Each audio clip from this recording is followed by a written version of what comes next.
cases, which would be a genuine progressive cause and totally transform the judicial system and resolve a lot of inequity in the fact that you don't get a lawyer in the civil justice system unless you have the money of the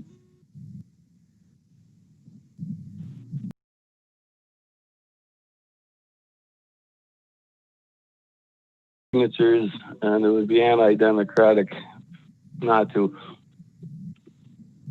Regardless of anything Tom Carr did, I can delay on this audio, so on channel 8 between the live and the phone on Zoom. It may be easier for you to simply watch and listen in the Zoom meeting. No, I had to step away from the room because it was throwing me off. But I can still hear the TV. Anyway, that's largely it. So I'll cede to the next speaker. Great, thank you, Mr. Gretz. Next, we have Vadim Greyboys, Trish Hyde, and Thomas Wells. Vadim? Hi, my name is Vadim Greyboys, and I'm an organizer with Bedrooms Are for People. I'm shocked and dismayed to hear that the council is even considering not putting Bedrooms Are for People and our mayor, our choice, on the ballot, despite those petitions having collected the amount of signatures by the deadline specified by the city. These petitioners are grassroots organizers and depended on the city for correct information. It's incredibly unethical to give them wrong information, encourage them to collect signatures during a pandemic, and only after they've risked their lives and done the work, tell them that the deadline has already passed and refuse to put them on the ballot due to this technicality. It's not fair to Boulder voters either, as I'm sure the people risking their lives to sign the petition expected that their signature would lead to it being placed on the ballot. And it's not fair to the taxpayers of Boulder because not putting this petition on the ballot while providing the petitioners with incorrect information will surely invite a lawsuit, one which the city is likely to lose. I don't think it's a good use of taxpayer money, my money, to suppress the will of Boulder voters and then have to pay legal fees and settlement costs as a result. I don't know what you expect to accomplish by not putting these petitions on the ballot. If they don't go on the ballot in 2020, they will definitely be on the ballot in 2021. Plus, the petitioners will have a bunch of money from their lawsuit settlement with the city to promote their initiatives. Plus, you will all look bad for wasting city money on suppressing democracy and then losing a lawsuit over it. I think it's in everyone's best interest for these petitions to go on the ballot. If you think they're a bad idea, you can campaign against them, but don't suppress them. Boulder voters are smart enough to make the right decision. Thank you. Thank you, Vadim. And then next we have Trish Hyde, Thomas Wells, and Theodore Koenig. Trish.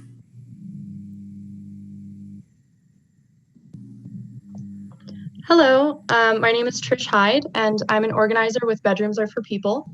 I grew up in Boulder and am currently living with my parents, in part because I can't afford to live in Boulder on my own due to high rent prices and restrictive housing policies.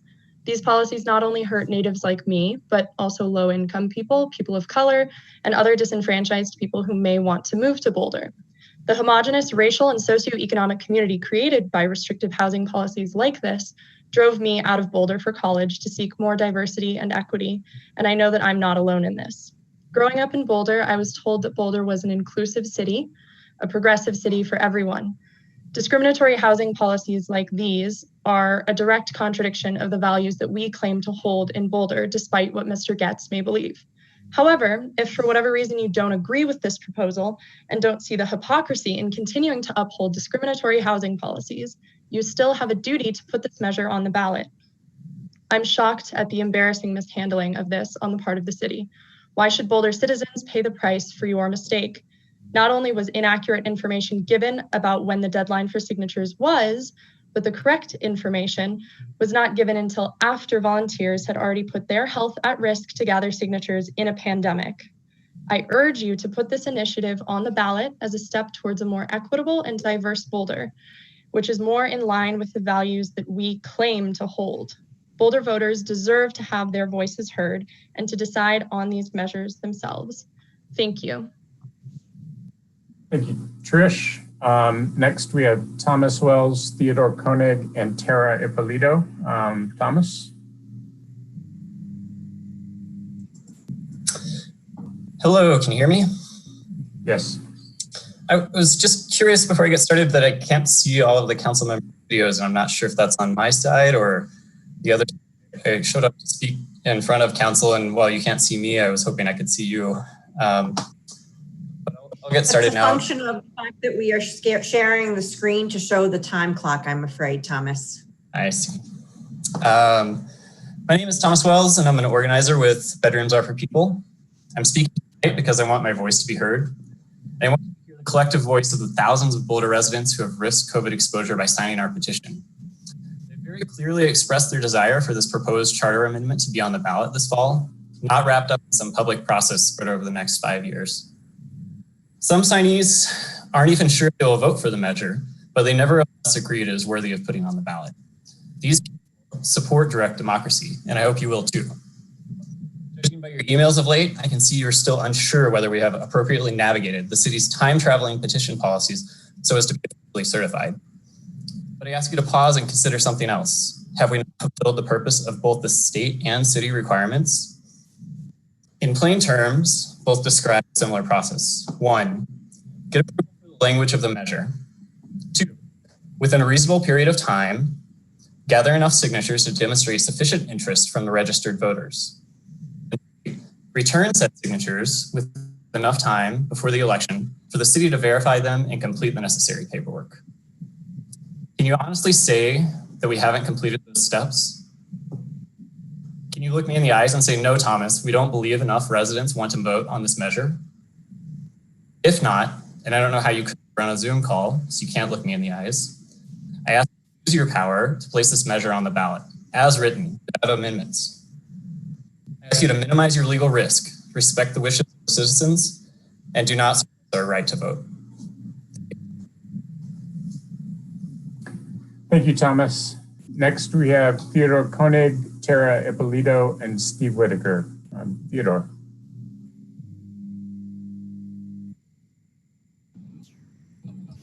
Good evening, Council. My name is Ted Koenig, and I'm an organizer with Bedrooms Are for People. Thank you for the work you do for our city. I have lived in Boulder for 8 years. I first became interested in occupancy when I was in graduate student government at CU, when enforcement of the existing limits was being increased in 2015. After investigating various responses, I helped organize an initiative for the ballot in 2016. Our proposed measure this year is very similar to the 2016 proposal. Before settling on language in 2016, a colleague and I reached out to and attempted to meet with every council person at the time with mixed success. We also engaged with as many local organizations as would meet with us. We attempted as best we could to survey residents of the city and met with any who reached out to us to follow up. Our proposed charter solution was and has been crafted to reflect not only a bare majority, but a large majority of those who we were able to communicate with, and was crafted not to reflect the views of our organizers, but rather those of the city.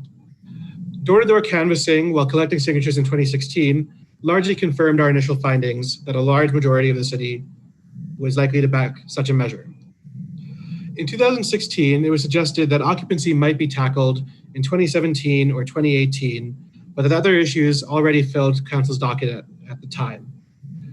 And we understood this. Indeed, but a number of city bodies have recommended examining the occupancy limit since at least the 1990s, most recently in 2015.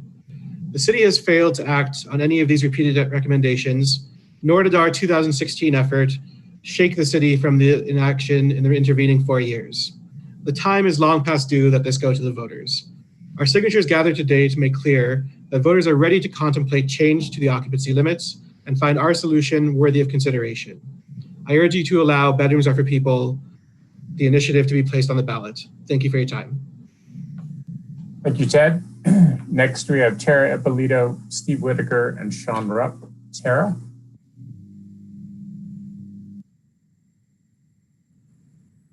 Hi, can everyone hear me? Yes. Perfect. My name is Tara Ippolito, and I'm an organizer with Bedrooms Are for People. I'm also an environmental studies PhD student at CU, a proud and active member of this community, and a renter in the city of Boulder. I help my department recruit prospective students to our grad programs. Every single student I have talked to who considers CU has mentioned lack of affordable housing as a deterrent for coming to Boulder. I know grad students who have registered for domestic partnerships to get around occupancy limits, who choose to commute daily from Denver, or who live in constant fear that they could be evicted at a moment's notice. Furthermore, I also know of essential workers, tenure-track faculty members, and staff, many of whom have young families, who choose to live outside of Boulder because of a lack of affordable housing options. When I moved to Boulder, I was in awe of the city and thought that at the end of my program, I would like to stay. But after dealing with the horrendous housing policy, which is discriminatory, which deters any growth of the community, and which opposes the right to affordable and legal housing, I'm not sure I want to stay anymore. I do not want to live in a community where the right to affordable and legal housing is questioned. I do not want to live in a community where our elected officials sit idle while volunteers like myself risk COVID infection to ensure that the people of our community are heard. I do not want to live in a community where apathy and foot dragging gets in the way of progress. And most importantly, I do not want to live in a community where discrimination is poorly masked as environmentalism or protection of neighborhood character.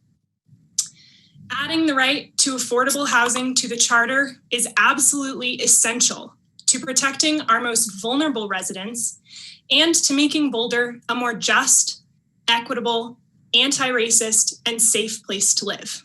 Thank you for your time. Thank you, Tara. Next, we have Steve Whitaker, Sean Rupp, and Sharon Procopio. Steve? Thank you, Mayor. Mayor and members of council, I want to thank you first for all you do for all of us. In these unusual times, you have a lot of decisions to make on a wide variety of important issues. I see no reason to pile on to those issues the extraordinarily complex issue of returning to franchise under Excel. This is not urgent. Without a franchise agreement, we will continue to get our electricity just as we have been. However, the wrong decision now could undo a decade of work and over $20 million in investment. It is July 21st, and the community are still in the dark on what the results of the negotiation look like. We'll need plenty of time for analysis, debate, community participation, and renegotiation before anything is ready for the ballot. There just is not enough time for that this year. Additionally, the voters have been promised a final vote on municipalization after the total costs for acquisition are known. Those costs remain unknown. Any decision now on returning to franchise is premature. I have paid close attention to the positions of council members on the issue of municipalization prior to last year's election. I am not aware of any of you campaigning for a return to franchise this year. Yet members of city staff have been tasked with participating in a hurried negotiation with Excel. I do not think this is the intent of council. To rush to a franchise agreement no matter what, I urge individual members of the council to speak up tonight on where you stand on rushing this negotiation. If you do not support a hasty process, you need to make it clear to the city manager that there is no urgent deadline for a franchise decision. It is more important that this be done right than done quickly. Thank you. Thank you, Steve. Next, we have Sean Rupp, Sharon Procopio, and Sean Collins. Sean Rupp.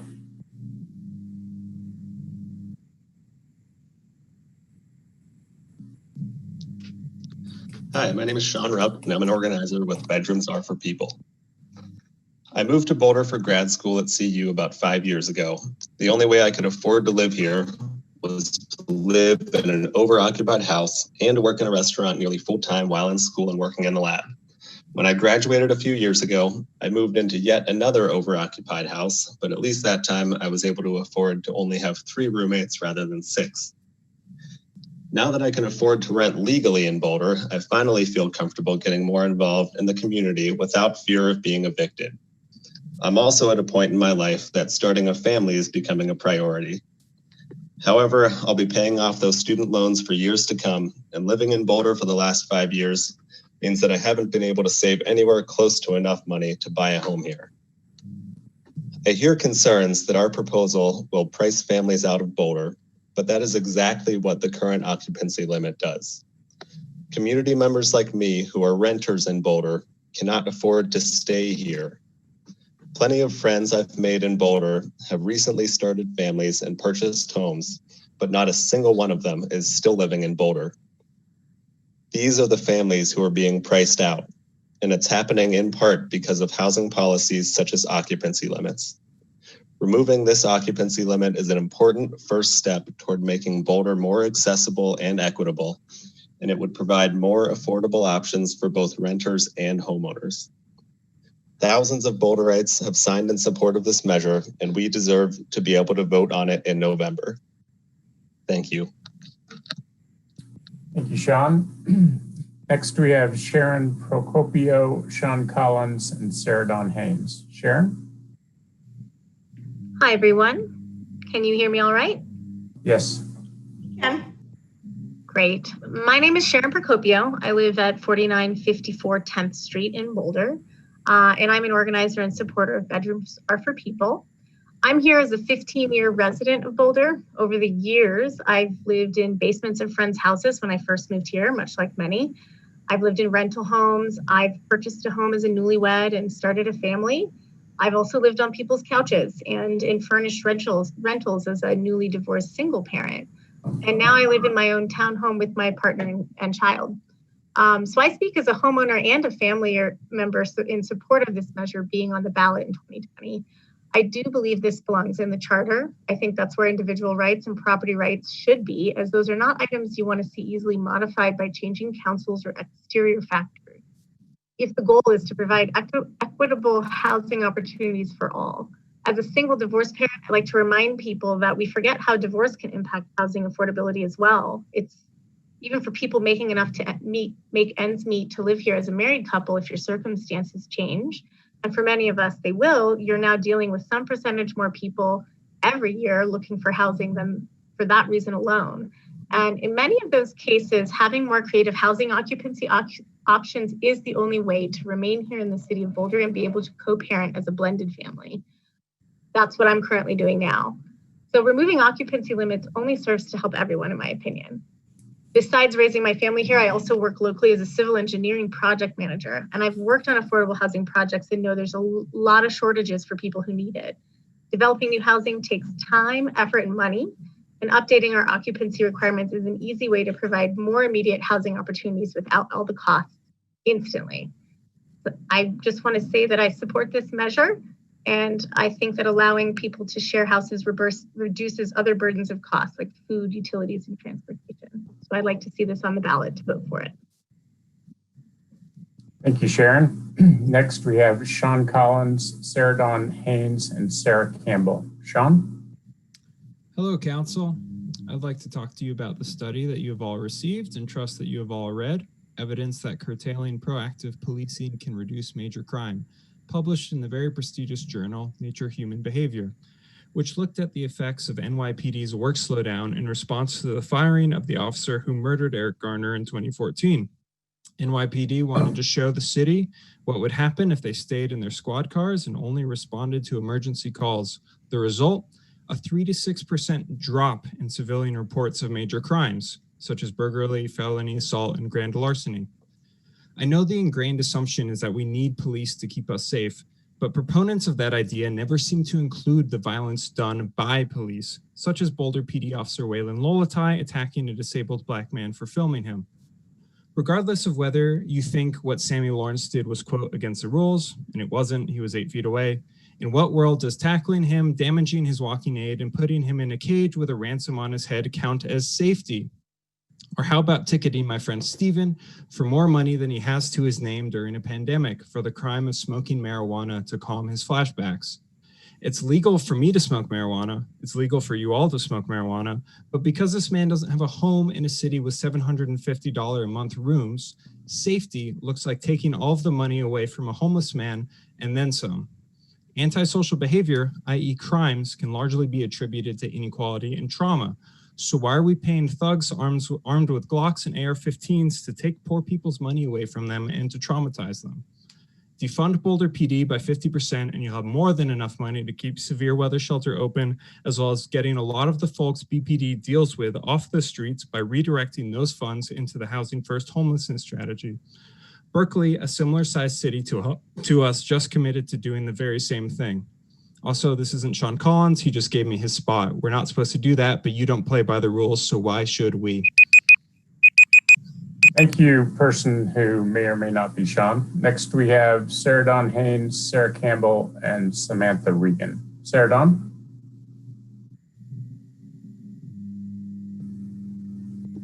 Hello, thank you. My name is Sarah Dawn Haynes. I'm an organizer with Bedrooms Are for People, a 20-year renter, lifetime Coloradan. I've been listening to environmental leaders for the last 15 years saying climate change means we need to live differently and to have a livable planet. There's also research published today in the Colorado Sun that furthers that point. And I've chosen a lifestyle that's most sustainable. Shared housing, I didn't have kids, I live where I work, I put the little money I have into local farms and our community. But then the charter and Elite Boulder, I'd say, no, don't do sustainability like that. As an anti-racist, I have looked at how to share wealth and resources so that those who have been historically oppressed can live with the privileges and joys that I've been given. And that's why our charter amendment that would decriminalize people who we want to build justice, equity, diversity, and inclusion with is critical for the city. But then again, the opposition says, no, not like that. Just like they told Kaepernick and Dr. Reverend Martin Luther King Jr. in the fight for civil rights. Finally, it's incredibly offensive to hear someone say, wait until next year.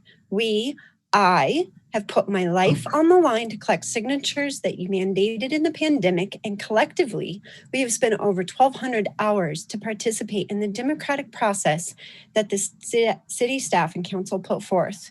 We've earned the right to be on the ballot and agree with the city attorney's advice to council and refer the petition to the ballot as it is currently written.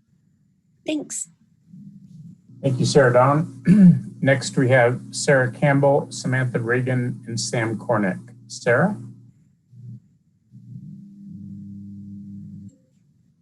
Hi, my name is Sarah Campbell, and I'm an organizer with Bedrooms Are for People. I received my PhD in physics from CU in 2017. Throughout graduate school, I lived in an overoccupied house with classmates who quickly became my family. With one person in each bedroom, we were able to affordably live close to work and bike home after those 5 a.m. nights in the lab. My housemates were my main support network after my father died of a drug overdose and my mother was overcome by mental health issues. The current occupancy laws do not prevent over-occupancy. They create a class of citizens who live without being on a lease, without rental history or tenants' rights. The city should address the legitimate issues of nuisance complaints, street parking, and affordability for families, rather than using occupancy limits as a catch-all to coerce low-income residents into good behavior. Though my classmates and I volunteered in local schools and cared about our community, we avoided interacting with our neighbors, and we were nervous about being reported when we participated in the Colorado caucus. After living without a rental history, it can be difficult to get back on a lease or purchase a home. Not everyone has parents. Not everyone has parents who can or will co-sign a lease or a mortgage application. Because housing is a basic human right, our initiative would protect our most vulnerable citizens. I believe it deserves to go in the city charter. The 6,000 citizens who risked their health to sign our petition in person during a pandemic agree. Now my husband and I own a home in Boulder. We would like to rent our extra bedrooms, which would both create more affordable housing and help us save monies to be foster parents when we are older. I hope that direct democracy does not fail here due to the city attorney changing the deadline after that deadline had already passed. Thank you. Thank you, Sarah. Next, we have Samantha Regan, Sam Cornick, and Ryan Selden. Samantha?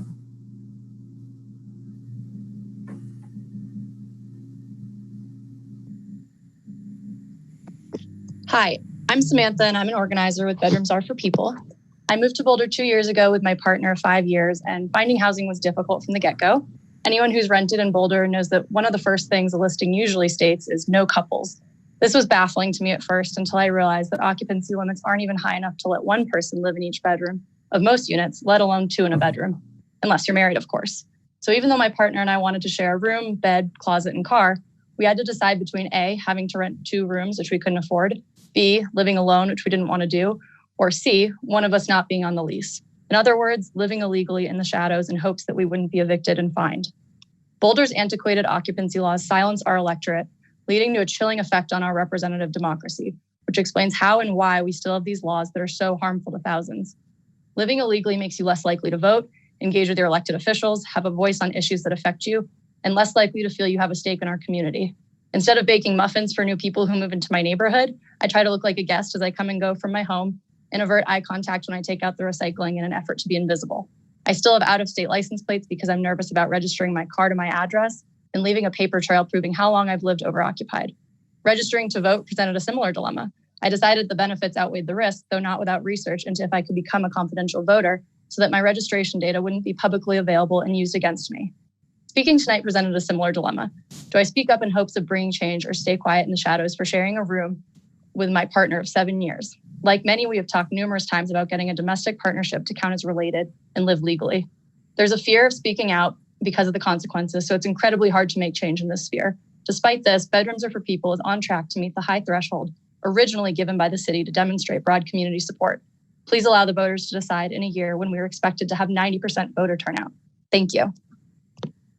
Thank you, Samantha. Next, we have Sam Cornick, Brian Selden, and Rui Arango. Sam? Hi, my name is Sam Cornick, and I'm an organizer with Bedrooms Are for People. I'm a recent 2020 graduate of CU Boulder, have been able to live on the Hill and thanks to scholarships I have received. My first time renting in Boulder, I lived in an over-occupied house with 6 roommates, and I wasn't even on the official lease. If I had known how much of my savings I would have been spending on rent in Boulder, I probably would not have ended up coming to CU.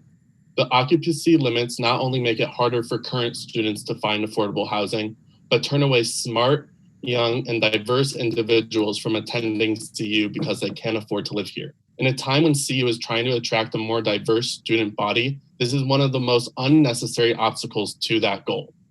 The lack of affordable housing options for students not only turns away potential students, but it leads to a congregation of students over-occupying homes in areas like the Hill, which is currently happening, like I once was. These illegal living situations are unstable. Renters become more at risk of eviction without legal representation and deal with bad landlords and rundown housing with no other options to turn to. More often, these occupancy limits are unlawfully used as a defense in an attempt to evict students for playing music too loud, parking on the street in front of a neighbor's house, or just for being a college student. It is just another example of a Boulder law to discriminate against the students living in Boulder, giving a class of Boulder residents the power to evict whomever solely on a complaint is dangerous, anti-renter, anti-student position that Boulder cannot sustain. I am asking the City Council to take the first and easiest step in helping students obtain affordable housing in Boulder by placing Bedrooms Are for Boulder on the ballot. Bedrooms Are for People on the ballot. Thank you. Thank you, Sam. Next, we have Ryan Selden, Rui Arango, and Rose Goodman. Ryan? Hello, my name is Ryan Selden, and I'm an organizer with Bedrooms Are for People. Please put Bedrooms Are for People on the ballot. We followed the city's guidance. We've risked our lives in the face of pandemic to gather the required number of signatures. How can you kill our measure when we followed the information we're given by the city by changing the date to one that had already passed? Hold up your end and put Bedrooms Are for People on the ballot. Keeping our measure from the ballot will open the city to a justified lawsuit. We're damaged by acting in reliance on information the city has since revised. Since the city represented as fact that we needed 4,048 signatures by the date of August 5 in official communications, including the 2020 initiatives approved for circulation list still published on the municipal elections webpage. We relied on that representation, devoting significant resources to meeting those benchmarks. Then, in changing the deadline to one pass, the city would kill our measure without recourse, wasting the time, effort, resources, and risk we put into collecting those signatures. This lawsuit would be a losing proposition for the city and a massive waste of taxpayer dollars. It has already been said that the issue is one that should be decided by the voters.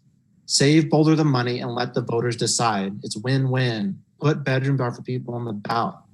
Housing is a human right and it belongs in the charter, not subject to sudden shifts due to code changes. The current zoning laws are so unreasonably strict and so selectively enforced that much of the Boulder population lives at risk of eviction just to be able to afford housing. Selective enforcement breeds discrimination, disproportionately affecting the most vulnerable among us. In protecting the right to housing, we need to put this human right on the charter. Put Bedrooms Are for People on the ballot. Thanks. Thank you, Ryan. Next, we have Rui Arango, Rose Goodman, and Rebecca Dumichel. Rui? Hey, everyone.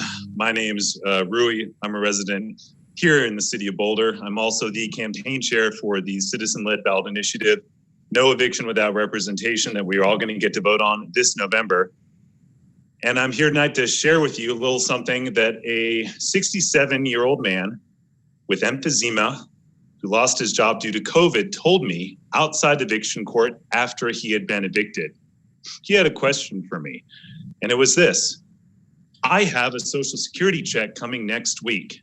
Do you think I should spend that on rent or food and medicine? I don't know what to do. That dilemma is going to be experienced by a hell of a lot of people here in Boulder unless something is done about evictions on a state level. The governor's protections, extensions on evictions expires on August 11th. After that, we're going to see a goddamn tsunami of evictions that affect our friends, loved ones, our neighbors. City Council, you have a line to the governor. I implore you, crank on him, do something. We need more eviction protections. A moratorium would be ideal. Otherwise, a lot of people in this city are going to be faced with that same dilemma. Do I pay my rent or do I buy food? While I got you here, in regards to Bedrooms Are for People, for God's sakes, just put it on the ballot and let people decide. Damn. Thank you. Thank you, Rui. Last, we have three speakers: Rose Goodman, Rebecca Dumichel, and Rebecca Davies. Rose? Hi, my name is Rose Goodman, and I'm a resident of Boulder in the Gun Barrel area. I vote in city elections and I pay city taxes. I would like to quickly express my concern around two issues, and I'm hoping that I can be heard. First of all, regarding the possible development to Celestial Seasonings area is just not, it does not make any sense. One, if you've been over here, it is way too crowded already. It would make no sense to put in more residential housing. There are no resources like a bike path or any close store that you could walk to. Additionally, there's ridiculous traffic already, and the measurements that are being made that the city planning board is considering accurate is during a pandemic, which I don't think represents the traffic conditions that will be normally happening. The community in the area doesn't feel like the city planning board is taking our opinions very seriously. Many people in the area do not support this, and I actually have not spoken to a single person within this community in Gun Barrel that supports this development, but the city planning board is not taking any of our opinions very seriously. The other issue that I'd like to address is the environment. I think it's ridiculous that an intelligent, eco-friendly place like Boulder is wanting to kill the ecosystem, especially when there are other places that have just empty buildings sitting there, and there are so many apartments that are completely empty. We're also in a pandemic where people might end up moving or having to change locations due to their job, and it will be really challenging to start building right now. I think we need more time, and we need to make this decision later on. Additionally, I think it's ridiculous to have someone on the planning board reject an opinion and be horrible and hostile and rude and disrespectful to someone who is just expressing their concern. I have been a witness to this happening by one of the people on the planning board, and I think it's ridiculous to have those people be there whenever other people are just trying to be heard, and it's disrespectful, and I don't find it acceptable. Thank you. Thank you, Rose. Last two are Rebecca Dumichel and Rebecca Davies. Rebecca Dumichel.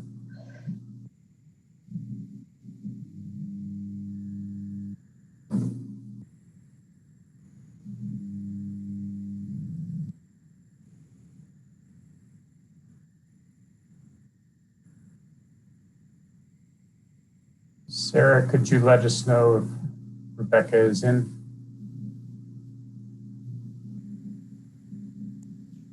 Yeah, I'm having a technical difficulty here recognizing Rebecca. Bear with me for one moment, please. Sure. Hello. Hello, Rebecca. We can hear you. Awesome. My name is Rebecca Dumasel. I'm a longtime listener, first-time caller, and an organizer for Bedrooms Are for People. Whether you're a grad student making ends meet, a service worker or young professional saving up to start your family, single parents tripling up to share childcare responsibilities, or retirees living on a fixed income and need for companionship, this common sense change will help you. But we're not here tonight because of the merits. 21 years ago, the 1999 Boulder Housing Toolkit outlined occupancy limits as an area that should be reviewed. It was again recommended in the 2010-2011 Affordable Housing Task Force. In 2014, the city declined, allowing up to 6 senior citizens to live together. More recently, the Housing Advisory Board was banned from even discussing occupancy limits. The normal process has failed the people, and the people cannot trust the city to correct this discriminatory rule via regulations without another 20 years or more of delay. We're here tonight because residents believe anti-discrimination should be part of Boulder's charter. We are here tonight because the city gave petitioners and youth council the wrong dates and signature targets. We are here tonight because the city attorney publicly stated that the city would honor the August 5th date guidance. We are here tonight because thousands of people want to exercise their right to direct democracy.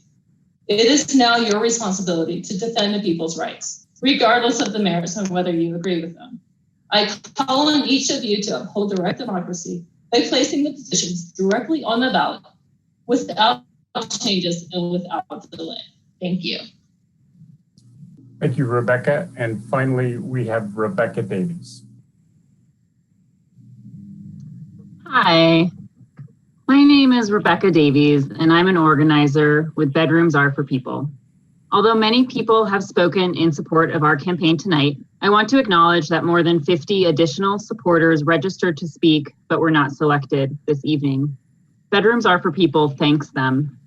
We also want to thank the more than 6,000 voters who have signed our petition already, either through visiting our tables or requesting that we come to them via our petition delivery service.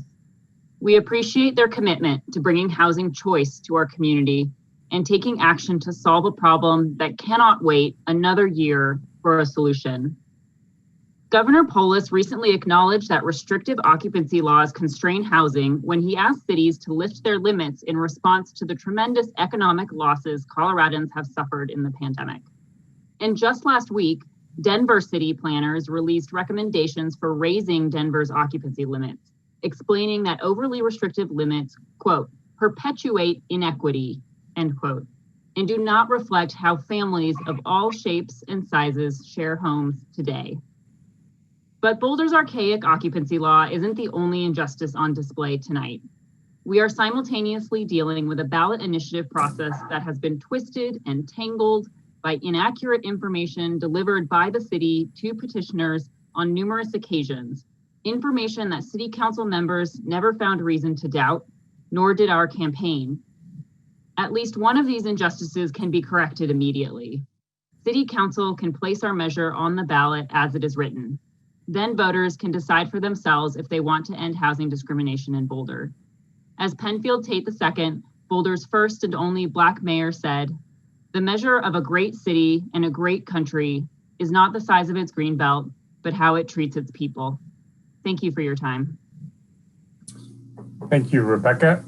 And with that, I will bring this back to staff and see if there's any response from the city manager or city attorney. No response. Nothing from me. Very good. And I'll bring it to council if there's any questions or comments about the open comment. Let me have a look here real quick. Aaron. Yeah, so a couple of folks brought up the development proposal for the Celestial Seasoning site, which we're hearing next week. We're talking about that concept plan. I just wanted to check in with our legal folks. I got an invitation from some neighbors to come and talk to them and look at the site with them. Just want to make sure that we're allowed to do that so long as we disclose a contact like that. So concept plans are not quasi-judicial, they're legislative in nature. So you do not have to disclose it. If it comes back for site review, I would disclose that you had done a site visit. Okay, thanks for clarifying that. Very good. Anyone else? Seeing no one, I will turn it over to you, Debbie.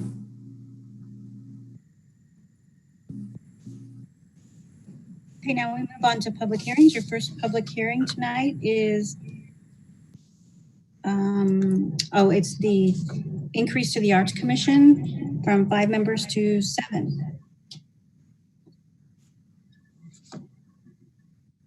And I will be presenting this. And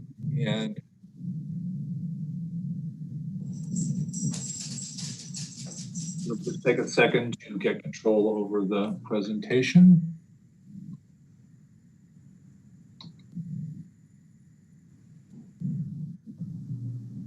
Here we go. So this is relatively straightforward. The charter provides that boards and commissions shall have 5 members with some exceptions. The exceptions being certain identified commissions and any commission created after, I think, 2019.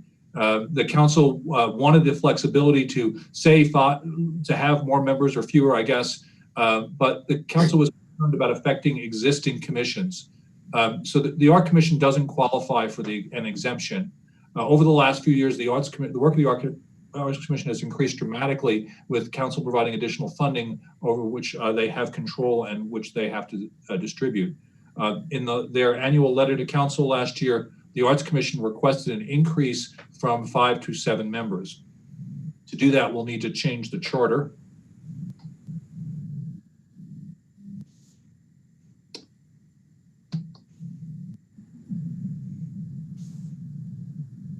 I'm sorry, there you go. So there are a couple of new provisions that we're suggesting. Section 135 would set the number of members at the commission at 7. It just mimics the language in some other sections. Section 136 provides that the existing commission will continue as it exists today. All existing members would continue their service under their existing terms. In March 2021, next year, if it passes, council will add 2 additional members, one for a 3-year term and one for a 5-year term. The rationale being you don't want council to be appointing 3 in any 1 year, and there'll be a 2-year separation between the years when council appoints 2. This is the method used for the planning board and I believe the housing advisory board.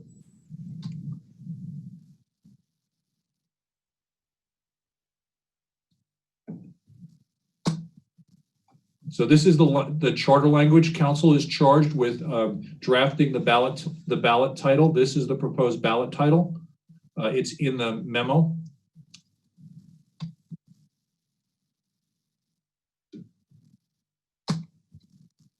Does council, before council questions, Kathleen McCormick, the chair of the Arts Commission, is here, and I'd like council to give her a few minutes to present her views. You bet. Thank you very much, Tom. Kathleen? Good evening. Can everyone hear me? Yes. Great, thank you. Thank you for considering the Boulder Arts Commission's request to add 2 more permanent seats. We are very grateful to the great support council has provided, including your increased financial support in the last couple of years. The 5 appointed Boulder Arts Commission members agree that 2 additional commissioners would help us do our job more effectively and would broaden representation of the arts and culture community. We ask that you approve this change, which would translate into a more inclusive and hopefully more diverse Arts Commission. First, some background. The success of Boulder's Arts and Culture Grants Program includes generating almost $70 million in annual economic activity, supporting 1,800 full-time jobs, and producing $4.6 million in government revenues, according to a 2017 study by Americans for the Arts. The Arts Commission spends many hours, typically over 6 to 8 months a year, reviewing, scoring, and awarding grants to dozens of large and small arts and culture organizations and dozens of individual artists. There are numerous categories, including grants for general operating support, arts education, community projects, professional development, and equity. The Commission is grateful to the additional grants panel members from the arts and culture community who have served with us over the past 4 years. We've asked for additional panelists every year in response to requests from the community to have more representation to improve the equity and reliability of the tight math involved in getting a grant. Additional grant panelists do the heavy lifting with us of determining which artists and organizations will be awarded grants, but they get little of the glory, as it were, of being appointed to 5-year terms as commissioners. It's clear from previous years that with only 5 commissioners voting, that a single commissioner could have an outsized influence on the final scores. That's partly due to the small numbers we use during scoring, and also to the fact that the margins between applications can be very small, down to the 100th of a point. Final scoring of grants is a little like the Olympics. If a commissioner was absent from a meeting or recused herself from voting for an applicant, that also had a huge impact on these tight scores. We've experienced that having more panelists scoring arts grants has provided greater assurance, a reality check, that representing the values of the community. We believe 2 more commissioners would provide the continual year-round benefit of wider representation from different perspectives within the arts and culture community. Additional commissioners also would have a better grasp throughout the year and year to year on the records of arts and culture organizations that receive grants, especially the multi-year general operating support grants currently awarded to 37 organizations. Commissioners also will lighten the load for the current 5 commissioners in duties such as serving on public art panels, art summits, workshops, interdepartmental committees, and as liaisons to all the organizations that receive general operating funds. Currently, each commissioner is developing liaison relationships with between 5 and 8 organizations, which includes checking in during COVID about how those organizations are doing regarding budgets, staff, and programming. It's a big picture now, but we believe it's important to reach out to maintain our sense of community. Arts Commission members also serve on 3 boards: the Dairy Arts Center, the Boulder Museum of Contemporary Art, and the Boulder Convention and Visitors Bureau. Again, for your consideration, we hope you decide that 2 more Arts Commission members will help leverage the creativity and inspiration that our arts and culture nonprofits, venues, and professional artists spark in our community. Great. Thank you very much, Kathleen. Thank you, Tom, for the presentation. So I guess I would start with council questions. Do any council members have questions for Tom or Kathleen? Okay.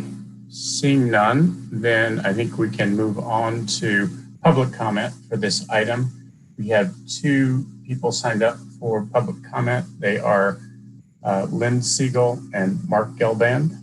So if you're ready, Sarah, we can start with Lynn Siegel.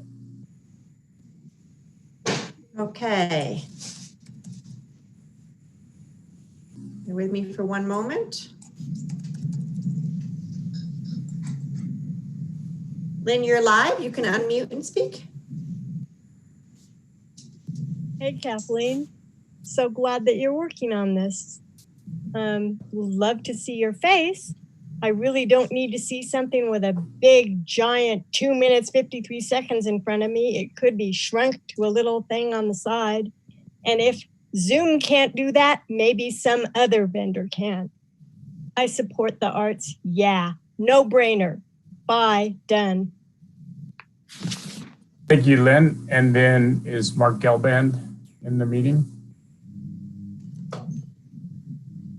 I am not seeing Mark in the meeting. Okay, if he shows up later, we can let him say his piece, but with that, I will close the public hearing and bring it back to council. So who would like to start?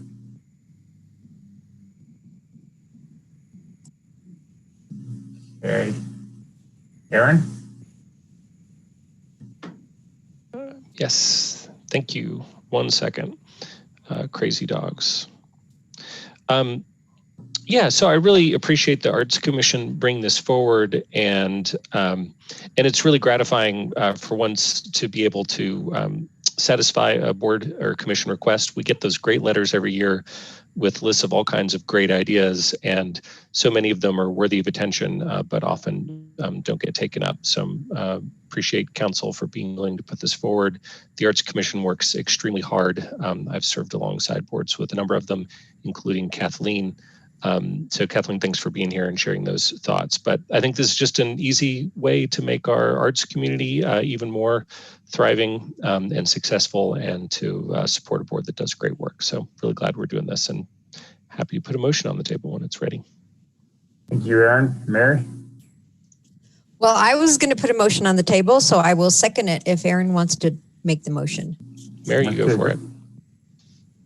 I move that we adopt Ordinance 8405, submitting to the registered electors of the City of Boulder at the municipal coordinated election to be held on Tuesday, November 3rd, 2020. The question of adding new sections 135 and 136 to the Boulder City Charter, increasing the number of members to the Boulder Arts Commission to 7, and providing for appointment terms of office and addressing vacancies.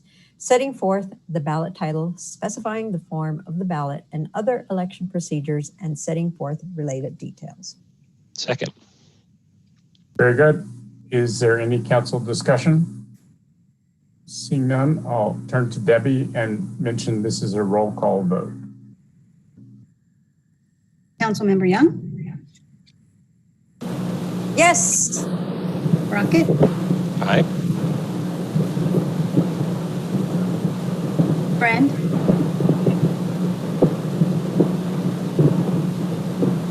Joseph? Yes. Nagel? Sweatlick? Yes. Wallach? Aye. Weaver? Aye. Yates? Make it unanimous, yes. Yep. Motion passes 9. Very good. Thank you all. All right. Your next public hearing is consideration of a motion to adopt Ordinance 8406, submitting to the registered electors of the City of Boulder at a special municipal coordinated election to be held on Tuesday, November 3rd, 2020. The question of amending Charter Section 12 to allow the City Council, under specific emergency conditions, to suspend the operation of certain charter provisions and setting forth related details.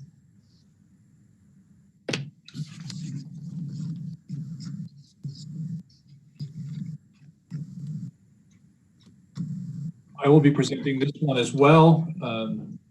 This one came from the Charter Committee at my request. As we've gone, and I'm stalling as I'm trying to get the PowerPoint to move forward. It'll go forward in a second. As we've gone forward during the COVID-19 pandemic, there have been many times where I've looked at the charter and thought it would be great if council could change that. The most obvious things had to do with the ballot measures, but there have been many others.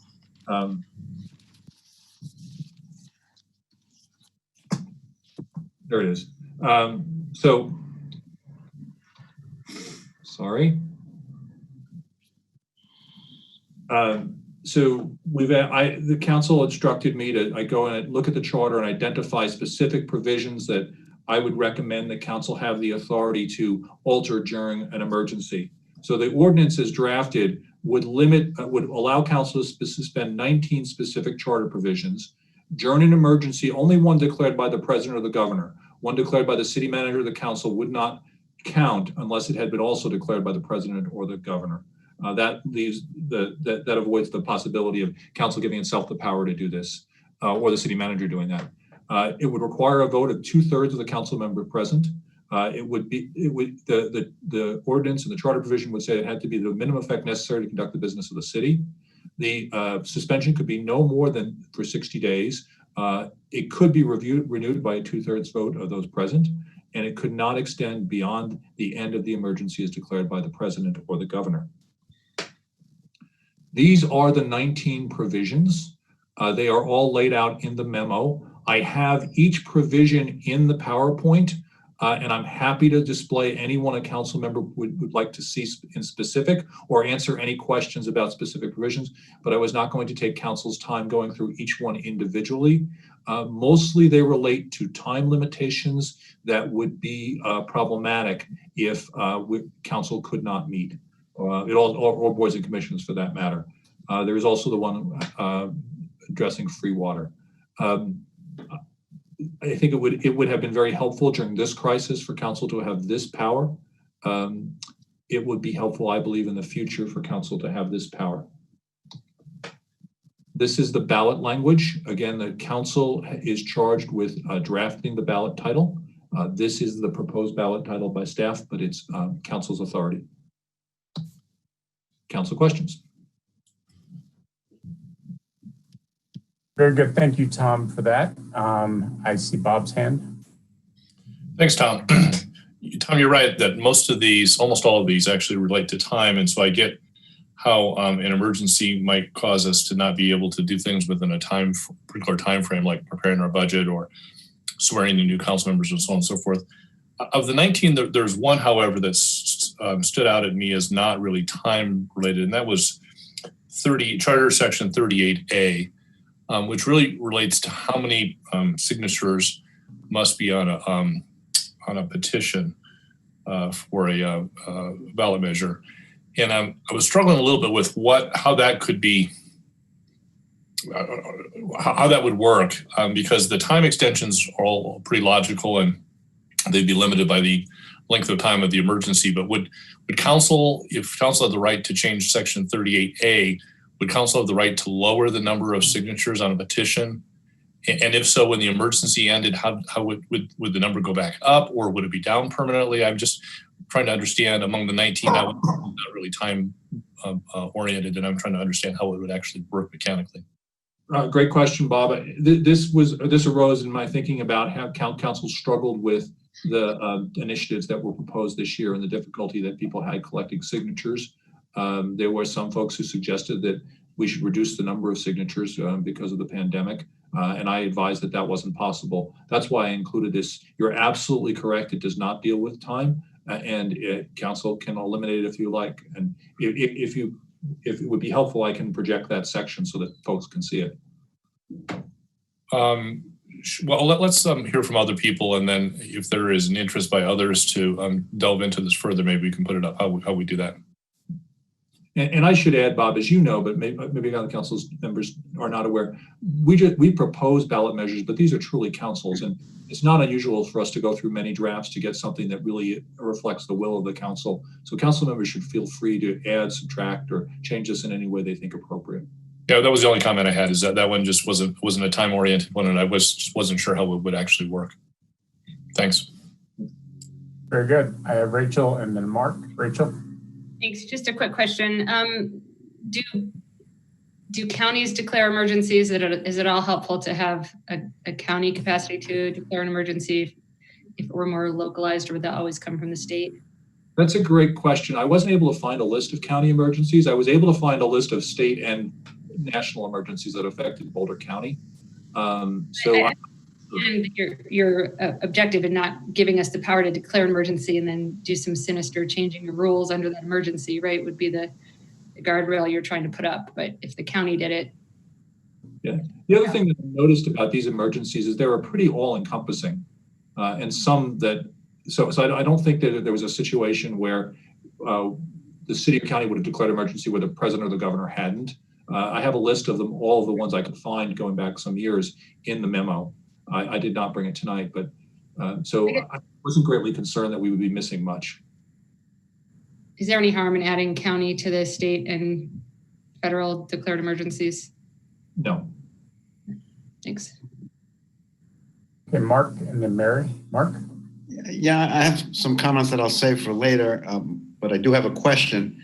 I think in your memo you listed 11 different sort of events of emergency since the year 2000. I think that's. Is that the correct count? I can check. Well, it's rough. In any of those, did we have a problem fulfilling any of the functions of government that are being addressed in the emergency powers ordinance? In other words, has there ever been a time when we could not do any of the things that we are in a position to alter as a result of this measure? Mark, I have been worried in this crisis about some of the things that we've been forced to do that could be read to violate the charter. We suspended meetings of boards and commissions, yet the charter says that they shall meet monthly. There's some language about the council meetings that could be read to prohibit virtual meetings. I would feel much more comfortable if council had the power to fix some of these things and we haven't faced some of the other deadlines that could have arisen during this. The flood emergency was much shorter and did not affect us in the same long-term way. If council or boards had been required to meet at the municipal building during the day of the flooding, that would have been impossible. If that had continued for longer, it would have. Those are the only two I've experienced personally. Well, actually, there was the second flood, but that wasn't that didn't really interfere with our operations at all. So the answer is, to a limited extent, yes. But I take your point that we're trying to predict the future and that's not possible. I'll have other comments later when we get to the comments portion. Thank you. Junie? No? So Junie's hand is gone. Raise it again if you have any questions. I have one question, Tom. I seem to recall going through the charter and seeing a provision where the mayor can take control of the police, which I think is very outdated. Is that in fact in the charter, and is it? I don't see it in any of the changes you have listed here. Yeah, yes, it is in the charter. I did not include that because it would seem to me that it's in there for emergency purposes, and to be able to suspend it during an emergency would not be appropriate. If you'd like, we could draft an amendment to take it out, which I'd be happy to do, and isn't that heavy a lift. But I don't know that it's appropriate to consider suspending a power that really is only appropriate in an emergency. And I'll wait on other council members if they want to weigh in. It just seemed as the mayor that I don't have any particular skill or ability to make a determination of what the police force should do. It just seemed like a anachronistic kind of emergency power that was in the charter. I certainly would agree that if council nominated somebody from council to do that in the event of the passing of the top staff, maybe that could be appropriate, but I'm not comfortable with it in there. I'd just be happy to hear what other council members have to say. If people want to think about it and weigh in later, we do have a public hearing if there are no further council questions. Okay, seeing no council questions, Sarah, I think we're ready to go to the public hearing for this item.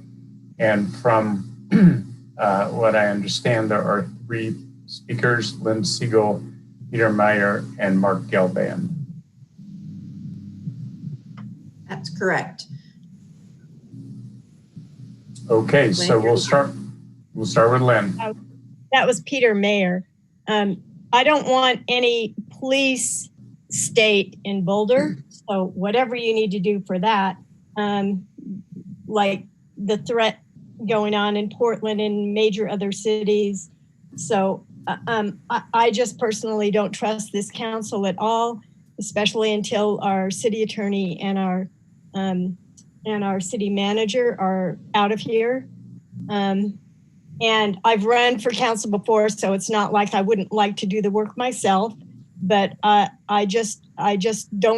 don't hear a lot of response. Like, you had 88 people that wanted bedrooms are for people, and you didn't have a word to say to them.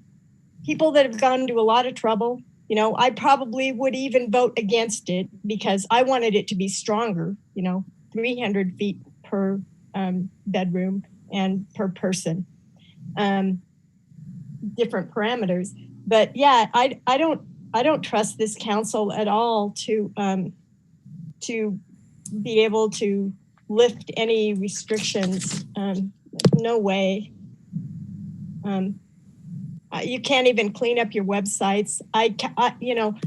For the last month, I've gotten a couple nights of sleep total, trying to do all the logistics for these virtual meetings. You don't have the respect to put me up on a video window. I can't see, the people the other people can't see. We can't see each other. We're all disaggregated from each other. And nobody seems to care about that stuff. You want to just move forward with an electric car parking space for 1727 Pearl and a third story so that they can elevate the property value here. And so we can have more homelessness when you have no plan for the homeless people this winter. And we've got major evictions coming up. This is all about development, with this city council. I don't trust you as far as I could throw you. So no way. Sorry, maybe you can live up to a better, higher ideal in the future. Done. Thank you, Lynn. Peter Meyer and Mark Gelban. Peter.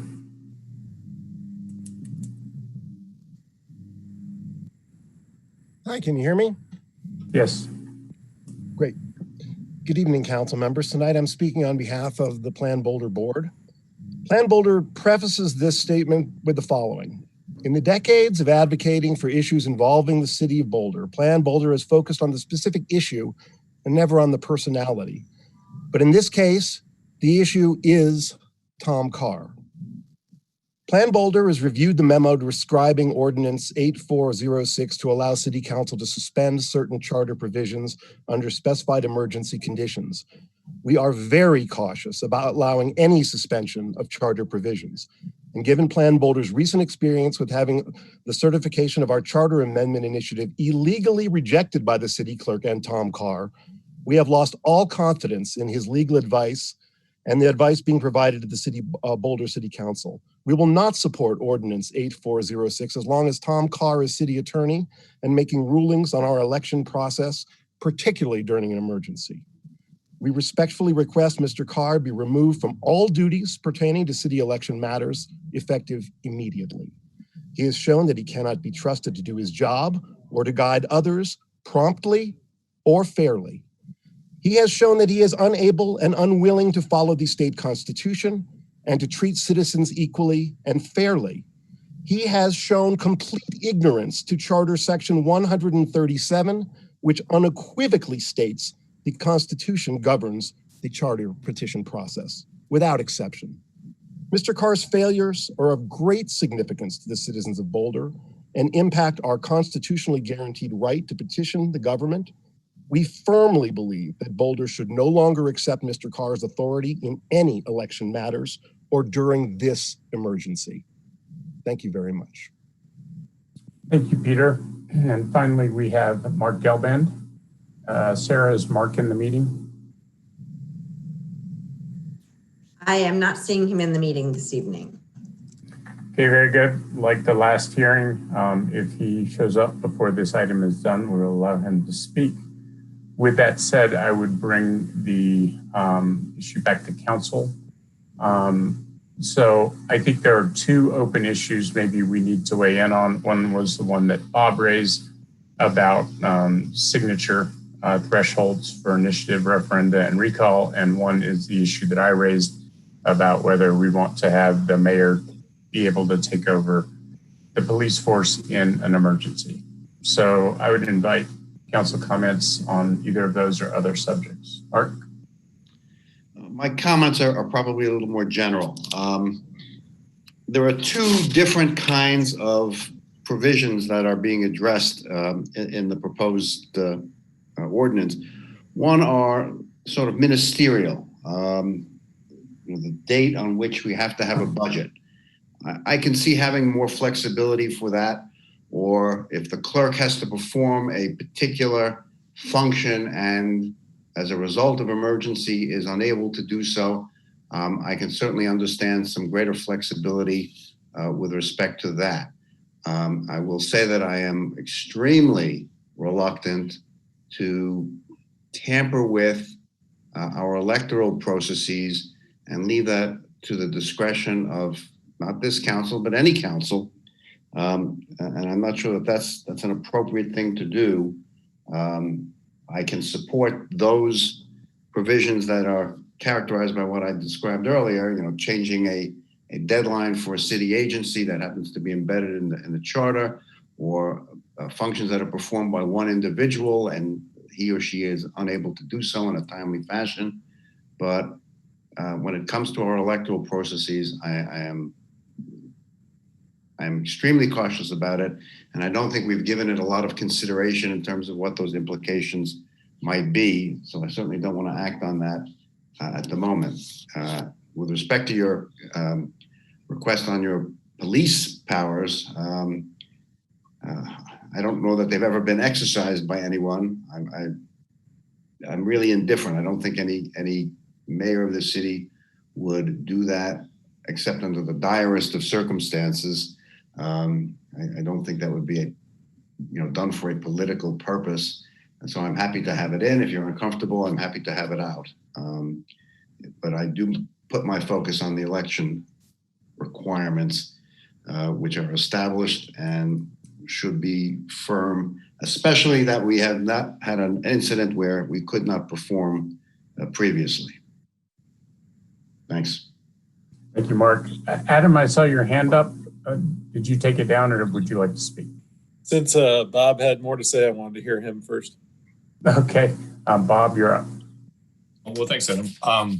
I'm going to agree with Mark. First of all, I'm agnostic on the police one. If people want to carve that out, that's fine. I could go either way on that. I think, and Tom, correct me if I'm wrong, that the two provisions of the 19 that relate to electoral process are sections 38A and 39. I'd already raised 38A, which really relates to numbers of signatures. And again, I struggle a little bit with how that would be changed. Of course, council could always put a measure on the ballot if they felt, and we're interestingly enough going to talk about that in a few minutes here. So council could always put a measure on the ballot. I'm with Mark. I'm not sure that adjusting our electoral process is something that we want to give to future councils, notwithstanding an emergency. Again, we always have the power to put things on the ballot if that's the will of council, and that doesn't even require 2/3 vote. And I think the other one is 39. That also relates to electoral process, has dates. Now that has dates both for petitioners and for the administrators on the clerk side.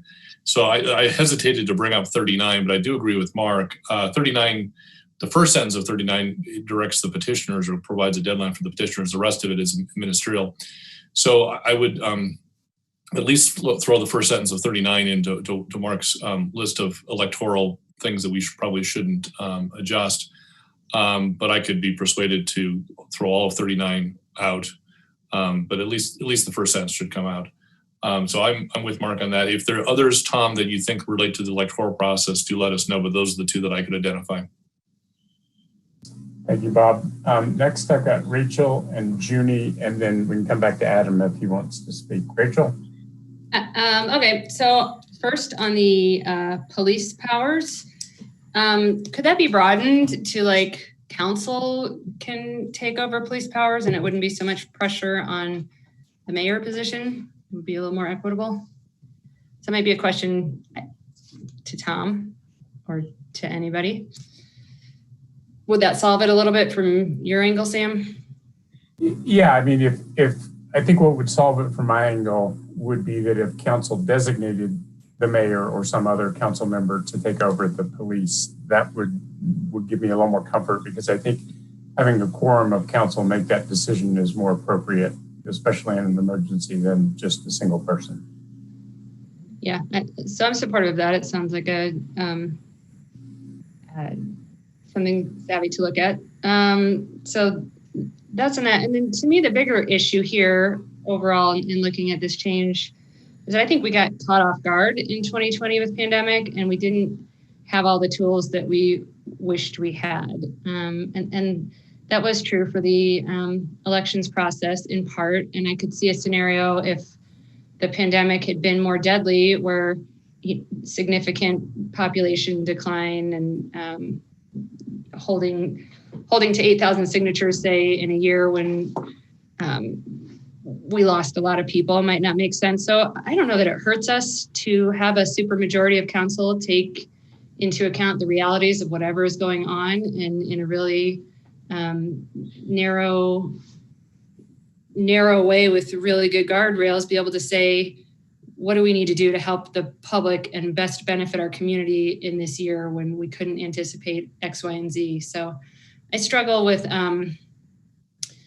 specifying. I said that the first time we talked about it. I wouldn't specify we can change these 12 things. I would say with a supermajority in a declared state of emergency, council, cannot touch these maybe things that are sacrosanct and off limits, but anything else with a rational nexus we could change if we needed to. Because I don't think it's about like us trying to, again, be like sinister and take over power. It's us trying to help the community. And that would be what I'd be trying to affect in putting this on the ballot. Does the community want us to have the power to change something that's helpful in the event of an unforeseen catastrophe? And we don't know what we don't know yet, because the next one's not going to be the same as the flood or the same as this. If it were, we would anticipate and change it. So I'd be flexible.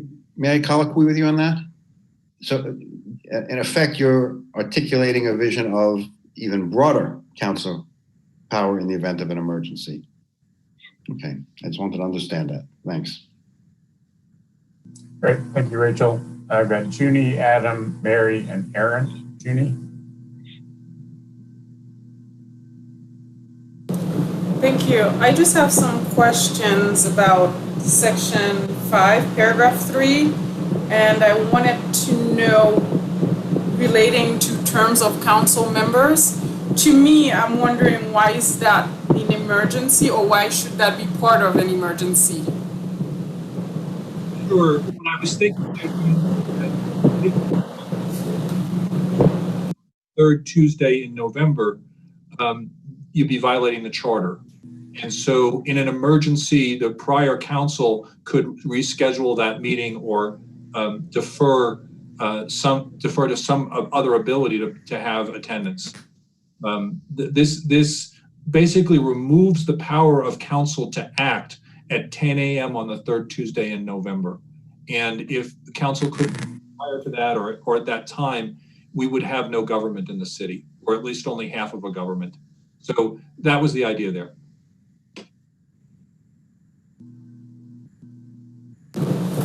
Yeah, for me, I think some of the free water, I understand, I think that's important, but I think some of them are slightly broad and overreaching. So I'm not sure if I can support all of it as is. And I think as a council, I can tell that we are slightly more conservative when we think of, when we think of our own governor, and when he announced, even when we think of petitioning, we have not followed suit.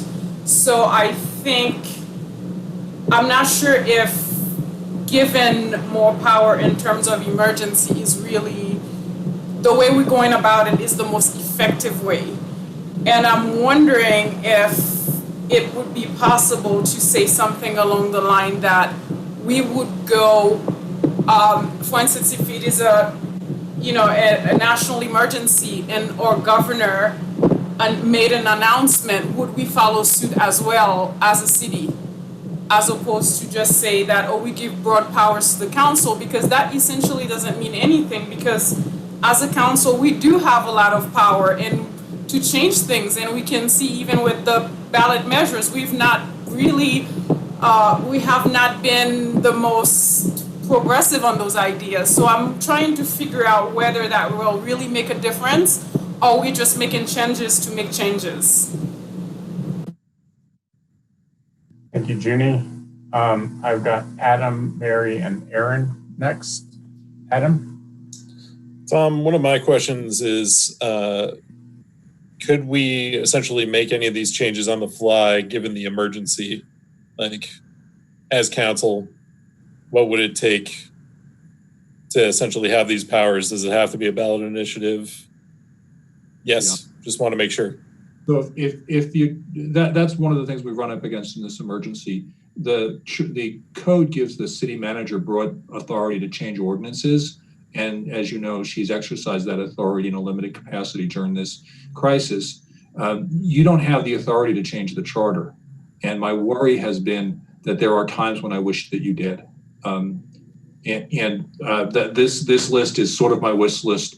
Again, council asked me to go through the charter and I did. I don't pretend that it's perfect. If council wants to remove or add, that's your prerogative, and you should do this. You will own this ordinance if it goes on the ballot, so you should make whatever changes are appropriate. Thanks, Tom. I guess my biggest hang up is also in the election related materials. So if we are moving forward in this direction, I might want to look at those either again now or at a different time, because those are my biggest hangups. Sam, to your question, yeah, I'm happy to remove it or make it different as far as council being as a body appointing someone for control of the police.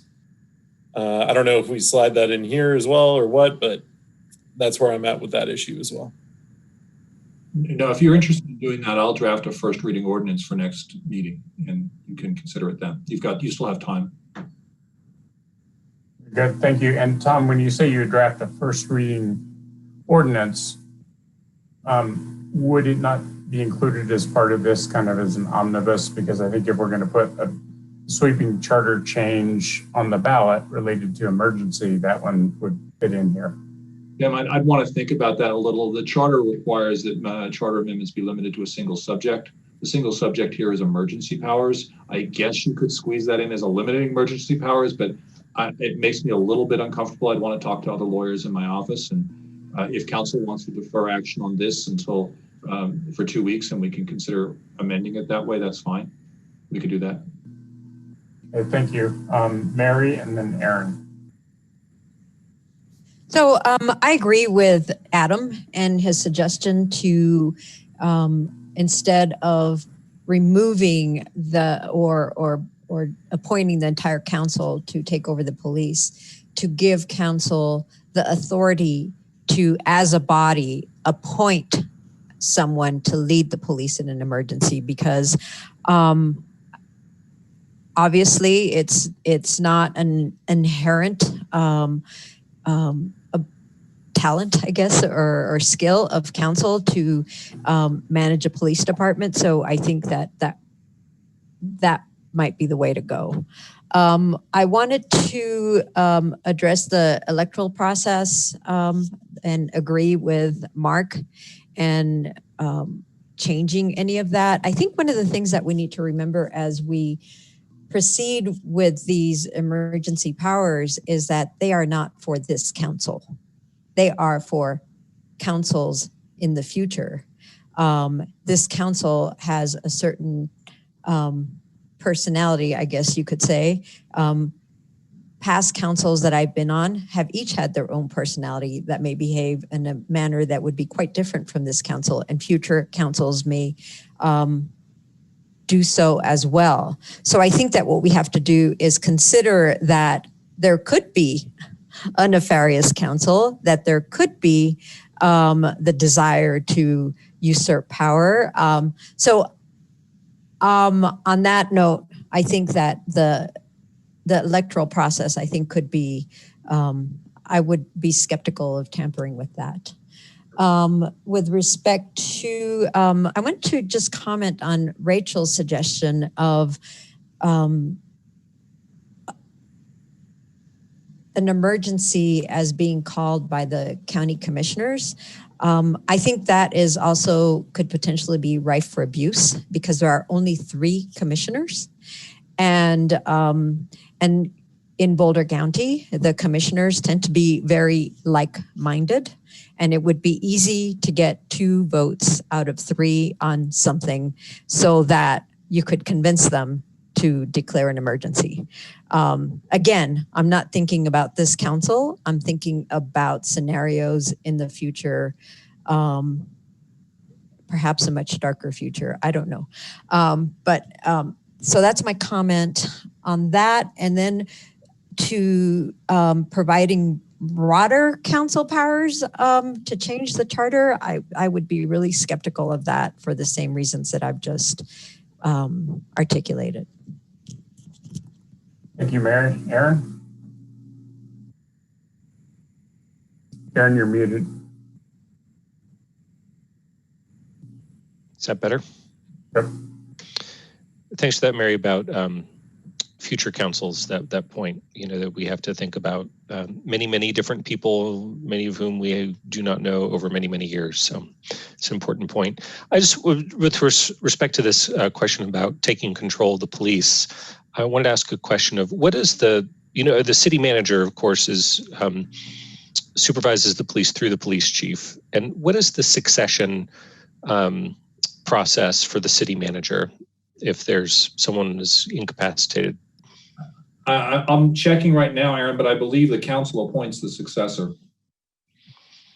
So, and what would there be an automatic to, like, again, thinking about some really terrible emergency, and it's the city manager who can make the emergency orders, and he or she is incapacitated. What happens like the next day? Is there an automatic thing? No. I'm looking. So every year in December, the city manager actually forwards to council delegation of authority. So right now, the delegation of authority from Jane is to myself as deputy city manager, and then Chris Meschak as deputy city manager thereafter. And then there's additional names that are listed. And so that is updated annually. Great. And is that codified in ordinance, or is that a kind of internal policy? I believe you pass it. I don't think you pass it as an ordinance. Or I just mean that the fact that there is a line of succession, like how the process works, is that codified in ordinance anywhere? Yeah, Aaron, it's in Title II of the Boulder Revised Code. Section 2-2.5 is the emergency provisions in the code, and that's where that line of succession and the annual renewal is defined. Okay, great. Yeah, I mean, if we could get just a real quick pointer to that after this meeting sometime, I think that would be good to look at as well, just to make sure that's in the right order. Personally, Sam, I appreciate you bringing up the question about taking the police over. I would absolutely change that. And I don't know that the city council needs to have the ability to take over the police. I mean, if there's a good line of succession through the city manager, it seems like keeping the sort of having that be an administrative function rather than a legislative one makes sense to me. So I would definitely like to change that, and I would probably vote for just striking it entirely rather than replacing it with some other variant of it. As for the rest of it, I'm fine with the ordinance as written. I think it's helpful potentially to vary any of these things in future emergencies that we cannot even contemplate. They might all bring their own unique challenges that we're not imagining right now. So I think having some flexibility around that is helpful, including the electoral ones. If just imagine like being able to set a different threshold allows a council to be more content neutral than requiring them to place an initiative on the ballot themselves, which we're running into issues with that this year ourselves. So I would go for all of it personally. That's all. Thank you, Aaron. I have Junie and then Mark. Junie? Could I colloquy on what Aaron just said? And again, I just forgot what I was going to say because I was looking at too many things at once. So come back to me. Okay. Junie, you're up next, and then Mark, and then Mary once the thought has returned. I just had a comment about the discussion with the police chief or police powers. And my question had to do what is the role of the mayor and mayor pro tem, because at least my understanding, and I would imagine some community members are wondering, isn't that also, you know, the mayor and mayor pro tem, part of their role is also representing council in certain meetings, whether it's with the city manager, when it comes to discussing such issues if we're not available. So I'm wondering if having that delegation is really necessary. So that was my question to Tom, or even to Sam, since you've been around and you're in the role as well. Tom, do you want to start? Junie, if you could mute your microphone, thank you. I'm not sure that the mayor pro tem steps in for the mayor in this circumstance. I'm just checking. I need a second. Okay. Well, then I will address Junie's question to me. Yeah, the mayor sometimes is the one, or the mayor pro tem, depending, are the ones who have conversations first. But I would not want to make a decision quickly for the mayor to take over the police force just because, like Mary said, you know, I don't have particular skills at that. I would not imagine that that's going to be a reason that people elect the mayor, regardless of how the mayor is elected. So I would prefer that we stick with the succession that Tanya described about going down through the staff. If council felt the need to do something along this line, perhaps it's helpful to have the provisions so that council can do it. But I'm more with Aaron. You know, my opinion is to strike the provision entirely because I think it's archaic. I think it was for a different time, and then have the succession of the city manager be the one who is in charge. Now, if council has a real problem with whoever is the city manager or their successor, we can always get rid of them. I mean, the council has the authority to hire and fire. And so if there is a big problem that I can't anticipate at the moment, council has recourse, even if it's an administrative employee who's taken over oversight of the police force. So again, just to be short about it, I concur with Aaron that I would be happy to strike that provision because I think council has other ways to affect that. Can I colloquy super quick on that, Sam? Sure. Can council hire or fire fire in this instance, an acting city manager, not the one that has been hired, given the succession question? I believe the succession only applies during an emergency, and that's a ordinance. The council appoints and can hire and fire the city manager, and the city. If there's a vacancy of the city manager, the council appoints the acting city manager. So the city manager succession is limited to if the city manager is unable to perform during a disaster emergency. That's why. And I do have an answer to Junie's question. Yes, the acting mayor, the mayor pro tem takes over the mayor's duties if the mayor is disabled or unable to perform his or her duties. So, and that's in the same section. It's like 2 sentences after the section about police power. So it's intended to cover that. Okay, good. Go ahead, Junie. Go ahead. Just to add, I do agree with Aaron when it comes to the succession line. I mean, if something already worked and there is not a real reason to change it, especially knowing that our body is more, I mean, we are on the ground and we hear community members, but nonetheless, it's more political. And to already have a system that is administrative that works is very important, especially in time of emergency where you need things to work. So I think that's the right way to go about it. But I just wanted to know more about, you know, where the mayor and mayor pro tem fit within that process itself. Thank you. Very good. Thank you, Junie.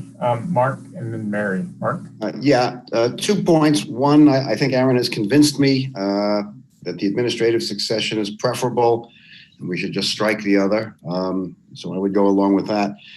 Second, I do note that all of these provisions, or none of these provisions that we're looking at, address what I think is the greatest issue in a time of calamity, which is none of them really provide economic flexibility to either staff or council in terms of meeting the needs of that kind of situation.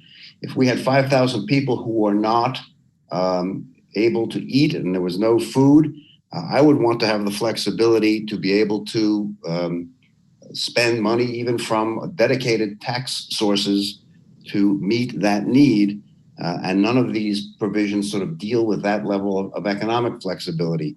We discussed it very briefly at the financial strategies meeting, but I would urge us at some point to look at that to see if there is anything there that would provide what I think is really practical flexibility in terms of an emergency, as opposed to all of this, administrative and date compliance sort of provisions, because we don't have that at the moment. And if our budget were strained and we had no ability to help our people, what would we do? So it's something I would like to look at as we go a little further down the line.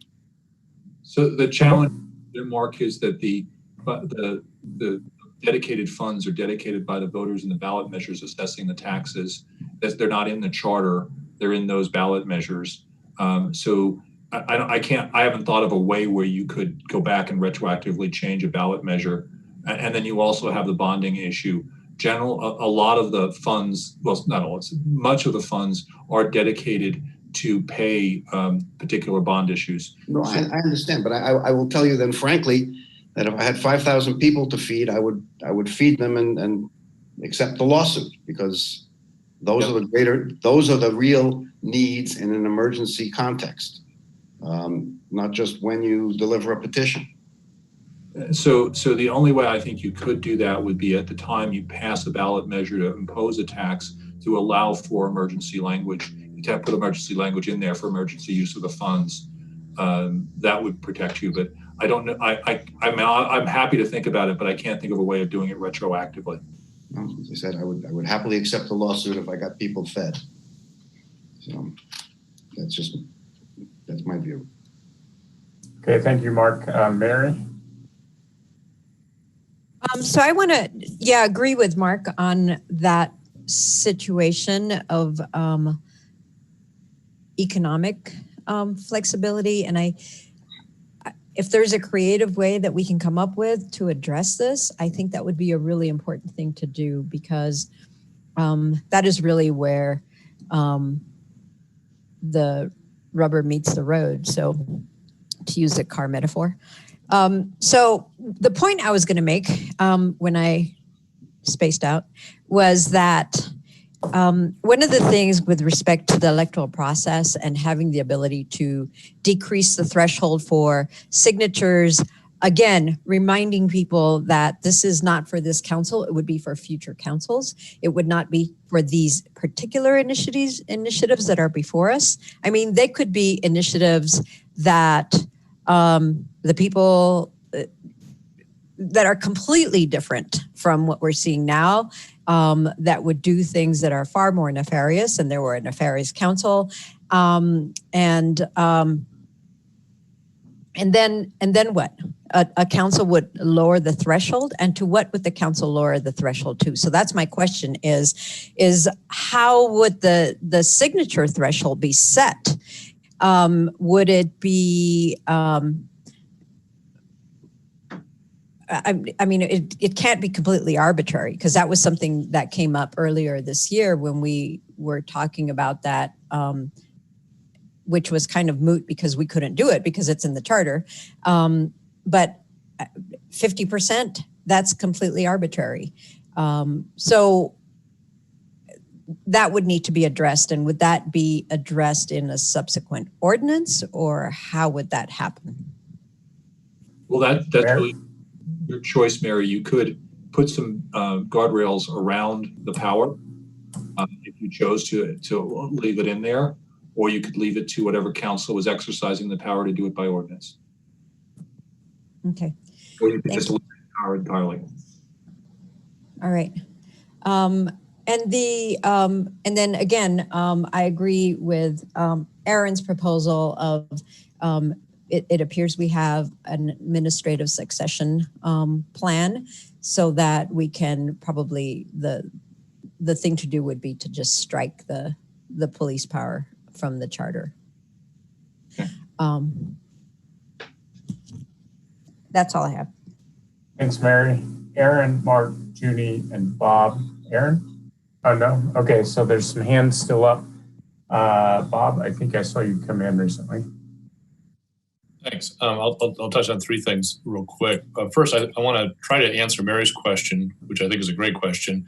I'm reading from the ordinance, the draft ordinance, at the end of section 3. It says, council suspension or alteration shall be to the minimum effect necessary to address the emergency or to conduct the business and affairs of the city during the emergency. That's about the only guidance that we have here in the ordinance. So I'm actually agreeing with Mary that that's not helpful, because I don't know what that means to the minimum effect. Does that mean if the petitioners are on the last day and they've run out of time and they're a little bit short, is that the lower number? I don't know. I think we're leaving it to future councils to kind of do whatever they want to do. So I continue to be uncomfortable with that part. So I'm agreeing with Mark's comment, which kicked us all off, and I'm answering Mary's question with a non-answer, which is there's not a whole lot of guidance here. Second, on the point that Aaron made about police, I agree with that, with one kind of caveat. Tom doesn't know, it sounded like, if we could put this in this ordinance to refer to the community. I think if we can tuck this into this ordinance to refer to the community, I think Aaron's solution is a good one, which is simply to strike it all together. What I think I'd be a little bit reluctant to do is to have a standalone ballot measure on just that point. That seems kind of weird. So while it's something that we should probably clean up, if we can tuck it in as an overall cleanup, that would be great. If we're talking about passing a separate ordinance and having a separate ballot measure, 2W, just relating to this police thing, I'm not sure it's important enough to have a separate ballot measure on. So that's my only qualification to what Aaron proposed. And Tom will let us know if you can fit it in here or if it's got to be separate. And then finally, I have a kind of a question for Mark. So Mark, I was agreeing with you with respect to electoral changes. I don't think that we should make electoral changes. The question then becomes, what does that mean? Because I think that 38A, which is the number of signatures on a petition, is clearly electoral. 39, or at least the first sentence of 39, section 39 of the charter, which is the date of delivery for that petition, is clearly electoral. But then we've got a whole bunch of stuff that's kind of electoral and kind of administrative, and maybe it would be helpful if there's a majority who agree with Mark, I certainly do, to talk about what we're saying. And maybe, Tom, you could put up that part of the memo. You did a nice little table that listed the 19. I don't know if you could put that up on the screen and have us flip through to talk about what is electoral and what's not. So, for example, the day of swearing in, or the process for petitioning to be on the ballot to be run for council and that kind of stuff. Some of these things are kind of in a gray area of kind of electoral and kind of not. The petition, I think, is easy, but the rest of them are a little fuzzy to me. And maybe, Mark, you could walk through with Tom and at least declare what you think is electoral, and we can agree or disagree with you. Chris, can you put the presentation back up, please? Yep, I'm working on it now for you. Yeah, thank you. You want the PowerPoint back up, right? Yes, sir, the emergency one.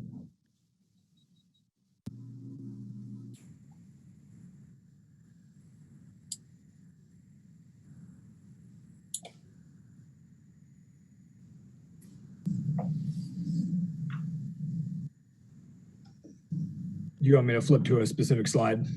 Or I just requested control. But if you could go to slide 12. There you are. So this is the first one that I would consider an election provision. As would I. I'm sorry, which section number is it? 22. 22, okay, there I see it. It should be displayed now on your screen. I would agree that that's an election decision. It's not administrative in any way. It's substantive. No. And my concern was that for some reason the election could not be held on a Tuesday, the same Tuesday in November, because of something preventing the election from being held. I mean, go ahead, Tom. No, go ahead. I was just going to ask to advance the slide, Sam, if you have a comment. I have a quick comment, which is this does seem like a timing issue to me, a time issue. So it does affect an election for sure, but it would have to be under a state of emergency. I could easily see when we'd have to move an election. So it's a kind of thing where I think that minimum effect necessary may actually be useful because moving it, say, 6 months past the end of an emergency would clearly be able to be challenged in court. So at any rate, this seems like... Sam, if I can colloquy with you on that, I Sure. think you make a good point. I think if you restricted it on a temporal basis, not more than 15 days or 10 days or 30 days, there might be something that I could support there. Obviously, I don't want to just have unlimited discretion to move an election to a time when the sitting council thinks it might be more convenient for their particular purposes. So on the concept of the minimum necessary, if you capped it and said, but no more than 15 days, I could probably live with that. Great, and I think what you're saying, if I heard you right, is 15 or 30 days, whatever the number is, after the end of a state of emergency, that we would have the election. No, I would actually do it from the date of the scheduled election. Well, I think the challenge with that could be that your emergency could still be going on. Let's picture something like a big explosion, a much more acute pandemic that was killing people more quickly than this one, or some kind of nuclear attack. So I can imagine a situation where 15 days wouldn't be enough. And so I could see a guardrail where you would want to have a certain amount of time after the end of an emergency if an election has been put off. But I don't think some hard number is going to give the flexibility needed depending on what the emergency is. Well, I don't disagree with you, but this is a question of risk allocation. And if you say 30 days after the end of the emergency and the emergency lasts for a year and a half, what then? I prefer to give a future council some degree of flexibility, but not unlimited flexibility. At some point, you have to hold the election. May I colloquy on the two of you? Let me just finish my thought. In the event of nuclear war, I think elections will be our least worry at the time. But my point is that an emergency should postpone certain functions in a very limited way, but I'm very uncomfortable with saying, well, the emergency is still here, and it's now next February, and it's too bad we couldn't have an election for you. And we're going to continue in office. That's problematic to me. I was just going to observe that at least the way the ordinance is written now, again, section 3, it says, but shall in no event extend beyond the end of the declared emergency. So I think it is self-solving. I mean, Mark, you may not like that, but I don't think that we need to say, Sam, to your recommendation, that it'd be X number of days after the end of the emergency, because the ordinance already says that it automatically ends upon the ending of the emergency. Okay. So I have a question along the same lines of this same conversation. What would happen now if the election could not be held? I don't know, Mary. That's one of the things that's troubled me. Arguably, we wouldn't have a government. Like we'd have only 5 council members or 4 council members, because the other council members would end. And I would suppose that council has the authority to create a special election. I'm not sure you can and elect council members at a special election. So there are limitations on replacing vacancies, although I think you could. I'd have to think this through. These are the sort of things about during this emergency.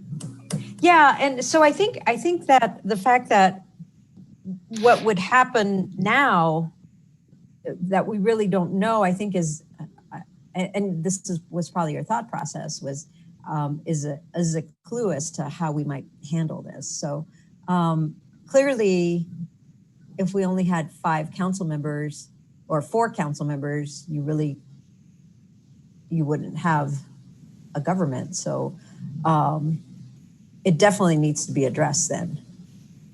Go ahead. Raise an issue, Mary. I also want to point out that with mail-in voting and the ease of voting, it becomes more and more difficult to project a scenario where we can actually not hold an election.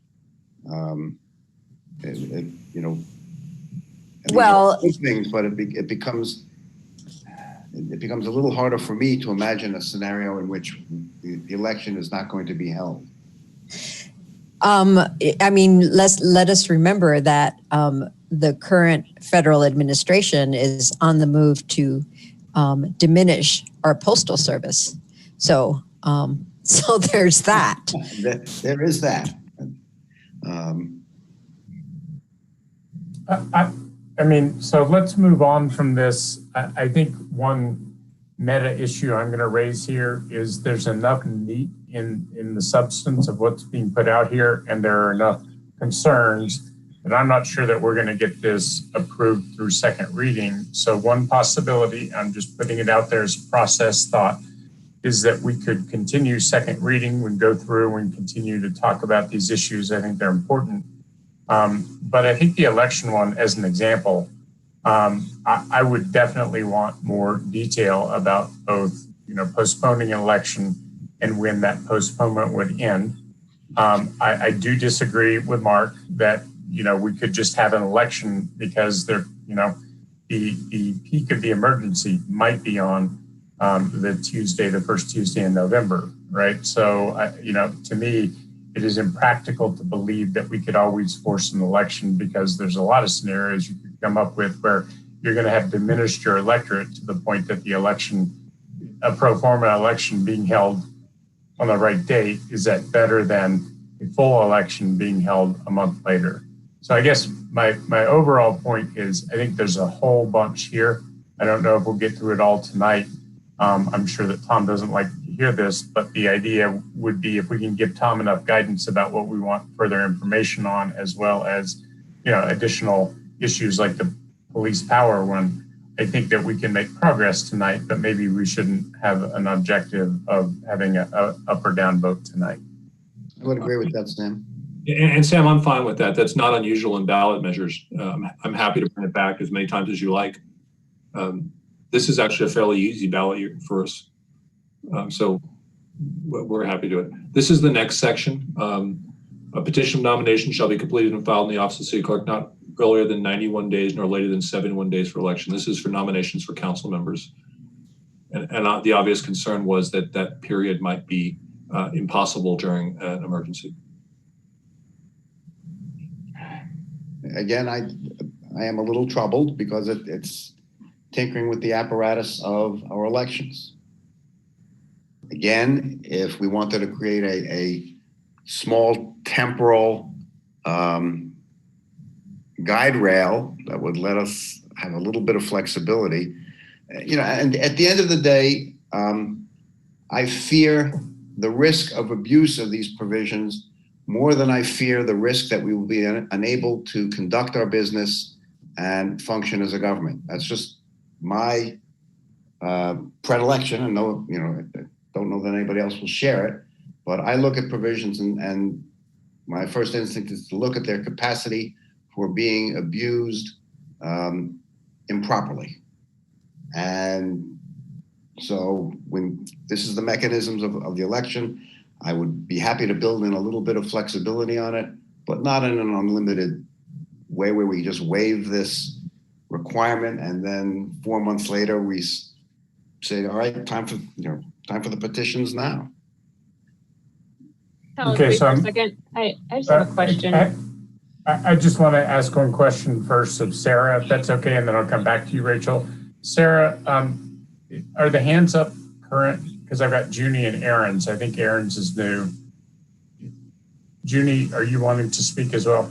Okay, great. So Rachel, back to you.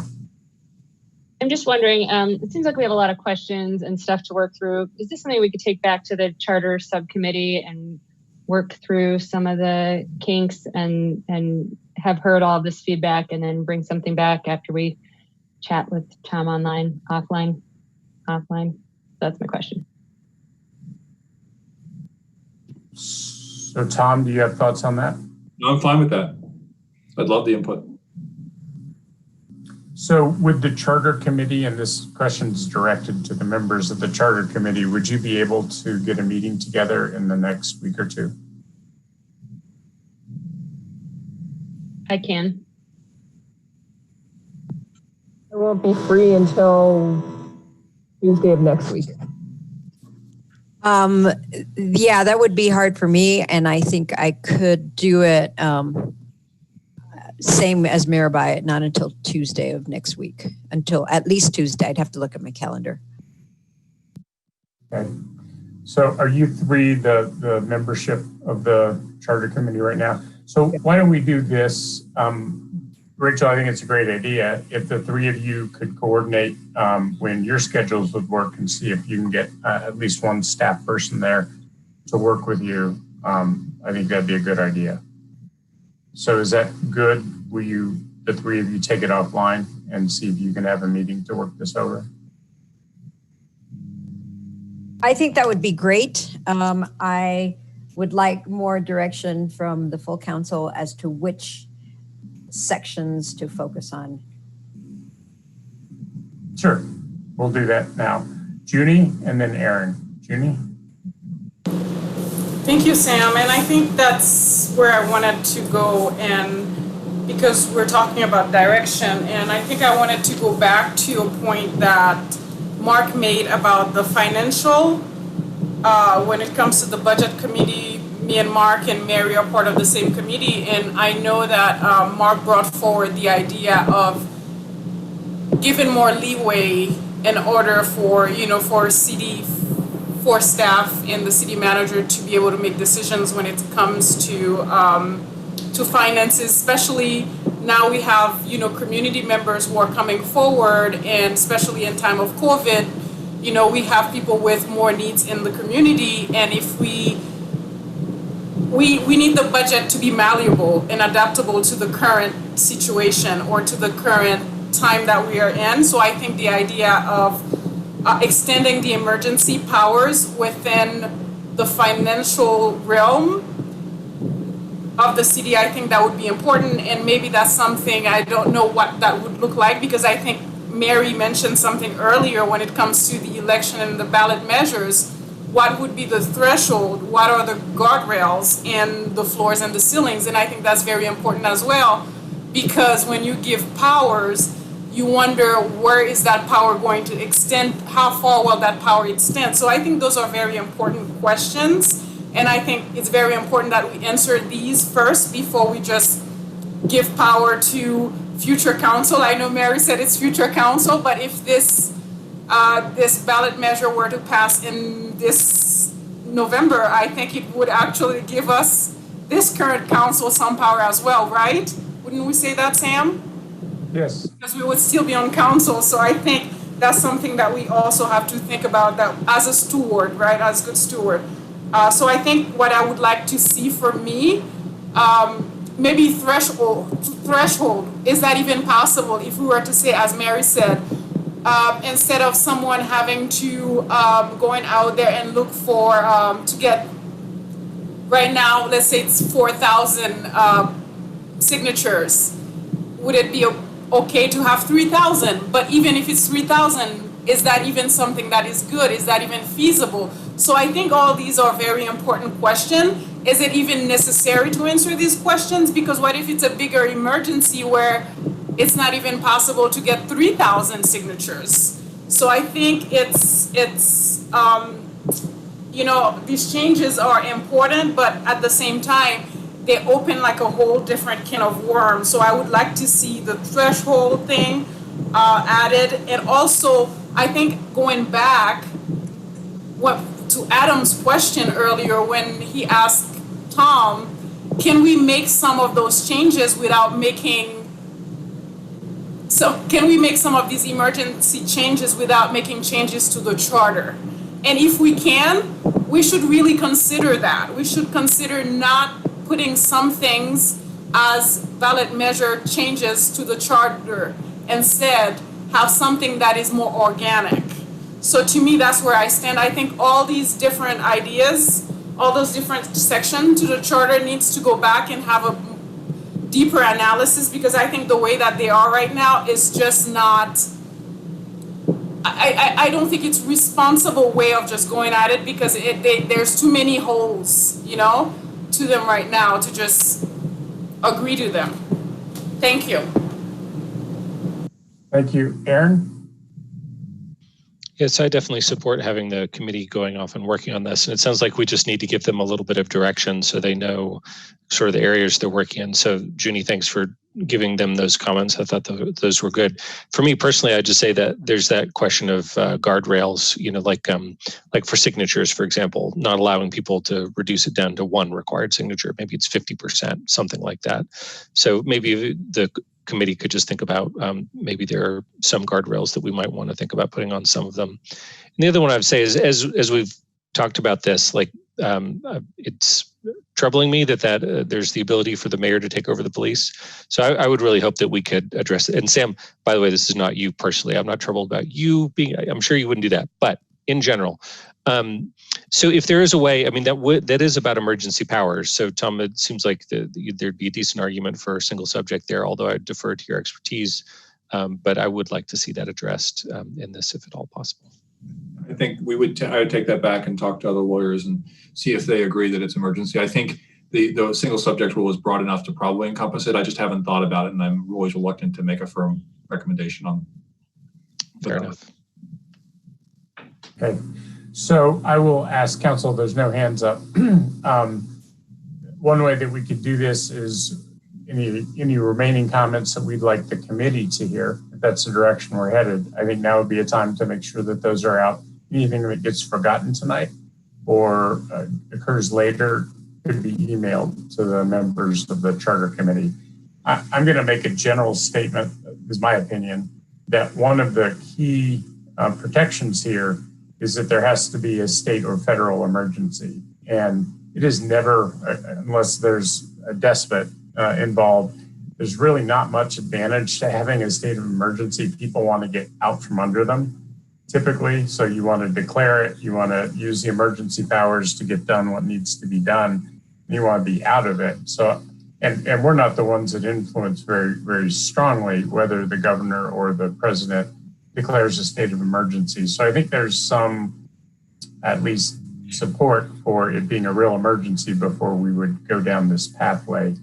And so the only other comment I'll make is I agree with Bob and Mark about the real hesitation about messing with electoral limits. So the timelines, I think we should be very willing to adapt to the situation, because, the flood of 2013, had it happened at the wrong time, would have essentially wiped out the ability to run an election that was meaningful, at least for the people who aren't doing mail-in. So I guess I would say I'm happy that the Charter Committee will pick this up.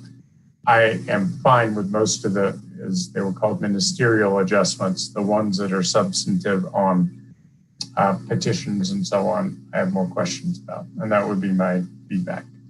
So if others would like to weigh in, I don't have any hands up, but I'm looking for them.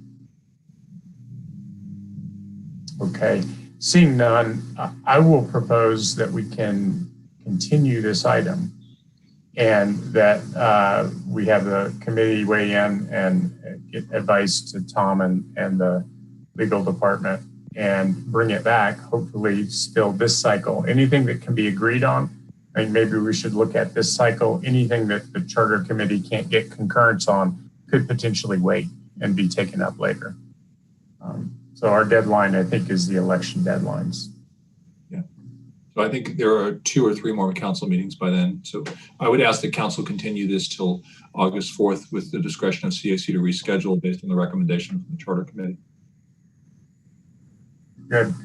People agree if I could have a motion to continue this item to August 4th, that'd be great. So moved. So moved. Second.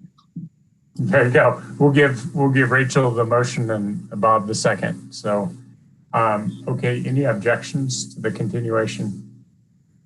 Very good. Seeing none, I think we're done with this item for tonight. And Debbie, back to you. We're going to move on to matters from the city manager. We have item 6A, which is the process for the municipal building name change. Thank you, Debbie. And I would like to introduce Taylor Raymond, who all of you know.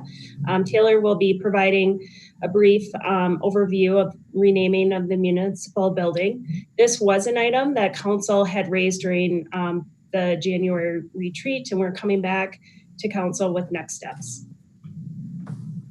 Taylor? Thank you. Good evening, council. Can everyone hear me? Yes. Excellent. So hi, my name is Taylor Ryman. My pronouns are she, her, hers, and following that discussion, your next item is quite a bit lighter. In fact, I'm pretty excited to be bringing this item to you. It's something you discussed at the retreat in January, renaming the municipal building after Penfield Tate II, Boulder's first and only African-American mayor.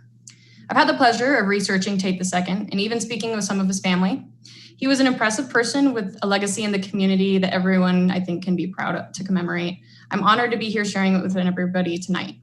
This is also directly aligned with council's commitment to honor, acknowledge, and memorialize people of color in Boulder, which was laid out in the council's racial equity resolution passed last December. Next slide, please. Tonight, we'll cover the municipal building, offer a brief history of Penfield Tate II, go over the fiscal impact of renaming, lay out next steps, and have time for questions at the end. Next slide, please. The municipal building is a structure likely most of us are familiar with. It's considered Boulder's primary convening place for local officials, elected leaders, and the public.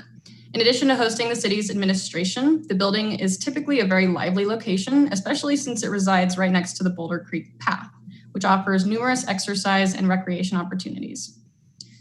Now that we've talked a bit about the building, I'd like to give you guys some information about the proposed namesake of the building. Next slide, please.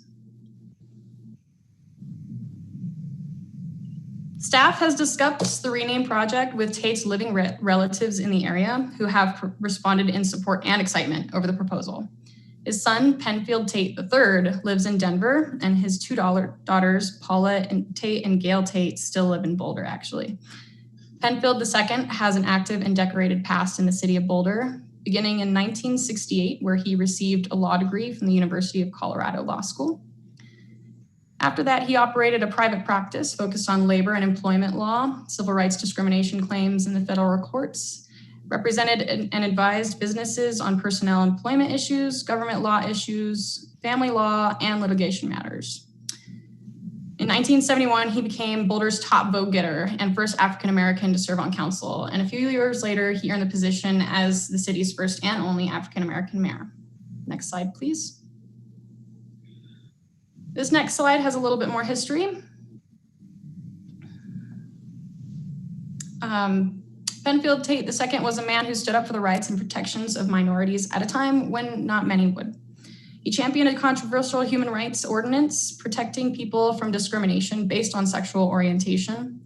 And unfortunately, he received lots of negative backlash from this, even faced a recall election, which he survived, but it only ultimately lost him re-election and his political career. In fact, in talking to Tate III, his son, he recounts stories of receiving hate mail at the time when he was a kid in Boulder and even getting teased at school for it. So it would be great to honor their family and their struggle in this process.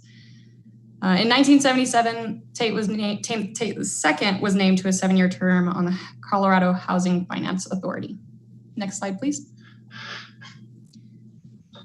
The fiscal impact of naming the building ranges from approximately $11,000 to $20,000.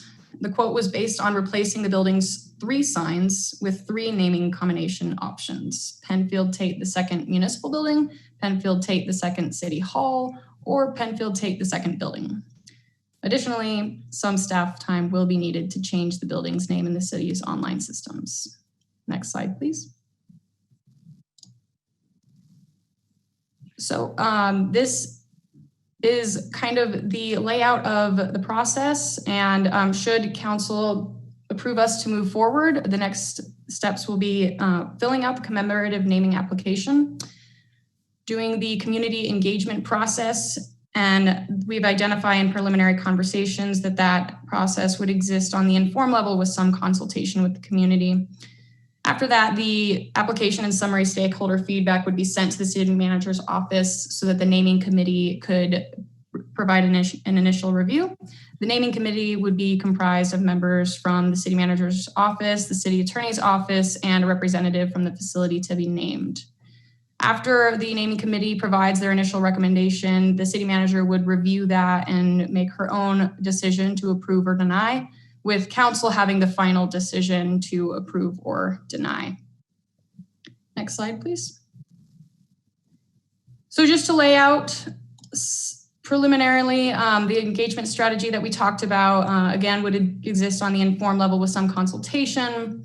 It would exist in a 2 to 3 window of engagement beginning in August. August is typically a good time to be engaging at Boulder. It's when folks are coming back for school and from vacations.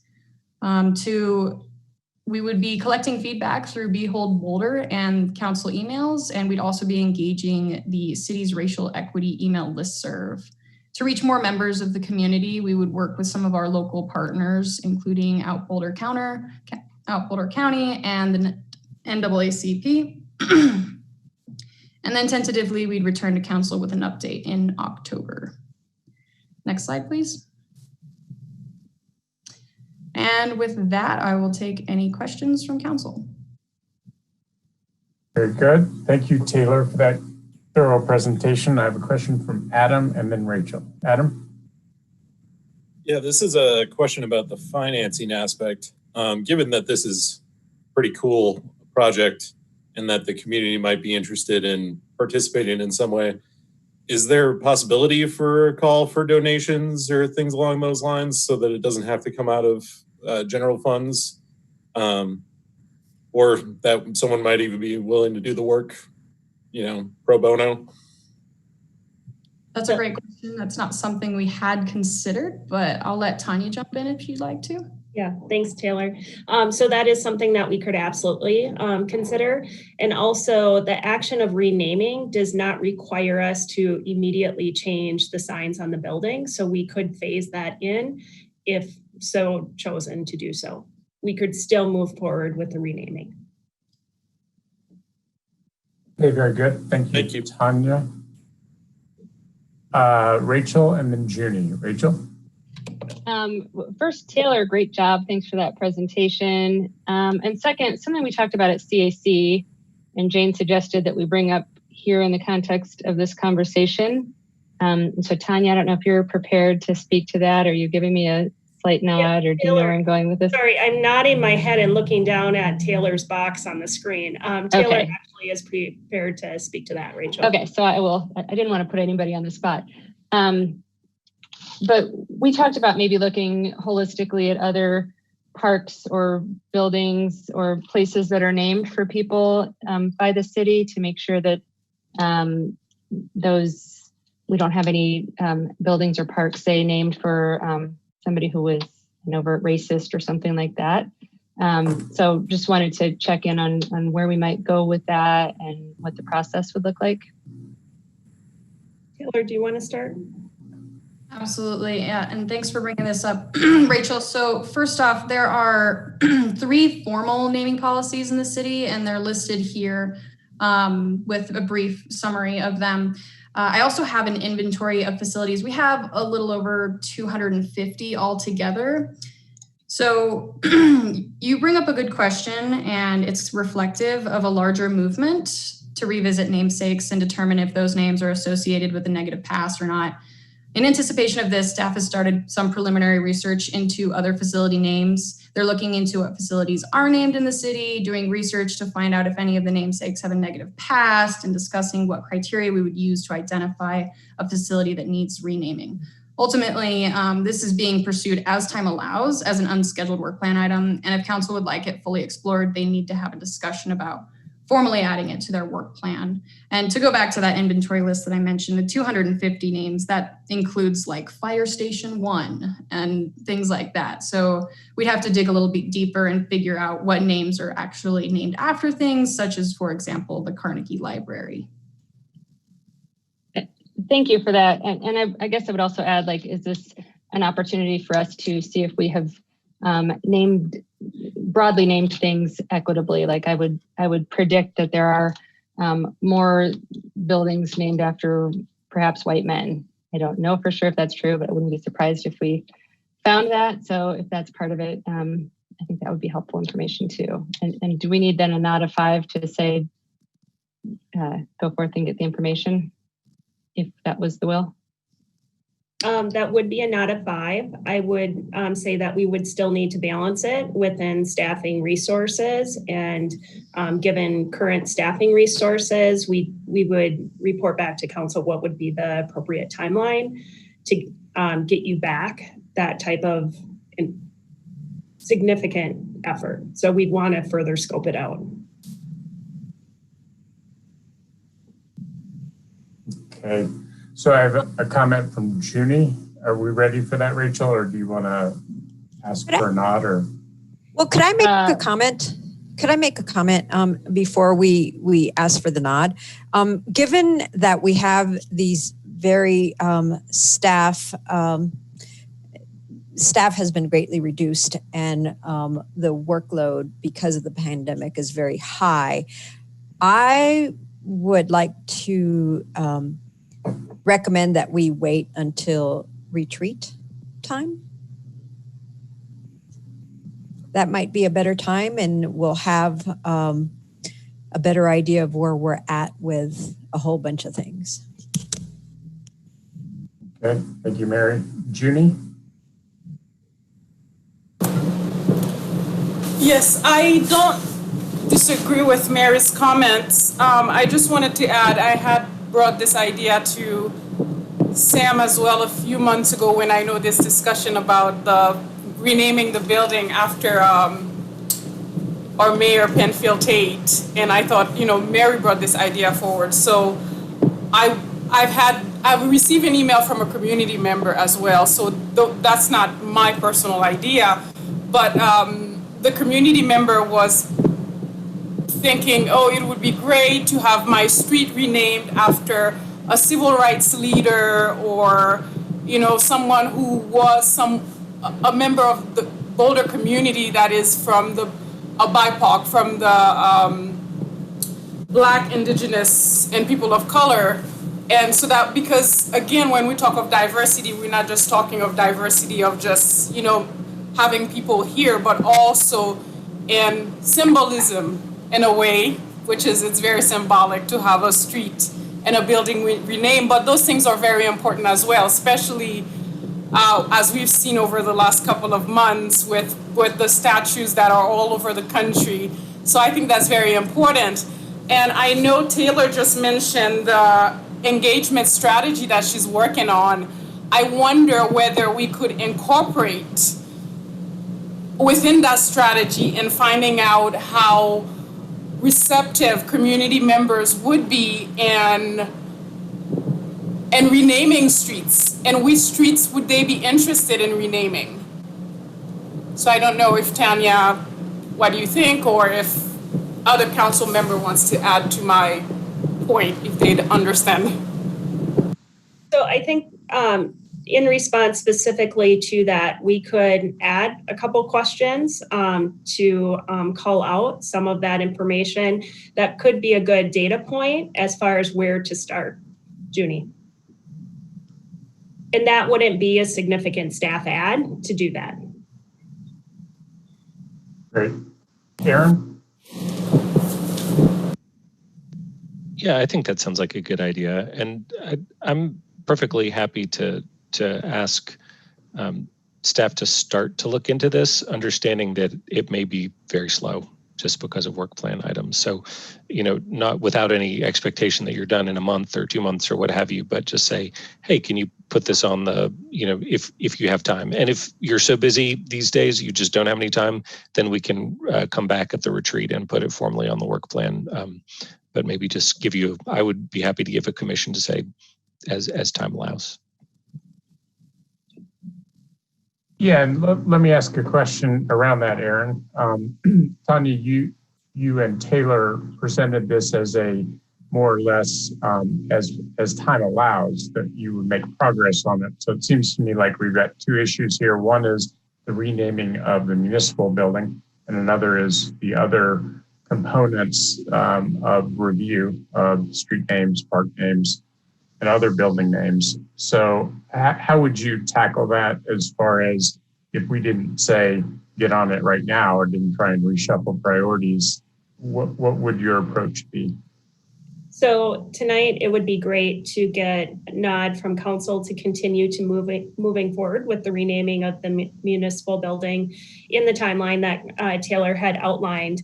Then number two, because we do have some efforts occurring within certain departments such as Parks and Recreation and Open Space, looking at some renaming, we can completely encourage the departments to continue on that work. And we could add this item as a discussion item for the retreat for an update on what the progress has been. Great. Well, my sense from what I've heard so far is that's a super good answer. And I think, we can have a vote if we need to about the renaming of the Tate building and hear from you at the retreat, if not before, about any progress that's been made on the other issues. If there's anyone who disagrees with that summary, please feel free to raise your hand.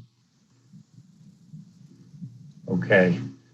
I would like to add one small coda to this. The Settlers Park name is already under discussion as part of the tribal consultation work that's going on. So just for the community and council to know, that is in the hands of our partners as far as working out a process and then hearing from the partners what their thoughts are about a potential different name than Settlers Park. So I just wanted to put that out there to some small extent. This is already underway. Sam, can I just add to that? Actually, a name was hoped to be brought forward this year. However, with tribal consultation being canceled due to COVID, that's on hold until next year conversation with our tribal partners. Great, thank you. And I don't see a motion in here. Do we need a motion as far as the renaming, or is that underway and this is an update? This is an update and to just ensure that there's no areas of concern with us moving forward. Got it. Okay, thank you. Any council members want to have a last word here? Okay, seeing none, I think that we are in great shape. Thank you, Mary, for suggesting this and staff for picking it up. Taylor, that was a great job on the presentation and the research that you did. So it seems like we've got full council support for proceeding with Taylor's plan, as well as can be handled, the renaming of streets and parks and buildings. So thank you, council. Thank you, Taylor. Thank you, Tanya. Okay, very good. With that, back to Debbie. Okay, we'll move on to matters from the city attorney. And the first item is discussion of ballot measure items. Great, thank you, Debbie, and thank you, Luis, for being here. Before we get started with the staff presentation, Bob has something he'd like to say, and I would like to frame up kind of the order of steps for tonight's discussion. So Bob, why don't you start? Yeah, I just, before you frame that up, Sam, I wanted to call to the attention of the community and maybe even some council members, the fact that the city today, this afternoon, received a letter from a lawyer hired by the Veterans for or for people initiative threatening to sue us if council does not put their measure on the ballot. I find that quite unfortunate that we've come to this point where lawsuits are being threatened, and it's quite a reputable and large firm, so I believe their threat is credible. People don't usually make those threats unless they're going to follow through on them. And one of the unfortunate impacts of receiving a letter like that from a lawyer is when people know they're going to be sued, they tend to shut down. I know I will, and others on this council may as well. And that's quite regrettable because, as evidenced by tonight and our last several months together, we tend to like to have robust and open and free-flowing discussions, exchanges of ideas, thoughts. We try to persuade each other. I'm fearful that normal exchange of ideas and discussion and persuasion won't be able to happen tonight because we are now under threat of lawsuit. We've been told if we don't take a certain action, which is in our sole and absolute discretion, we will be sued. And I, for one, will be very circumspect about what I say tonight. And that's unfortunate because my council colleagues will not have the benefit of my counsel, and the community will not have the benefit of understanding why I'm going to vote or make statements or decisions the way I will. I suspect other council members will be similarly stifled in their communications. We may have a very abrupt and circumspect discussion tonight. Everyone is entitled to access to the courts. Anyone can hire a lawyer and threaten a lawsuit, but it's quite regrettable that we've reached this stage where a group of people feels that the best way to persuade council to do what they want is to threaten to sue them. And I don't think that's a very good tactical move. And it's going to cause me to be very cautious about what I say from here on out about this particular matter. So I just wanted to let the community know that we now have been threatened by a lawsuit. And to the extent that council members say less or are cautious in what they say, that's the reason. Thanks. Great, thank you. Before I call on Mirabai or Aaron on this, I would just like to turn to Tom, if it's okay, and ask for some clarification about people's personal legal exposure for expressing their opinion on matters before council like this. So is there any thoughts you want to share with us before we launch into more of this, Tom? And you're on mute. Louise, correct me if I'm wrong. You're a bigger expert on this than me, but there's generally legislative immunity for statements made during the course of legislative proceedings, and you can't be sued for those things personally. In this case, I would not expect a lawsuit to name you personally, except they would name you, if at all, in your official capacities, not in your personal capacity. I wouldn't expect any personal exposure. My guess is the lawsuit wouldn't even seek damages, because I'm not sure what damages they would have. The lawsuit would seek an injunction placing the matter on the ballot. We've done this before. This would not be the first time we've been sued over a ballot measure, either to keep it on, put it on the ballot, or keep it off. We have some familiarity with this. It's not something that's unexpected. Nevertheless, I have on many occasions seen statements that I've made or council members have made quoted in complaints. So to the extent that you feel constrained, that might be appropriate, but not based on personal. Okay, great. Thank you, Tom. And before I start calling down the list of raised hands, and I will, I think the intention here, as far as the order, would be I can talk about framing. We're going to hear the memo and then go into discussion, and I'll talk about the structure of the discussion later. But the idea next would be after a little bit of discussion about structure, that we would move on and hear from Luis Toro about the issue. So I have 3 hands up. I have Mirabai, Aaron, and Mark. Mirabai? Before we get into this, due to the legal issue, and one of the questions I had was what Sam asked, so thank you for that information. But based on what Bob said, I just wanted to ask if everyone who put in a petition initiative or charter change where they were trying to get signatures, from my understanding, they all received something from the city that said, we strongly recommend that you seek legal counsel to help you understand your responsibility to comply with election law. Did everyone who put in a petition, did they receive this warning, basically? Well, that's in the guidelines that the city published. And whenever I communicated with a ballot committee, I urged them to get independent legal counsel.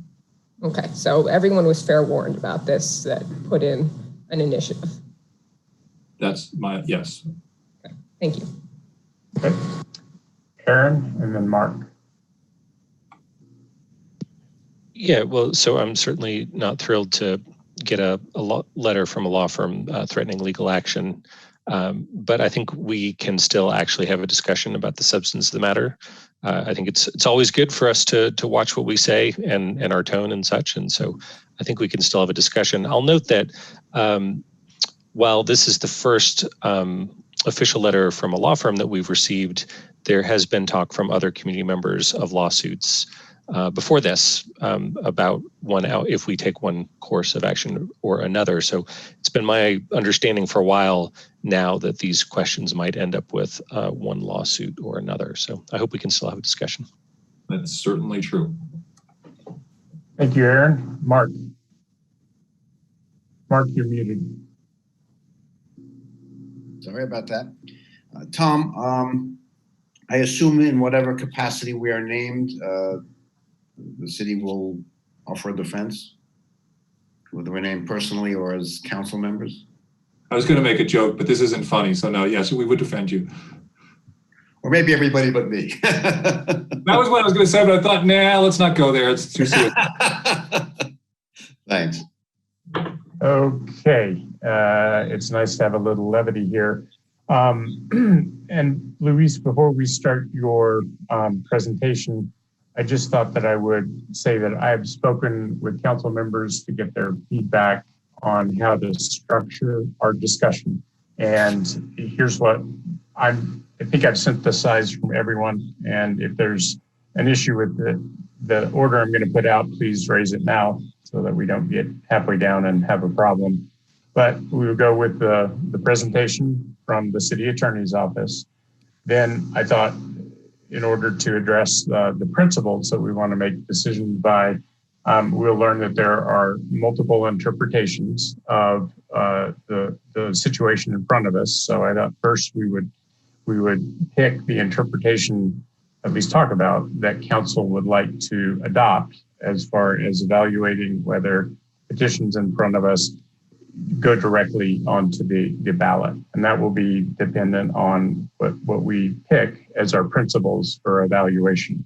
So then after we have that full discussion and then how those principles apply to the ballots in front of us, or the initiatives in front of us, then we could talk about if any of them are not likely to end up on the ballot because of the requirements for dates and signatures, would we want to refer any of them? And I thought that would be an opportunity without making a decision for council members to talk about their thoughts on criteria they might use for referring or not referring measures to the ballot. And then finally, if we get through that and there's time and will of council left, that we could talk about if some of these don't either make it on the ballot or don't pass, are there steps that we'd like to take as a council based on what we learned from the petitioning process relative to the subject matter of each of the measures.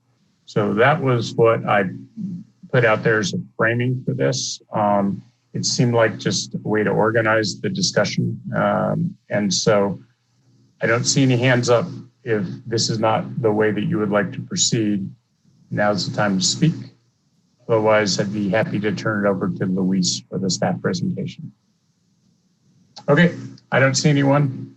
While we're setting that up, I want to make clear that I'm responsible for everything that comes out of my office. I've asked Luis to do the presentation because frankly, he's smarter than me and he understands this stuff better. But if there's fault, if there's people who are upset, please be upset at me. Luis is here as an expert on this area who's helping to give you the best information he can.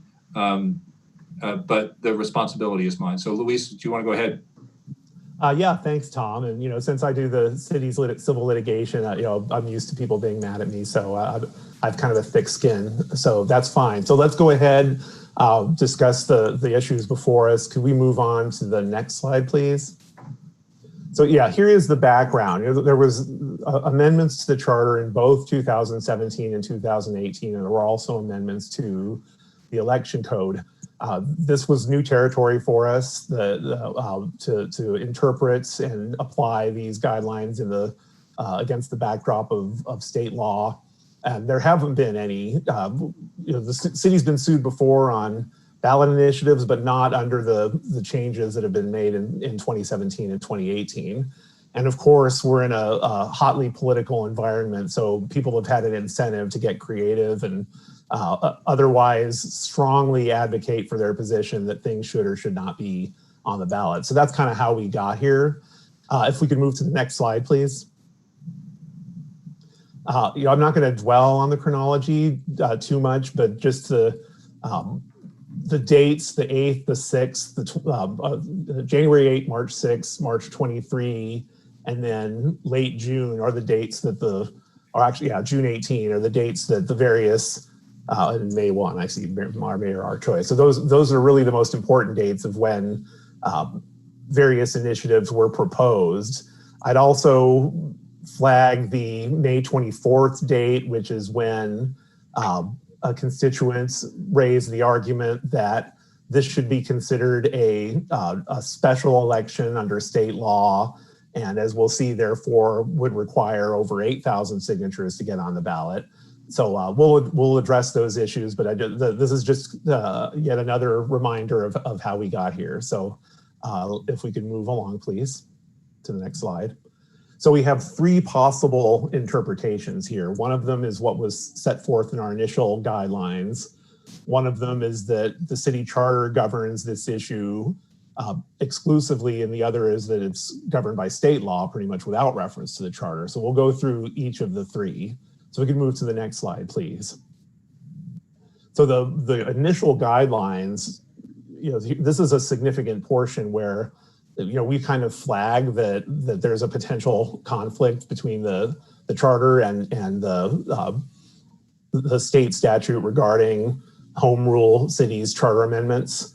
So we have decided that to basically take the most pro-democracy and pro-petitioner interpretation, which was to give more time for charter amendments and follow the state guidelines, and basically err on the side of whichever was more favorable to petitioners. So that was really an attempt to enshrine the right to petition and put it forcefully. So if we could move to the next slide, please. So here's what the guidelines have told people, that the requirement was for 5% of the registered electors on the date of the filing of the statement of intent, and that if it was a special election, it would have to be 10%. But the interpretation was also that a November election is a regular election, which is how it's defined at the state level. As we'll see, there's a different definition of that in the municipal elections code, but the guidance here was based on the assumption that this is a regular election and not a special election. So if we could move on. I've been told puppies are a good thing to put in these presentations, so here's some. While we have the puppies up, I want to talk a little bit about home rule and what Colorado is a state that has always, since the early days of the state, has really encouraged municipalities to set up their own structures. What's good for Boulder is not necessarily good for Colorado Springs, and cities have a lot of leeway to do things differently, and that's we'll see how that plays out in these next few slides. So if we could please move along. So here the determination that the charter controls is based on the statement, among other things, the statement of intent from the legislature when they enacted Title 31. And Title 31 is regarding municipalities in general. So it isn't just charter amendments. It's all sorts of things. It's the way municipalities conduct elections. It's all sorts of potential restrictions on home rule municipalities. And the statement of intent is that all of Title 31 should not apply when it's superseded by a charter or ordinance passed pursuant to that charter. So this is really the language that the charter control interpretation hinges on, that to the extent there's contrary state law in Title 31, the legislature has specifically indicated that it interprets its own authority not to extend to preventing cities from, home rule cities from devising their own methods for amending the charter. Could we move to the next slide, please?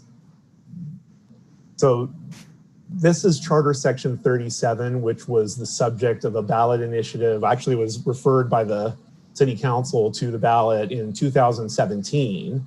And it's, as you'll see, it added the language charter amendments, and it added the term legislative to modify ordinances.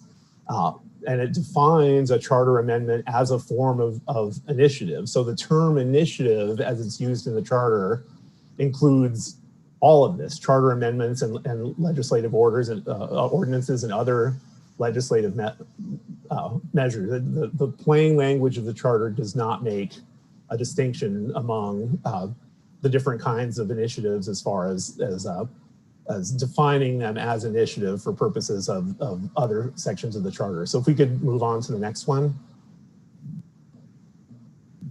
This is something that's been in our code for a long time. It used to say that, well, basically, this is in the election code, and it says in the bolded part that's the most important, that no statute of the state purporting to regulate in any way the exercise of the initiative, which, remember, includes charter initiatives per Charter Section 37, nothing shall govern except for criminal provisions of state law that prohibit fraud or deception in the circulation or signing of initiative or referendum petitions or respecting affidavits concerning said petitions. You may recall that came up in connection with the discussion about electronic signature gathering during the pandemic, that there would need to be a change to this language because the state law that we have incorporated through this provision does say that circulators have to verify that the affidavit was signed in their presence. So that was what would need to be changed to allow electronic signatures, and that didn't happen. But we have seen this provision fairly recently in the council's deliberations. And I should also mention that it used to say that it added charter amendments as it also mentioned charter amendments as something that was governed by state law, and that was removed presumably at the same time. I believe it was at the same time as Section 37 was amended to include charter amendments as part of what are considered initiatives. So if we could move along to the next slide, please. So this is where the deadline comes. The Charter Section 39 says that the petition needs to be submitted by 150 calendar days, and that's where the June 5th deadline comes from. Next slide, please.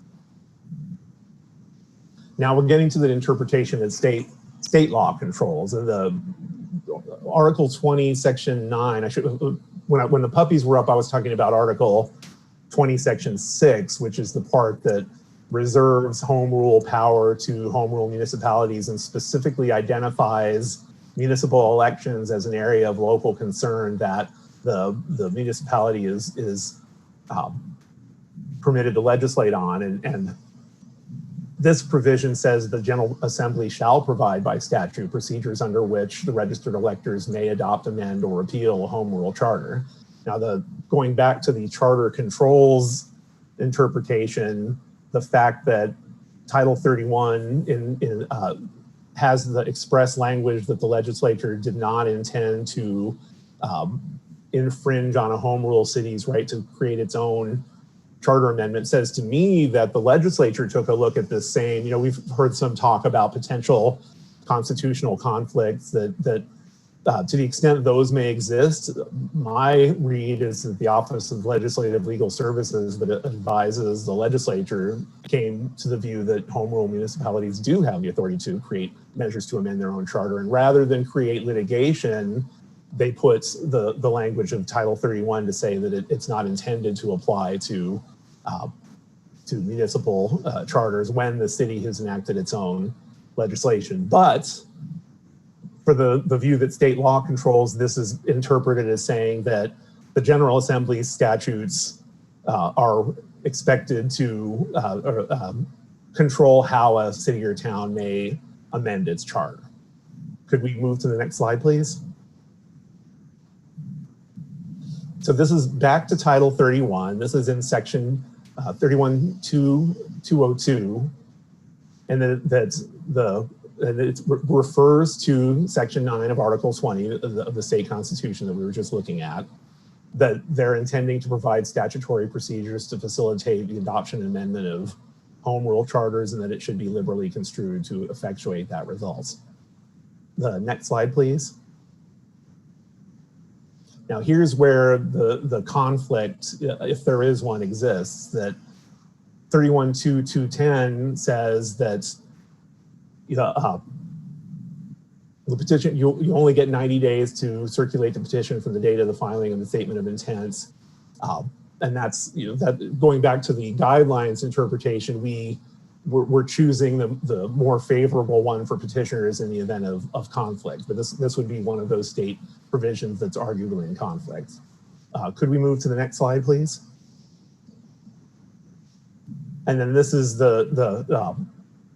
this is the part where we get into special versus regular elections, and maybe counterintuitively, the statute defines the regular election as the odd number year election. On one level, that's maybe more intuitive to you all on city council because that's when you run for office. So that's a municipal general election, and strictly speaking, if we're following state law, then this is a special election, and the council would be asked to pass an ordinance that technically calls a special election to be held concurrently with the national general election, and then we enter into a agreement with the Boulder County Clerk for a combined election, and the county clerk helps us with making sure the right ballots get to the right voters and so forth. So this says that if it's a special election, which the statute would define this November election as being, then you would need 10% of the registered electors, which is about 8,000 signatures, as opposed to the roughly 4,000 that we had advised were necessary based on the viewing this as a general election, which is what it's commonly understood to be. Could we move to the next slide now? Oh, well, this is the definition I was just talking about, so I guess I should have put this slide up. But if we follow the state law, the definition of regular election is the odd number year, and then any other election. We can move on to the next one, please. Then this is the definition of special election, which is any election called by the governing body of any municipality or initiated by petition to be held at a time other than the regular election. So any time, and that would include this November's election, would be considered a special election by statute. Could we move to the next slide, please? So this is a summary of the different outcomes based on the 3 different interpretations. If the charter controls, then everybody should have had the same deadline and the same number of signatures, which would have been, and this is the line, charter controls June 5th for everybody, and they would need only 3,337 signatures because there's no difference. There would be no difference between a legislative ordinance and a charter, but by the definition of section 37. And the statement of excuse me, I'm sorry. If the state law controls, it's the 8,096 signatures, and then here's would be the deadlines. I guess you're not seeing my cursor, but it's June 20. It would be June 21st for bedrooms, July 30th for our mayor, our choice, and August 5th, which is the last possible day for the citizens' conditions for CU South. And then finally, if the guidelines control, then it's, which is what we told people, 4,048 signatures by August 5th. So that was the guidelines that were posted on the website, that view of harmonizing the state and the charter provision. So then just one last thing, I knew there's been a comment or a suggestion that section 137 of the charter conflicts with or overrides section 37 of the charter, and section 37, which we looked at a few slides ago, says that charter initiatives are initiatives and they're subject to the same rules as other initiatives. And section 137 says amendments to the charter shall be conducted in accordance with Article 20. But going back to what I said about Article 2, Section 9, and how it says the legislature may adopt rules and then procedures, and then when the legislature did that, they specifically said that they interpreted their authority as not forbidding cities from providing for their own provisions in the charter. So, and Article 20 includes Section 6, which puts vast power into the hands of a home rule city council to basically legislate on any subjects, as long as it doesn't contradict with state law on a matter of statewide or mixed concern, and then basically whatever you want on a matter of local concern. And that's something that the council has exercised from time to time in many different contexts, which we won't get into now. But I believe that's the end of the presentation, so we can move to the next slide. I think it's time for council questions. I'm happy to answer them more. Yes. Thank you, Luis, for the presentation. It was comprehensive. So council questions now. I've got Bob's hand up. Luis, thanks so much. That was really, really great and really helpful. Could you back up one slide? Could you put the second to last slide back up? I can't, but whoever's controlling the slides. Yes, the one before that, please. Before, please. Yes, great. Mm-hmm. As I understand it from this, and from your comment earlier, that the question of whether this is a special election or general election could have bearing on the number of signatures. Is that right? Because at least under state law, the number of signatures would be 8,000 if this was a special election and 4,000 if this was a general election. Is that right? Yeah, if state law controls, that's what it says, yes. Okay, and you were very helpful in providing the state statute that defines special elections and general elections. Isn't that very similar language, or maybe even more clear language, actually in our charter? I would say that the language in our charter is different. I don't have that up here, but it refers to special municipal elections and general municipal elections, but then that language doesn't tie into any other provision. It's some kind of, I don't know if at some point it did, but the way section 37 reads now, initiatives are initiatives, and our charter doesn't make any distinction based on whether it's a special municipal election or a general municipal election. I'm sorry, I wasn't referring to section 37. I was referring to section 22. Let me just read it for you. Sure. And for council. Section 22 of the Boulder City Charter reads, a regular municipal election shall be held in the city of Boulder on the same Tuesday in November of every odd year. It's going to be an odd numbered year as the state ballot election in odd numbered years, and shall be known as the regular municipal election. All other municipal elections shall be known as special municipal elections. So that sounds to me pretty consistent with state law, that odds on the Tuesday in November are general and everything else is special. Would you agree with that? Sure. Okay. I'm just saying that under other provisions of the charter, that particular distinction doesn't apply to the charter or other ordinances. It's the same whether it's a special election or a general election. Okay, that seems to be the definitional section, so that's what I was just focusing on that. Mm-hmm. Okay, thanks, Luis. That's all I had. Could I colloquy? Because I'm not really understanding how language in the charter wouldn't apply to other places of the charter. Could you explain that to me, please? And you know, I've been comprehensively studied the charter to see if those terms come up somewhere else, but they don't come up in section 37. And when you have legislation by, you know, as I'm sure you all know, when legislation is and charter amendments are done by the voters, sometimes you get less than perfectly coherent results. But the you know, section 37 and all the provisions that relate to initiatives don't make any distinction regarding special versus general. And if I could add, in 2017, they removed the provision in the charter that allowed for having an initiative on a special election if you got more signatures. There used to be such a provision in the charter, but it was removed in 2017.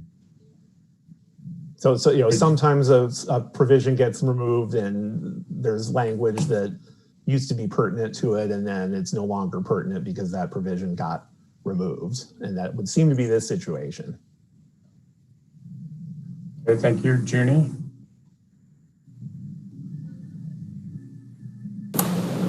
Thank you, Sam. I just wanted to ask one question and also some clarification. So this is not the first year we've had ballot petitions. I know this is the first year we're dealing with COVID. So is it right for me to infer that somehow we have been doing this without really considering the charter rules? And that's just a comment, because that's what it sounds to me, and you can clarify that for community members who are listening, because from what I'm hearing is that those petitions have been getting on the ballot with, no? Go ahead, Tom. The charter was changed in 2017 and 2018. We haven't had a petition since the 2018. So this is the first time we've had to deal with these charter provisions. Thank you. And my other question is, I think for me, hearing this discussion, and you're talking about, you know, bedrooms and mayor, which is the 2 ballot petitions that are, I guess, were due in June 5th or are due on August 5th, depending. But my question is, if we were to move the goalpost to a higher threshold, what happened to the ones that have already made it on the ballot? Because we know that the no eviction have already made it on the ballot. So does that mean that they're no longer on the ballot? And yeah, so I'm just not sure, because that seems very unstable for me to understand. If we move the goalpost, what will happen to the ones that are already on the ballot? Nothing will happen to the ones that are already on the ballot, and here's the reason. It's the no evictions without representation is a legislative ordinance. It's not a charter amendment. So this issue about state law only applies in the charter context. So the instruction given to Newer was that they needed 3,337 signatures, and that they needed to do that by June 5th, and they did that. Now there's another provision that gives what we're calling an amendment period. Some people call it the cure period, but that's not really an accurate term, because it's not about curing signatures, it's about submitting new signatures. So in that kind of over time, they reach the threshold. So they're in, and there's no question about that, because it's not a charter amendment. Great. So I see no other questions, so I'm going to ask one or two. On slide 18 in your presentation, which is a great summary slide, thank you for having this here. I have a bit of a question about why the guideline control has 4048 and the charter control has 3337. What I'm really asking for is, what was the rationale? Because I understood the rationale fundamentally to be, we're going to pick the rules that favor the petitioners, but it would seem like the charter controls would favor the petitioner more than this guideline number. So how did the guideline number come to be what it was? It was because state law says that in a general election, you only need 5% of the registered voters. So that came out to be 4,048. Whereas if it was, so that was based on the view that this is a general election. Let me ask a question again, because I don't think I was clear. If our charter can control everything about our amendment process, amending the charter, right? That's an assertion for charter controls. Then why wouldn't the charter signature limits apply to either a legislative ordinance change or charter change? So it seems like the guidelines control number 4048 is 5% of the registered voters in Boulder, but that's not in the charter. That's in state law. Is that correct? That is correct. So I don't understand the rationale or why the state law was used to set the signature threshold in our guidelines, when in fact you could make the argument that the charter controls number 3337 should have been what's in the guidelines. So it seems like there was some thinking that state law applied in some way to the charter amendment measures.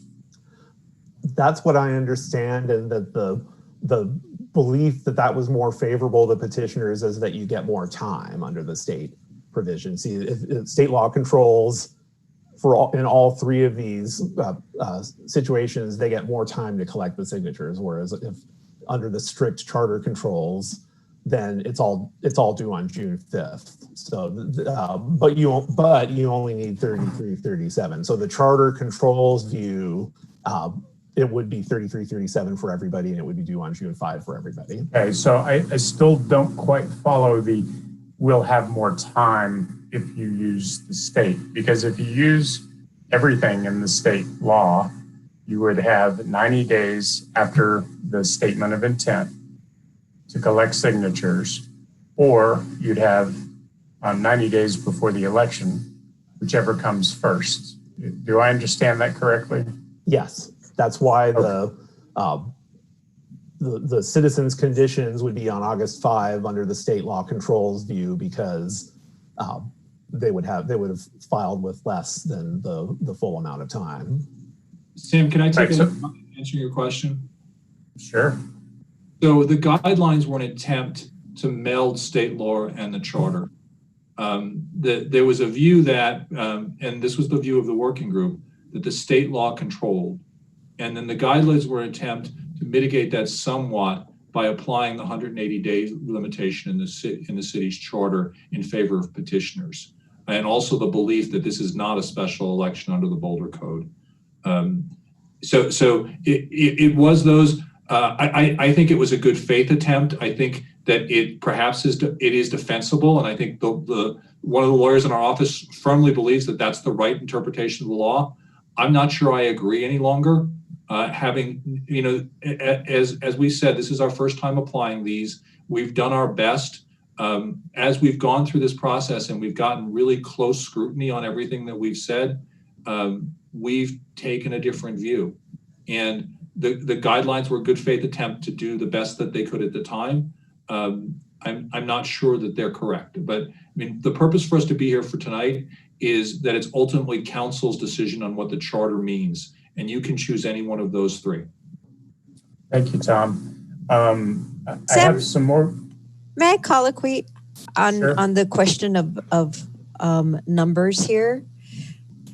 If the charter controls, what percentage of the registered electors is that 3337? It's the average. Let me get the exact language here, but it's, let's see. I have it. It's 10% of the voters in the average of the voters in the last two municipal elections. Thank you. Right. So it's actual voters. So the clerk gets the numbers from the Boulder County Commissioner, the Boulder County Clerk and Recorder of how many people voted in the last two elections, averages that, and then divides it by 10. Okay, so the difference, and that is 5% of those of the average. It's 10% of the average. 10% of the average. 10% of the average voters in the last two elections, whereas the guidelines and the state law numbers are of registered voters. So okay, that's the difference. Okay, got it. Right. Got it. So Mary, to explain a little bit, you may recall that the federal government at some point restricted localities stripping voter rolls. And so because Boulder has a transient student population, our voter rolls started to grow enormously.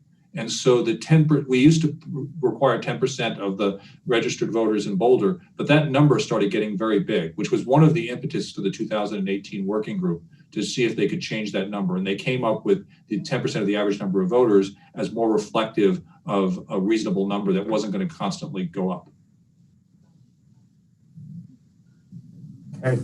Thank so you. I have one other question, and then I'll see. So Bob, your hand is up. I'm going to ask my other question and then come to you. Are you colloquying, Bob? I kind of am, if you don't mind, Sam. Sure, go ahead. But Tom, you mentioned when you were answering Sam's last question that the guidelines were a kind of a meld of charter and state law controls. You mentioned the August 5th was 180 days. 180 days from what? Oh, no, it's not 180 days. The charter says you have 180 days to gather signatures. State law says you can only gather for 90 days after the statement of intent. So there was a conflict there, and the guidelines resolved it by relying on the charter's 180-day limit to give people more time.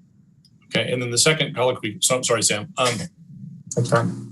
I'm still struggling with the special election versus a general election because the guideline control, the 4,000 signatures, seems to come from a read of state law that the even year election is a general election. I'm struggling a little bit how this is a general election. I read previously section 22 of our charter, which seemed to indicate this is a general election, or excuse me, this even year is a special election.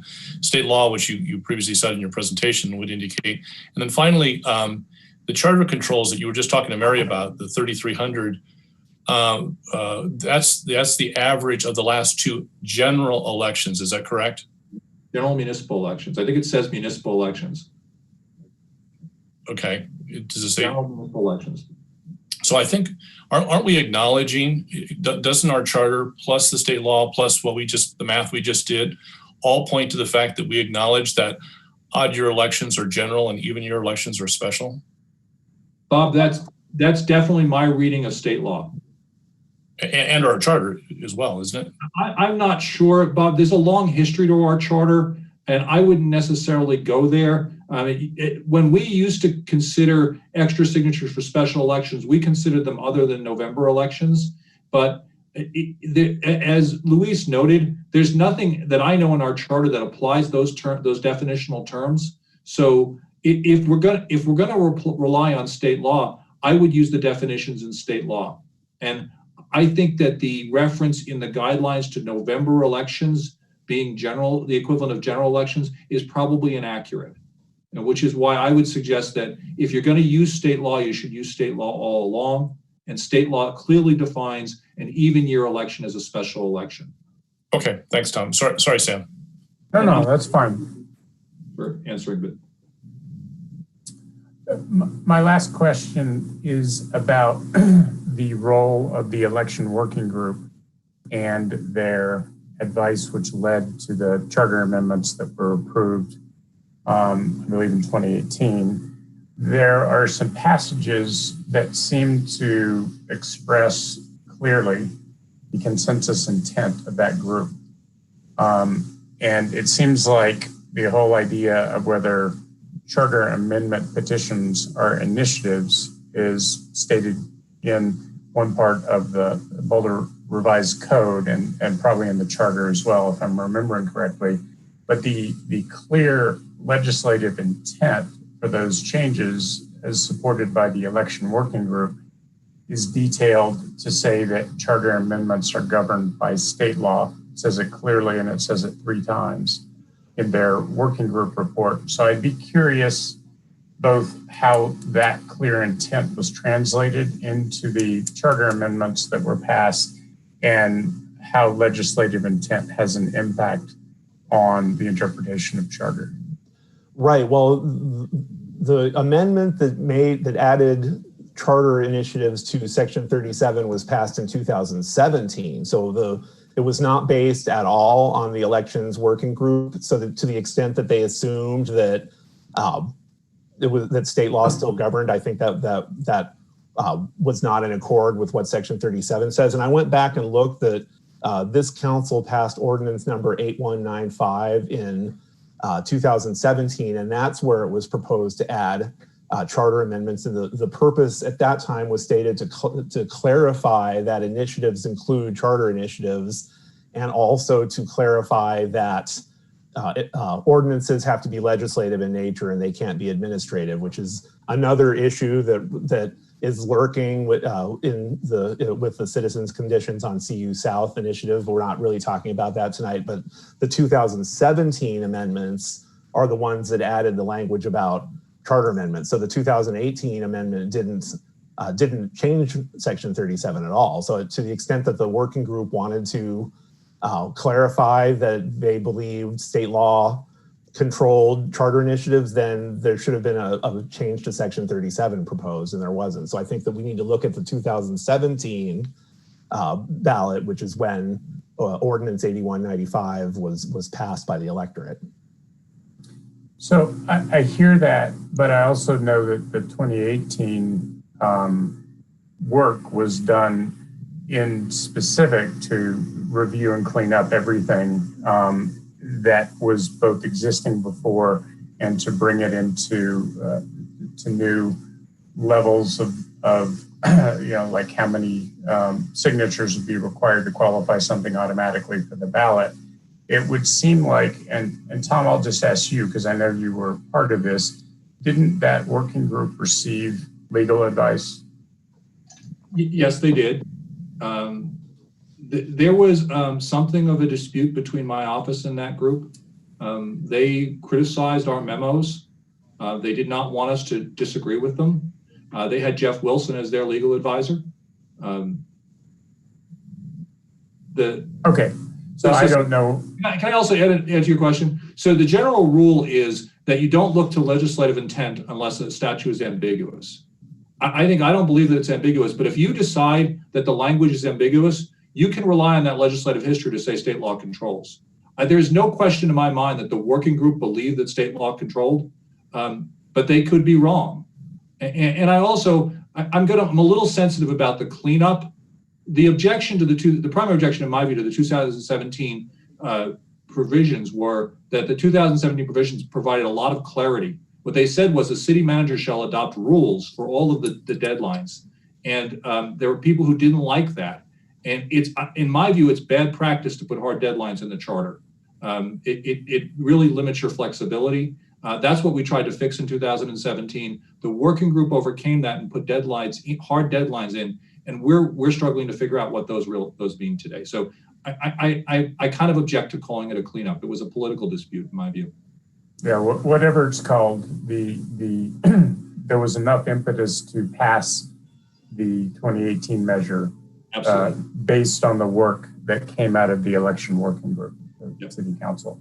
Okay, well, that's all my questions. Let me pop back over here. I don't see any hands up.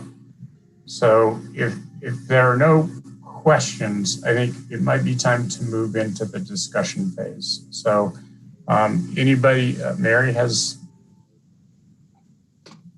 you're muted. I have one more question.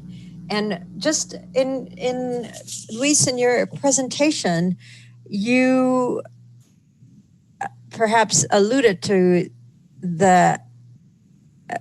you made a statement that made me conclude that an initiative as defined in the charter is defined in the same manner in state law. Is that correct? Did I hear that?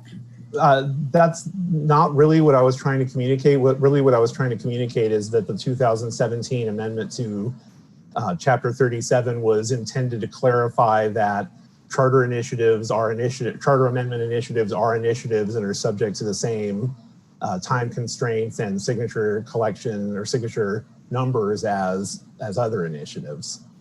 So, state law defines the initiative very generally, and the state constitution does say that the power of the initiative is reserved to the people in home rule municipalities, but that doesn't really bear here because we do have we are allowing the people to initiate the charter changes. So that's You know, I don't think the state constitutional definition of initiative is particularly helpful. I think that it would include charter initiatives, but the more on point is section 37 that specifically includes charter amendments as initiatives. Mark, you're up, and then I have another question to follow up on that. So go ahead, Mark. Yeah, this will just be a question, comments later. Tom, I'm also looking at the report from the working group, which is very clear and very unambiguous and was contained in a staff memo that was presented to the council. It was attached to the staff memo. Okay. At that time, when they made these comments, did you respond to them in writing and say, no, you're wrong? No, I mean, that was their view, and we were asked to convey their view, and we did. Believe me, there were many back and forth between David Gear and that group over what we could put in memos. They insisted that they controlled their memos, and they wanted to control ours. We deferred to them as a working group. Thank you. Rachel? Yeah, just a quick question on the disclaimer, like seek legal advice, Tom, that was in the, I guess, the work group or the workbook that petitioners would have received. The guidelines. The guidelines. Are those the same kind of guidelines that we received when we were running for city council? And was that disclaimer also impact in guidelines or workbooks that we would have received? I don't know. I don't know what you received, so I can't comment. I don't know that either. I'm sorry. That's okay. Just like in general, we also got a workbook, and it was very specific with like number of signatures and dates, and it seemed pretty reliable coming from the city that would mean something. So I just wondered if we got the same and disclaimer, check, learn state and charter law on your own before you rely on what we're telling you. One of my sorrows, and we always try to give the best advice we can, and one of my sorrows is that I didn't think of all of this when we were publishing the guidelines. But of course, that was back in January, and there were a lot of other things going on. It's always easy to look back and say, gee, I wish I'd done it differently, and I do. And so I can't turn back the clock, and we're trying to do the best we can. And yeah, we probably put those disclaimers in. For things like council elections, since those provisions haven't changed in years, we're pretty sure about all of those deadlines. As I said, we had some new stuff that like we were learning, and I think it was different for people that were running again, some contribution limits and things. So like we were, I was in pretty close conversation with Diane. Like, am I reading this right? So that's why I was wondering, like, is it pretty similar to how a petitioner would feel relying on the city? Yeah, the working group did change the financing stuff in the code as well. Aaron? So, Tom and Luis, thanks for all that explanation. But just to be clear, that the next steps are really entirely up to us, kind of from a legislative perspective, right? That we can choose our own. We can make our own choice about what we feel is the best next step because we have it within our power to place or not place initiatives on the ballot. Yes, and I've always said it's council's prerogative to say what the charter means, and that's what ordinances are. So it's also, if you want to tell us that we're wrong in our interpretation, we will honor that and defend it, and it's because it's your choice.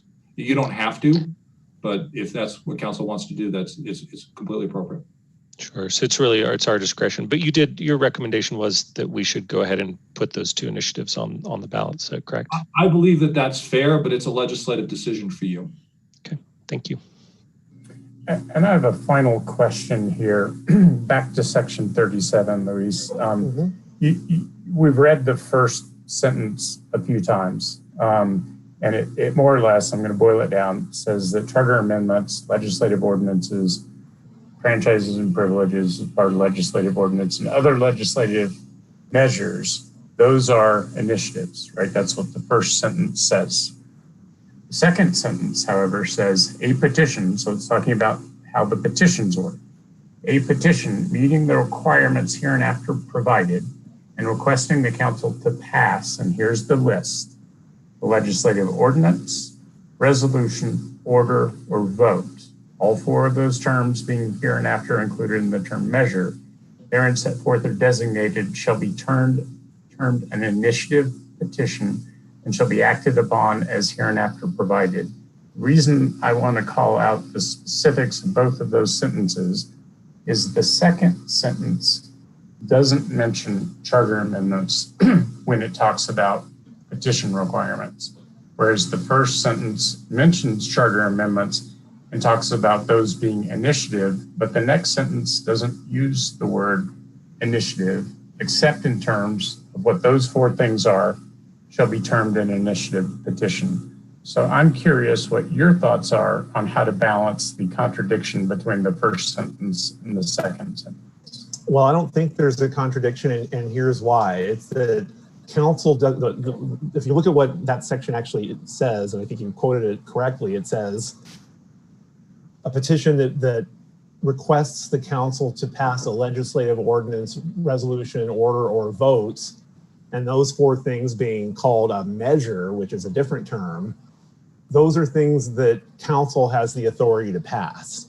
Council doesn't have the authority to pass a charter initiative. So it would be, the problem would be if it did include the language of charter initiative, then we would be suggesting that council could pass a charter initiative, which it cannot do. So that's how there's not a contradiction between those sentences, that the second part is discussing petitions that the charter or that the council could adopt. Like the council could have adopted the no eviction without representation ordinance or initiative as an ordinance if you had wanted to under that provision, but you could not pass, you could not make any of the proposed charter initiatives, you could not pass those into the charter. So that's why there's different language there and it defines them as a measure.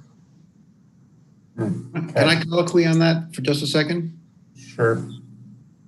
If the charter controls charter amendments, could we amend the charter to provide that council could pass charter amendments? Interesting question. I don't think that would, I think there's a political limit and that would never pass. I mean, in order to get that.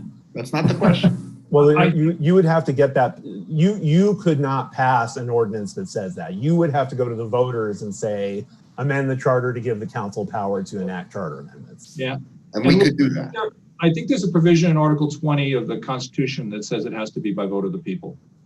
Yeah, I think so too. We'd have to dig that out. On that, Mark. Okay, so I want to stop right here before I go to Mary. Mary, I see.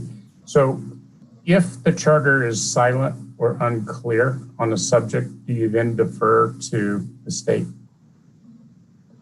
I would say no. If the ordinance occupies the field, then and there's other parts, like we say in the election code that we adopt the municipal election code to the extent it doesn't contradict our charter and initiative. So we've affirmatively adopted that and put it into our ordinances. But I kind of want to avoid analogies to the campaign finance arena, but I'll make one now, which is that if you're a city like Colorado Springs and you decide to enact a campaign finance ordinance that doesn't include any contribution limits, that doesn't mean you import contribution limits from state law. It means you don't have any contribution limits. So the reason I asked the question then is because Tom referred to Article 20 of the state constitution as something that would be referred to, I forget what we're talking about at the moment, but if there was like you said, it had to be a vote of the people because it says so in the Colorado Constitution, which is talking about charter amendments. So if it would be a natural thing to do to refer to the Colorado Constitution when talking about charter amendments and the requirement of who passes them, then wouldn't that mean that you're moving to the Colorado Constitution to settle a question? Oh, absolutely. The Constitution always controls. I mean, the question is under the Constitution, does state law or the charter control? And so the Constitution in Article 20, Section 6 makes it clear that the city has the authority to adopt its own procedures to amend the charter. It says that. So but it also says that you can't you can't increase the number of signatures more than 10% of the registered voters. So that's actually a hard cap in the Constitution, and the state law has gone to that cap. We could always go lower. So the Constitution, yes, always provides a firm boundary for what the city can do. I mean, because all the city's power derives from Article 20, which creates the power for home rule cities to have home rule authority. And I would just add that in the, talking about the article, I'm just going to reiterate that Article 20, Section 9 says the legislature can enact provisions for how municipalities enact charter changes, but then the statute says, basically when the legislature exercised that authority, they said, we're not purporting to exercise this to the extent that a home rule city does something differently. Okay, Mary? So I'm looking to my city attorneys for clarity here, and I just don't seem to be getting any clearer on any of this. So if I were a petitioner and, if I were on city council and I wanted real clarity and just beyond the shadow of a doubt, I'm just clear and this is clear and there's no question as to when the deadlines are, how many signatures are needed, special versus regular. Where would I go? So Mary, the fault for us is we probably should have brought an ordinance to you last year that said, this is how you interpret that. And I've recommended that you do that this year, and I'll bring it back after the election, I would guess. So that's really where the clarity would come from. But right now. Right now. Where would I go? The challenge is that you have to interpret the charter, the state law and the Constitution. And that's a matter of opinion. There is nothing firm anybody has ever said that'll decide that for you. And we've done our best to give our best opinion, but it's open to question. And we will probably get sued and a judge will tell us. When the folks for citizens conditions for the CU South challenged and asked for a hearing, I was anxious to get before a judge, to have a judge tell me what the rules are, because that would be best. But we're not there. And so we're all just giving advice, and legal advice is advice. And what I've said, and I'll say it again, is there are three possible interpretations that I see. Council could choose either one of them, and we will go with it. Or council can just rely on what we've told you, which is, I believe Luis and I both believe that the charter controls is the best interpretation. But that doesn't mean that it's binding. That's just our advice.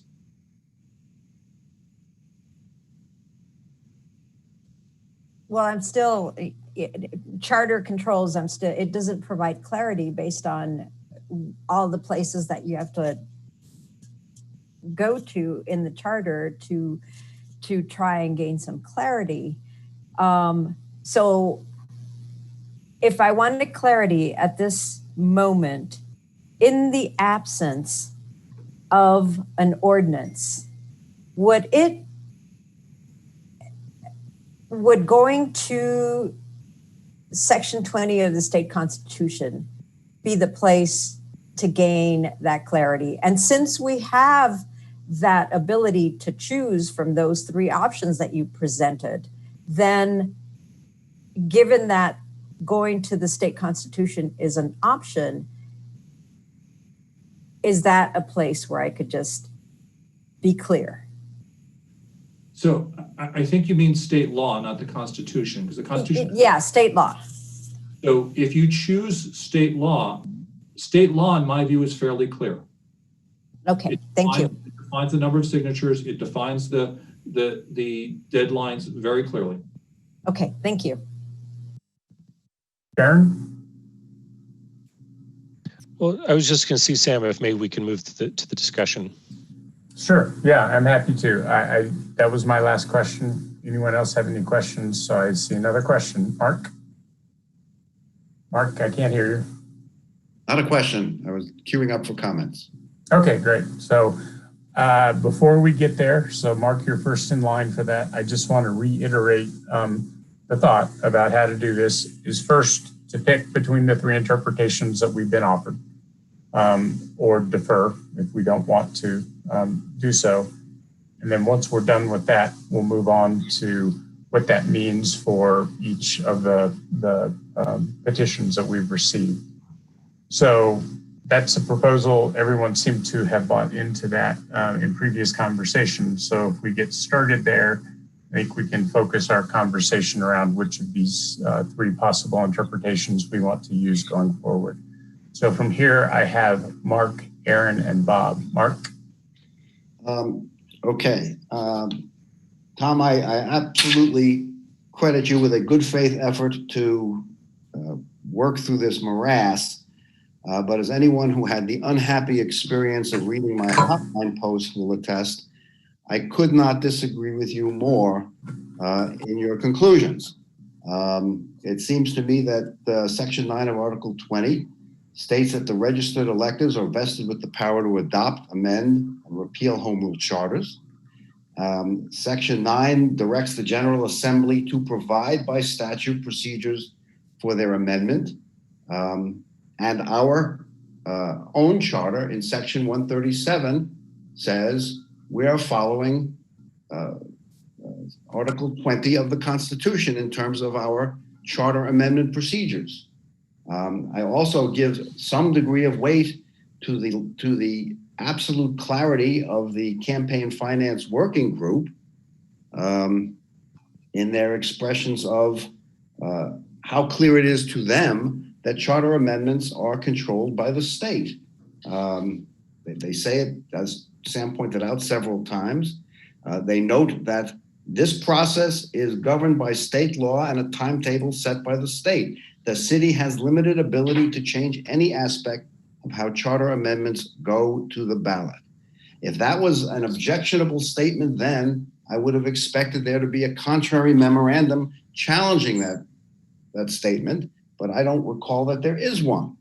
And so for me, as a matter of interpretation, I am hard-pressed to see why state law should not be controlling charter amendment processes. It has nothing to do with other initiatives, but I think charter amendments are governed by the Constitution and the statutes related to that. Everything else to me, I'm sorry, appears to be trying to make the best of a bad situation and not really succeeding.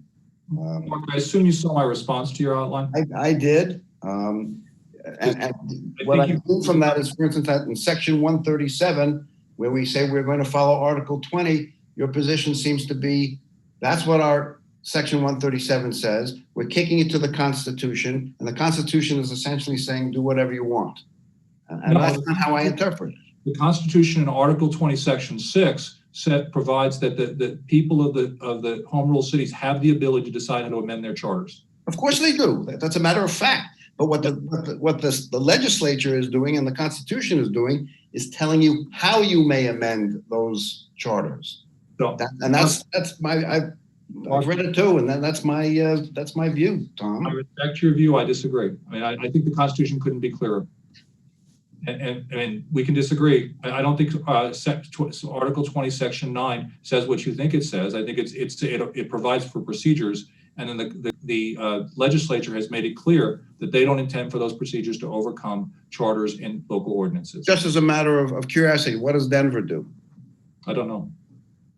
What does Colorado Springs do? Well, you know, it's interesting that you bring up Denver. You know, I did used to live there, and as a lot of you know, their elections are not even in the fall. They're in the spring following the general election, and that's by charter. So, you know, no one has come into Denver and said, you're not allowed to have your elections in May. They have to be in November. Now they're talking about amending their charter to have the mayoral and city council elections be in November, but right now they're in May with a runoff in June. Well, that's a different issue.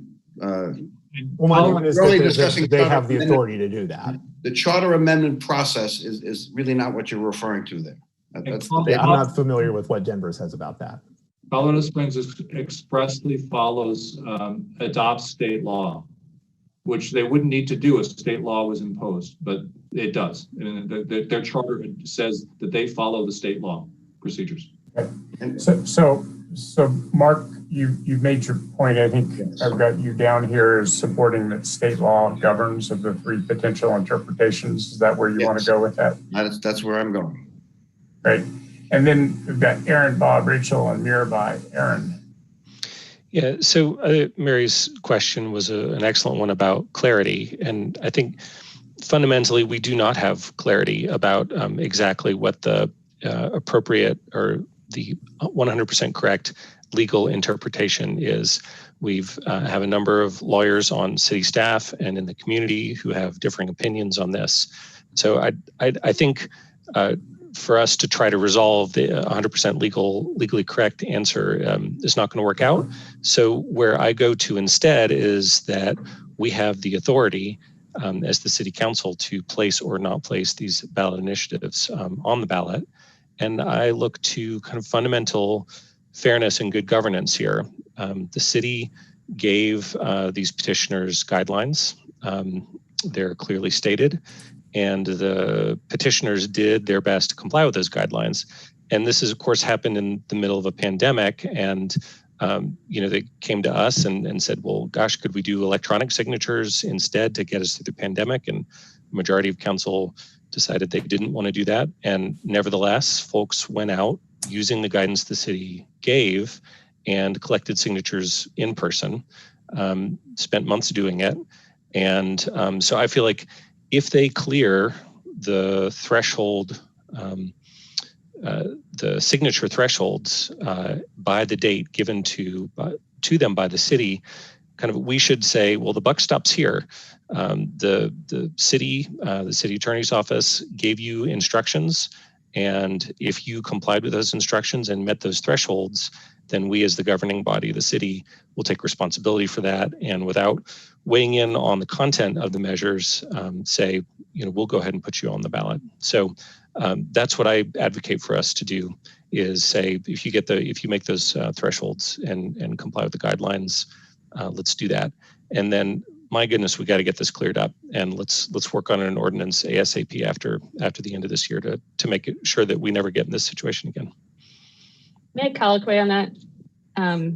I'll reserve most of my comments here, but I would just observe that that before Aaron just talked, like voices were getting a little bit elevated and heated.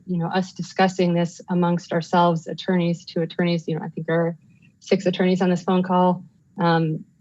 Not being able to agree and sort of vehemently arguing with each other's interpretations of the law is pretty telling to me that we can't, as a group, agree in this small setting. And I don't know how we could possibly have expected petitioners, even those that consulted attorneys, to easily interpret what we were asking them to do.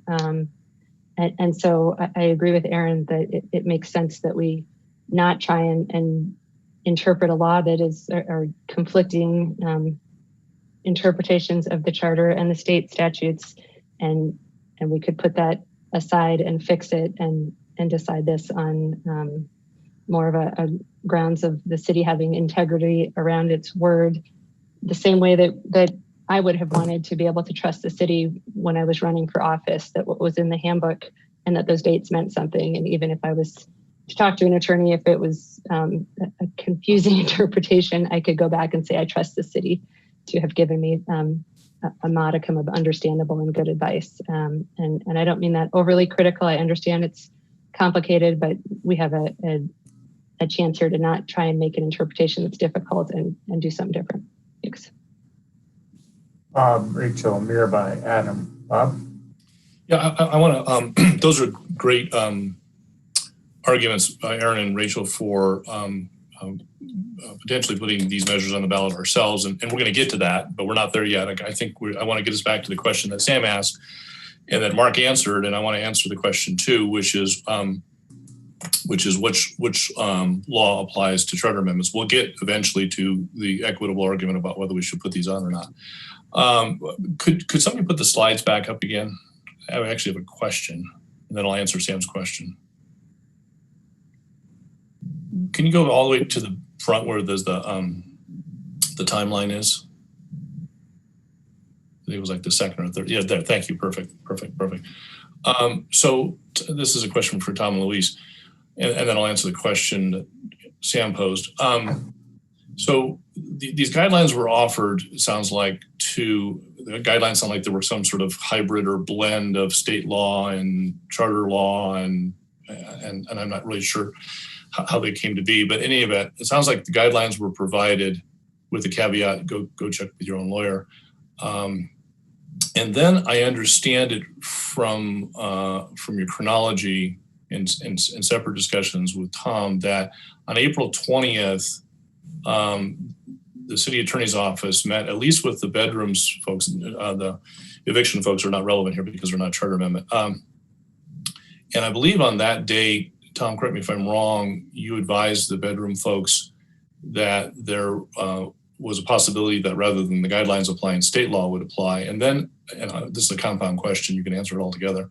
And then it looks like on May 18th, the clerk's office advised both charter committees that the state law applied. And in fact, I believe that one of the leaders of the charter, one of the charter committees is quoted in the Daily Camera on May 18th as saying, "Oh my gosh, I can't believe that the deadline is June 21, which would be the state law deadline, of course, as we just talked about." So that was a compound question, but it sounds to me like while you may have initially provided guidelines to the petitioners, which may have been wrong, and we'll talk about that in a second, it sounded like as early as April 20th and then clearly on May 18th, you told them that state law might apply and they might want to govern themselves accordingly. Is that correct, Tom?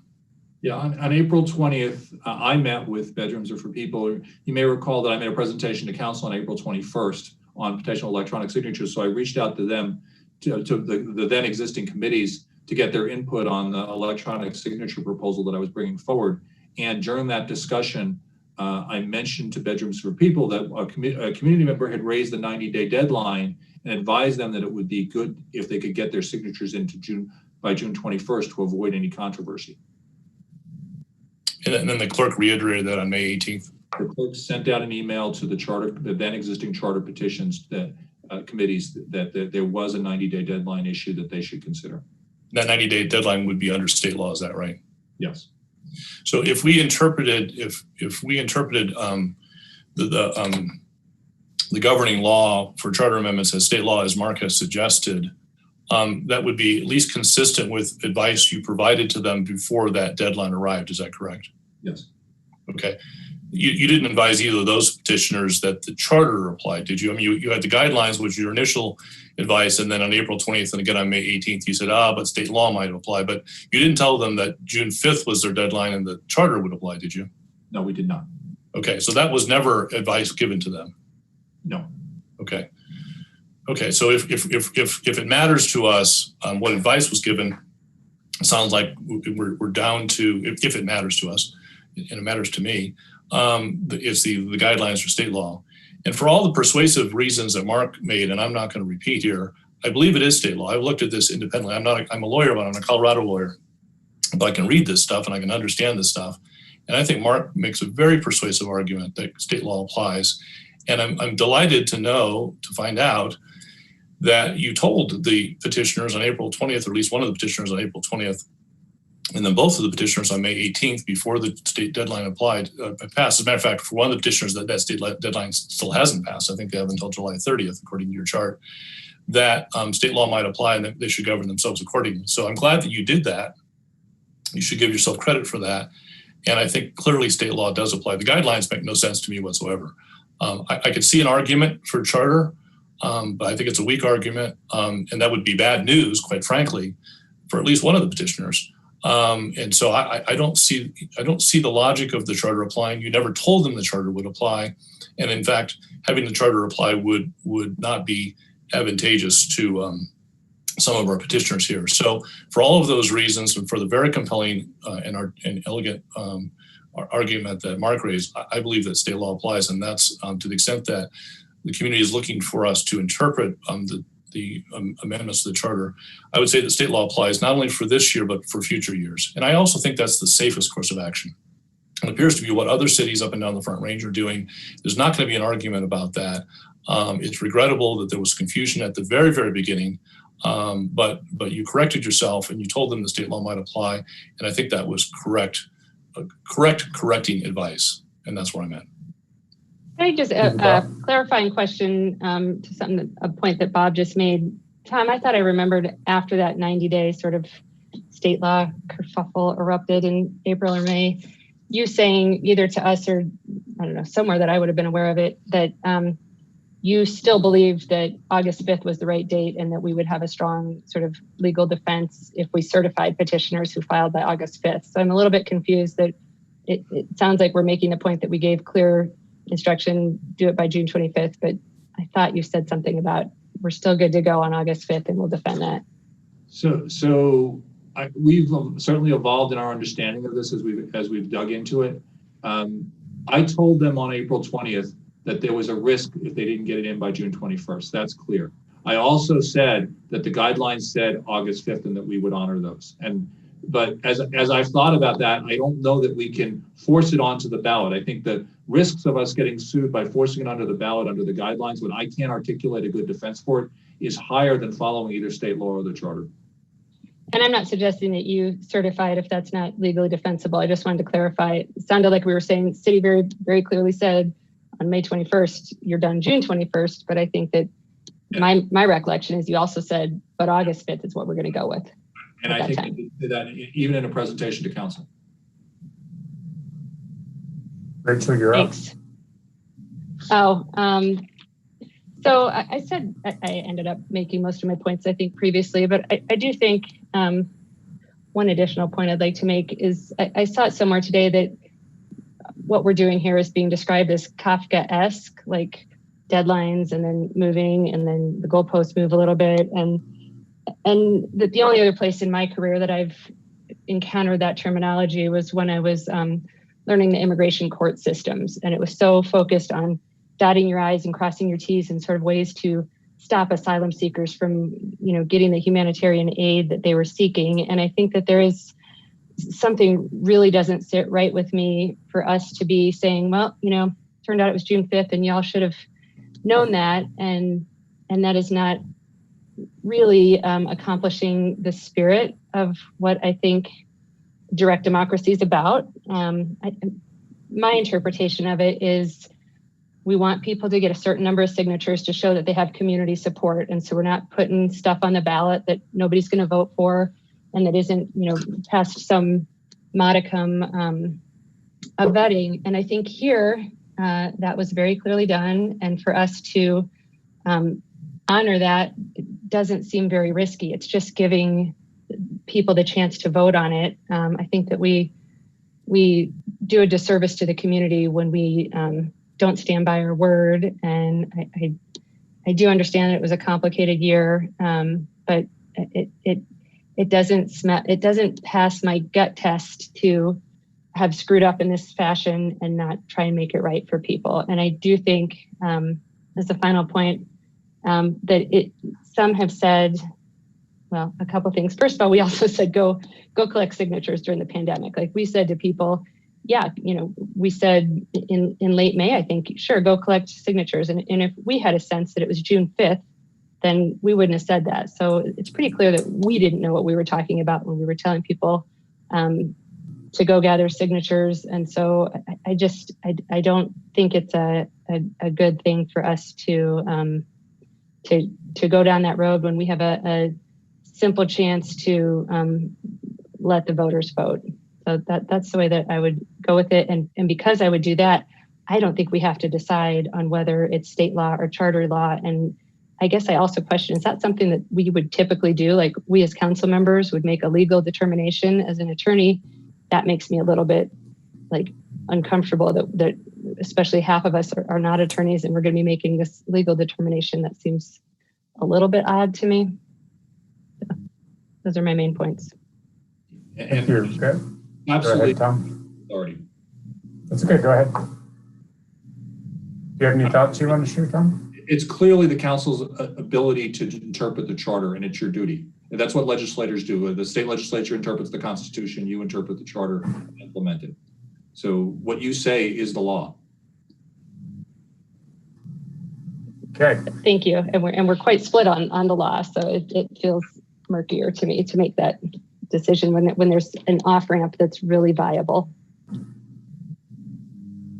Okay, good. Mirabai and then Adam, those are who I have. Yeah, I'll just make it simple. I really appreciate how eloquently Mark and Bob voiced exactly how I was feeling. So I'm on board with following state law. Adam. So I agree that state law is what makes the most sense, but that does not preclude us from looking at the situation this year, seeing that there were different ideas given about what is supposed to be accurate, and then making a decision for ourselves how to change that. But going forward, I would highly suggest we follow state law because it seems the clearest of all the choices. And I will talk more about what to do with the initiatives themselves later, but for me, state law makes sense. Thank you, Adam. Mary? Yeah, thanks, Bob, for asking for this timeline. And it's very helpful that to hear that the petitioners were told that state law may apply. I think a prudent person would have said, okay, state law applies. This is my best chance, and have gone with that. So as far as answering the question on the table, I agree that state law would apply. And I think that going forward, we should just adopt that and make that abundantly clear in our charter, if it isn't already. So I think state law applies, and then we'll take up the next topic. Thank you, Mary. Junie? Sam, is this the moment we're just giving out comments? Well, I think in this one, if there's a majority who wants to use one of these or another, we can then use it to apply and advise our legal department that we want that to be the standard. If we put things on afterwards, we have a conversation about what to put on. Part of that will potentially depend on what we direct the attorneys to do as far as our interpretation. So we're interpreting charter, we're giving direction to staff at this point, and then there will be a second phase where we talk about, do we want to refer amendments? Yeah, I mean, this is a very hard discussion. Again, it's not easy because I think no matter where you stand, it's valid whether you think, whether you agree or disagree on where things should stand. But I think, to me, it's an idea, it's more about fairness. And also, I really think part of our job is customer service. I know that may not be the right term, but I think that we represent the city, and community members and our neighbors are our customers. That may not be the right word, but that's how I see it. And I think we serve at their behest. And if a petition already got 6,300 signatures, and another one got maybe 4,000, 5,000, and they've met the previous guideline that was sent out to them, I think it's only fair that we do the right thing. So I think it would be right to use the controlling guideline. That's why I saw in one of the slides that said it was 4,048. So to me, again, I think it goes back to what Aaron said about a governance issue. And there is the idea of good governance and bad governance. And I think our behavior as of today, as of right now, lean toward bad governance as opposed to good governance, because I know there is human error in everything that we do. We're not perfect. And, whatever communication we put out before, it was wrong. We gave people the wrong ideas, the wrong threshold.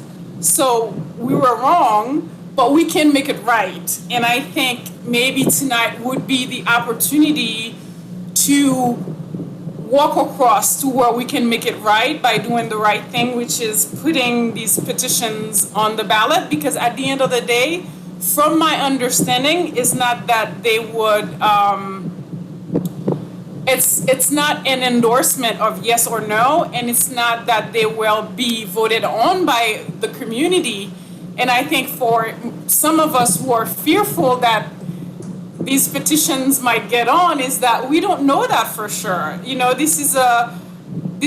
Most people cannot go out there and vote, although we get mail-in ballots in Boulder. But so, the landscape is different than what we usually know in a typical presidential election. So I think, to me, the right thing to do would be to allow it on the ballot. But I'm one of those people who, I listen to both sides of the of an issue, and I can understand where other people are coming from. But for me, I think putting them on the ballot is the right customer service thing to do for our community members and our neighbors. Great, thank you, Junie. Adam, I have your hand still up. Do you have anything else to say? Yeah, I have a question kind of for the three council members who kind of jumped ahead to the next question. We still have to make a decision on how to interpret this at some point. And it sounds like 6 of us have made a decision on how to interpret it going forward, but I haven't heard from you 3, and I'd love to hear what your thoughts are. Just what do you think is right going forward, even if this particular situation didn't go correctly? Because I think I just am interested in your thoughts on that. Thank you. Aaron. Yeah, Adam, thanks for asking that. I mean, I'm not sure. I mean, that was what I started with, is that I really don't feel like it's clear. And so I feel like it needs for us to sit down with this and the text of potential ordinances to clarify this for future years. So I think it needs its own work plan item. I think it needs to be looked at very clearly, very carefully and clearly, and come up with an ordinance to provide clarity for next year. But I'm not sure. Lots of lawyers are disagreeing vehemently on this, and I'm really not sure. Rachel? I also thought that that we had previously said we were going to pick this up in like September and look at it and draft something that made it very clear. I think that where we are leaving it leaves us open to lawsuits. So I'm not sure it matters like what I think, because I think it needs to be clear for the people who are using it. And so I also don't think we have to get into it tonight. So I'd just rather us like clean it up and make it user friendly going forward. But thank you for asking. Okay, so I'll weigh in here and I'll cut to the chase. I think in this situation, I think we have to defer to state law on this. I don't understand the rationale for the guidelines, because they seem to be, as was said, a hybrid, and I'm not sure that you can operate that way. To me, it seems like either the charter controls or the state law controls. I am not compelled by the charter controls arguments. I am in particular interested in what the election working group said, because they did dig into it. Okay, that was not just a casual, once over. I believe that they were convened for 9 months or some relatively long period of time, and they had legal advice, and multiple of them are attorneys themselves. And they say extremely clearly what their understanding was at that time. I didn't see a minority report from that. So it seems like in the absence of a minority report, I would assume that everyone who was in that group either agreed in consensus or didn't think it was important enough to disagree. So as far as how I intend to look at this, I mean, whether it's all charter or all state, the all charter means everything's out.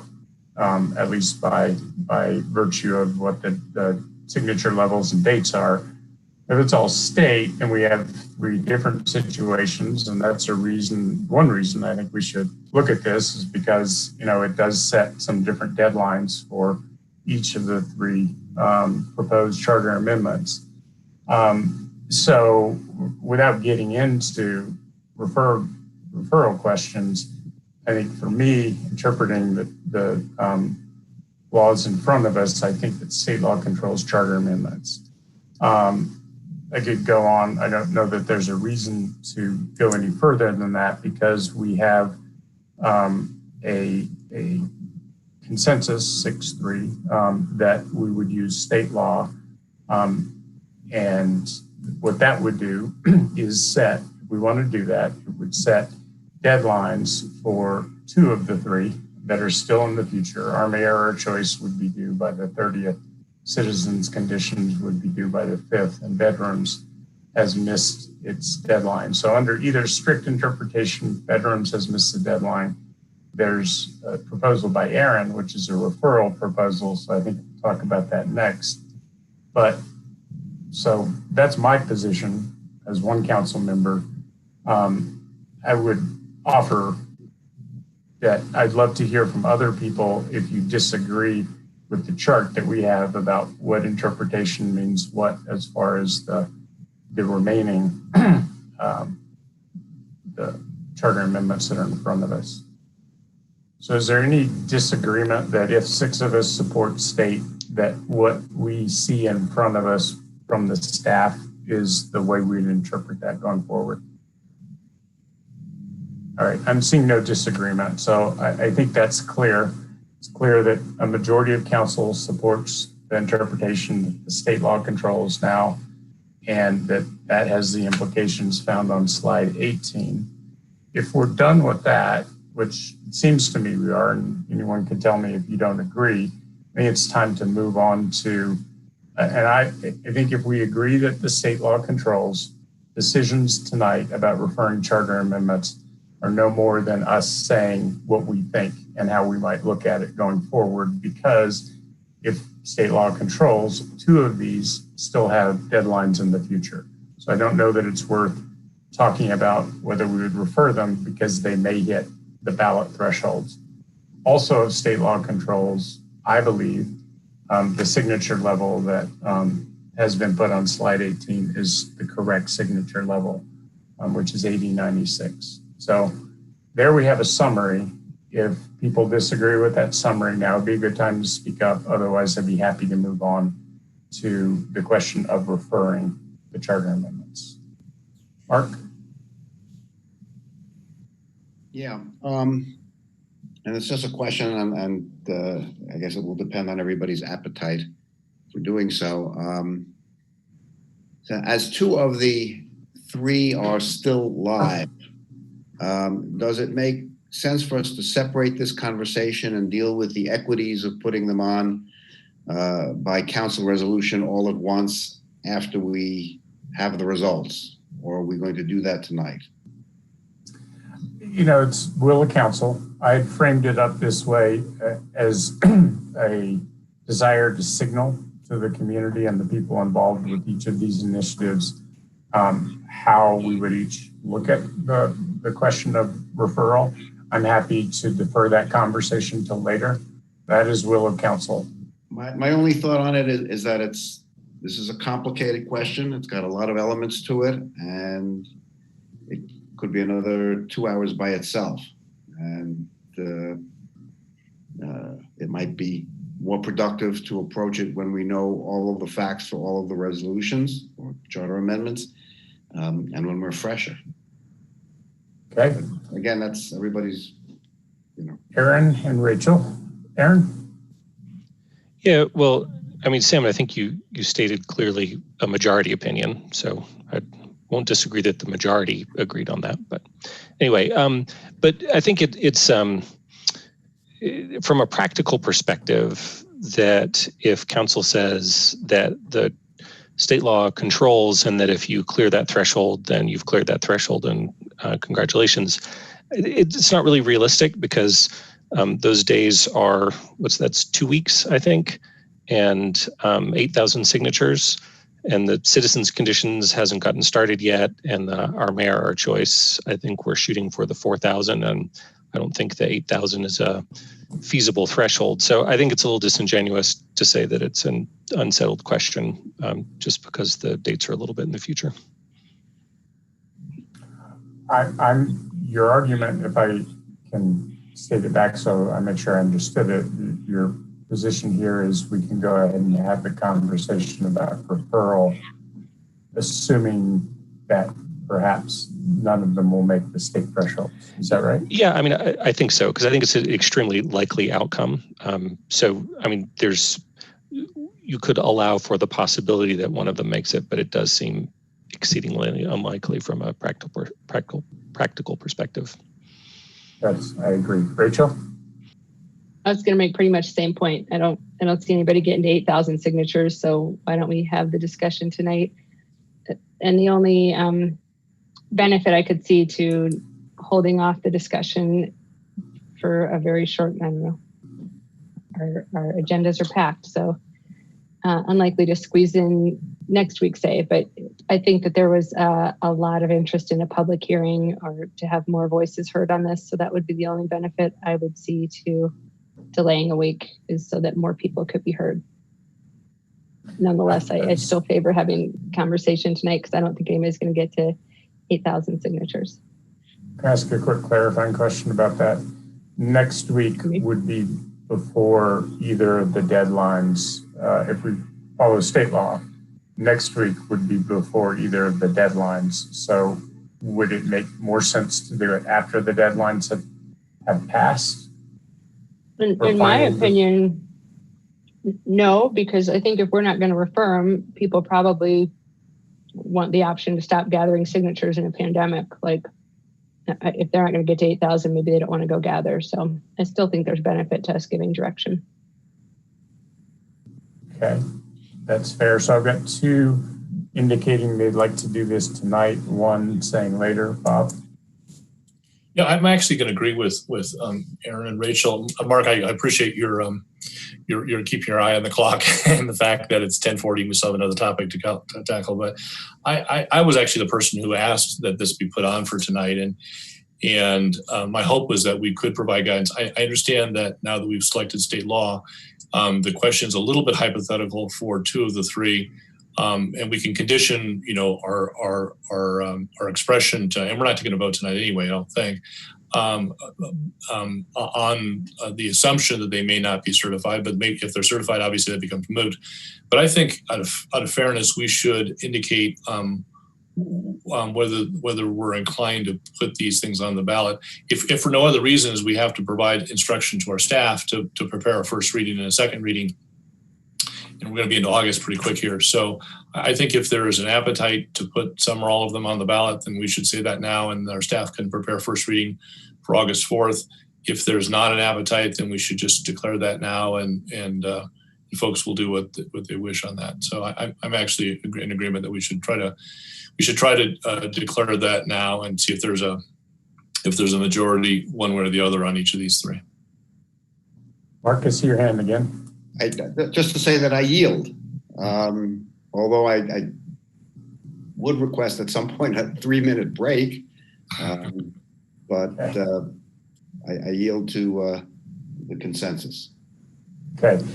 Unless someone else takes the position that we should do this later and not tonight, I'm going to assume that we're going to move forward with tonight. I feel that's the right thing to do. For a couple of reasons. So I'm happy to take a break. We haven't had one. If we want to take a 5-minute break and reconvene, I get a thumbs down if somebody doesn't want that. All right. So it seems like 5 minutes is good. We'll be back here at 10:47. Thanks.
Okay. Can you all hear me? Yep, okay, super. I think we're all coming back now. 1, 2, 3, 4, 5, 6, 7. And there's Mary is 8. So waiting for Aaron.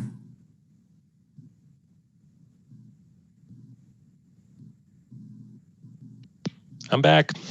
Awesome. Thank you, Aaron. Okay, so we are on to the second phase, which is talking about how each of us would look at referring 1, 2, or 3 of these initiatives to the ballot as a council measure. So I will open the floor for discussion if anybody wants to get us started.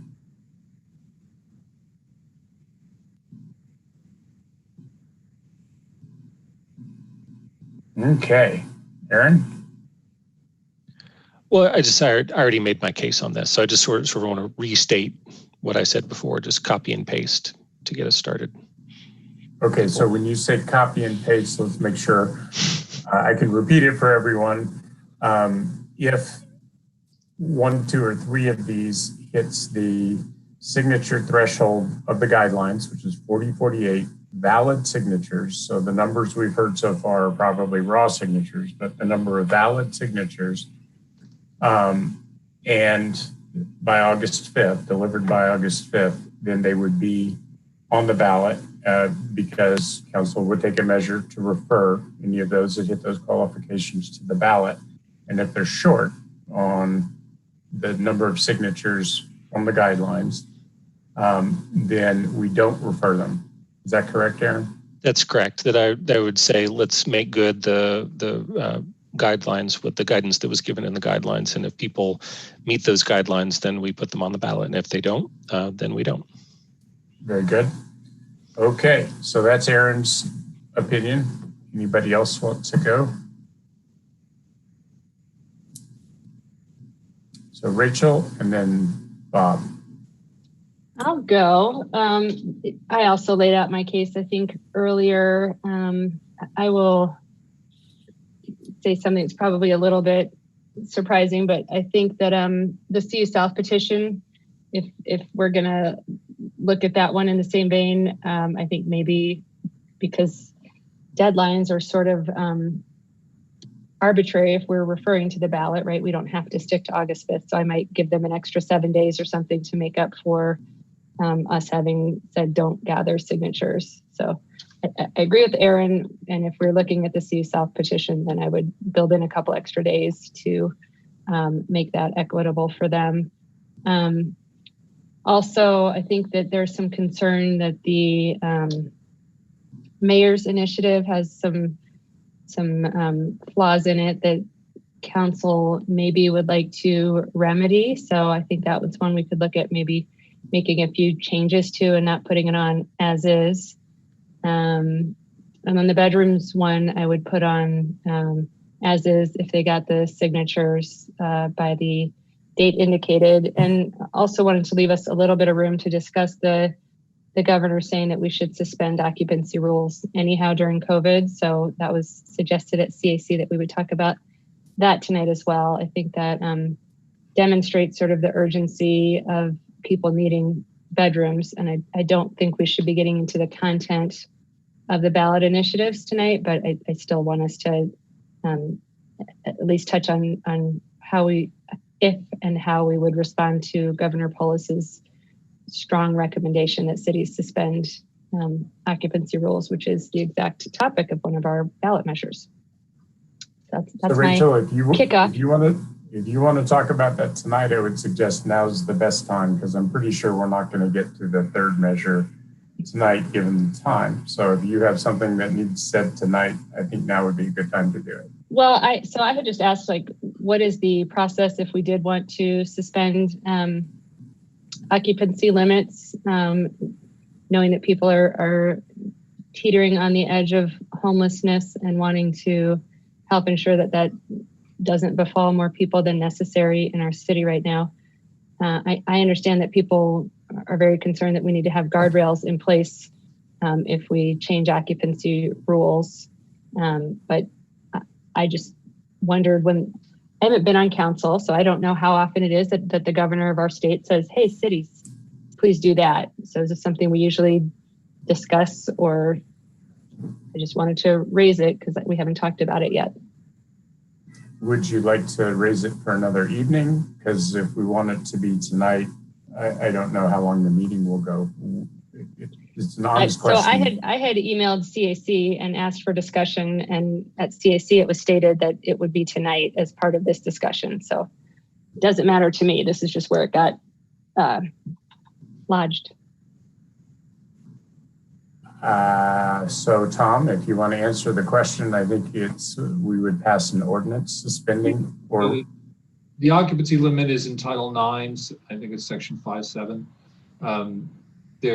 I would propose, if you want to do that, we'll draft an ordinance suspending it. There's also, as I think I said at CAC, there's a provision for grandfathered occupancy that sort of makes occupancy a little crazy in Boulder. I'd want to make sure that the suspension didn't create a grandfathered right. And then you could have a discussion over what the suspension meant, whether it was an absolute suspension, whether it was 1 bedroom per person, whether it applied to international building codes. There's lots of options to do this. We've had these conversations in the past. So I'm happy to do whatever you want me to do. I mean, we can bring back an ordinance and you can have a public hearing and discuss it. You know, it's my thought that as we're going around here, assuming that everyone's going to want to weigh in one way or another on whether we want to refer, we can also weigh in on whether we want to direct Tom to prepare an ordinance suspending occupancy. So Rachel, I take it that's a yes from you. You'd like to have Tom prepare an ordinance or no? I actually asked staff for more information and really the procedure and an analysis of whether that, I assume that Governor Polis made that recommendation for a reason, that the data shows that helps people to not become homeless. And if that is indeed the data, then yes, I would support it. But I feel like I'd like more information and that this council would benefit from information. So that's actually what I was asking for. So I'm not sure that's possible. I spoke with Chris and Jane about this, and the planning department's plate is pretty full. And so the way we have gotten things done in the past when the planning department didn't have the capacity was to just do it as a public process. And if you want to do that, that's the only feasible way I could see of doing that this year without rearranging the planning department's work plan. They're like everyone a little bit understaffed right now and with completely full plates. So if you want deep research on it, that I don't have the capacity to do that. That's the planning department. And then you'd have to make some choices on priorities for that. If, however, you want to have a community conversation about implementing it and doing it by ordinance, we've done that sort of thing in the past, and I'm happy to work on that. And I guess that is a yes for me. By all means, a yes. Thank you. Okay, so the question. I have a question. I guess my first piece of information that I would like to see is the governor's order to make that suspension. And I guess I'm a little confused by it because one of the things that we hear about the spread of COVID is that people living in tight situations can't self-isolate, especially referring to communities that are living in tight quarters. So I'm a little confused by that, to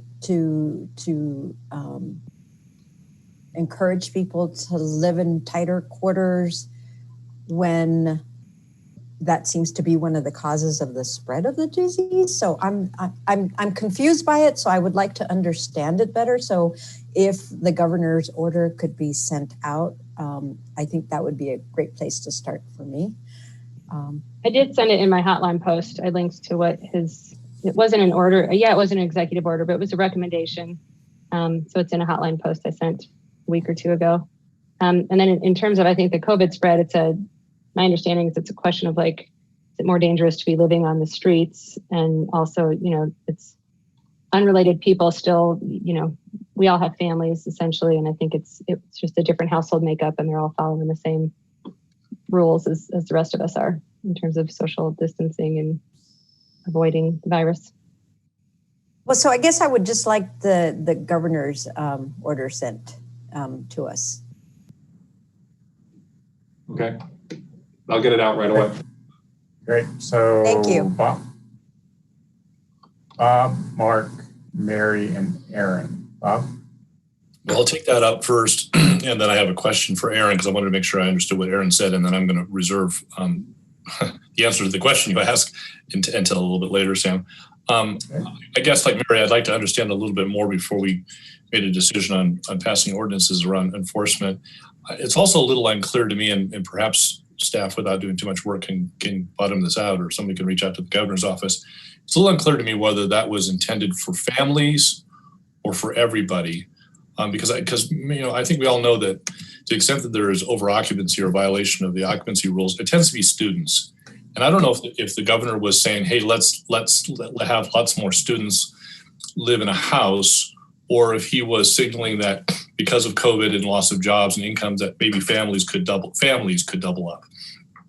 So it'd be helpful for me to understand what he was getting at. Was he talking about everybody, and he wants lots more students on the Hill to be in close quarters in a house, as Mary was concerned about?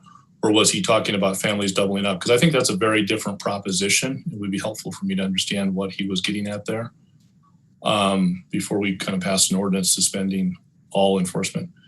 Aaron, I have a question for you. I'm sorry, I didn't quite understand what you were recommending. Were you saying that you wanted to put there's 3 charter petitions,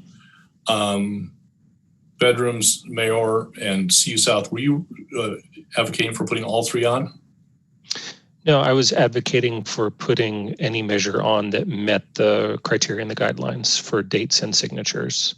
So if you get the whatever 4,000 odd signatures by August 5th, that we would place you on the ballot in that case.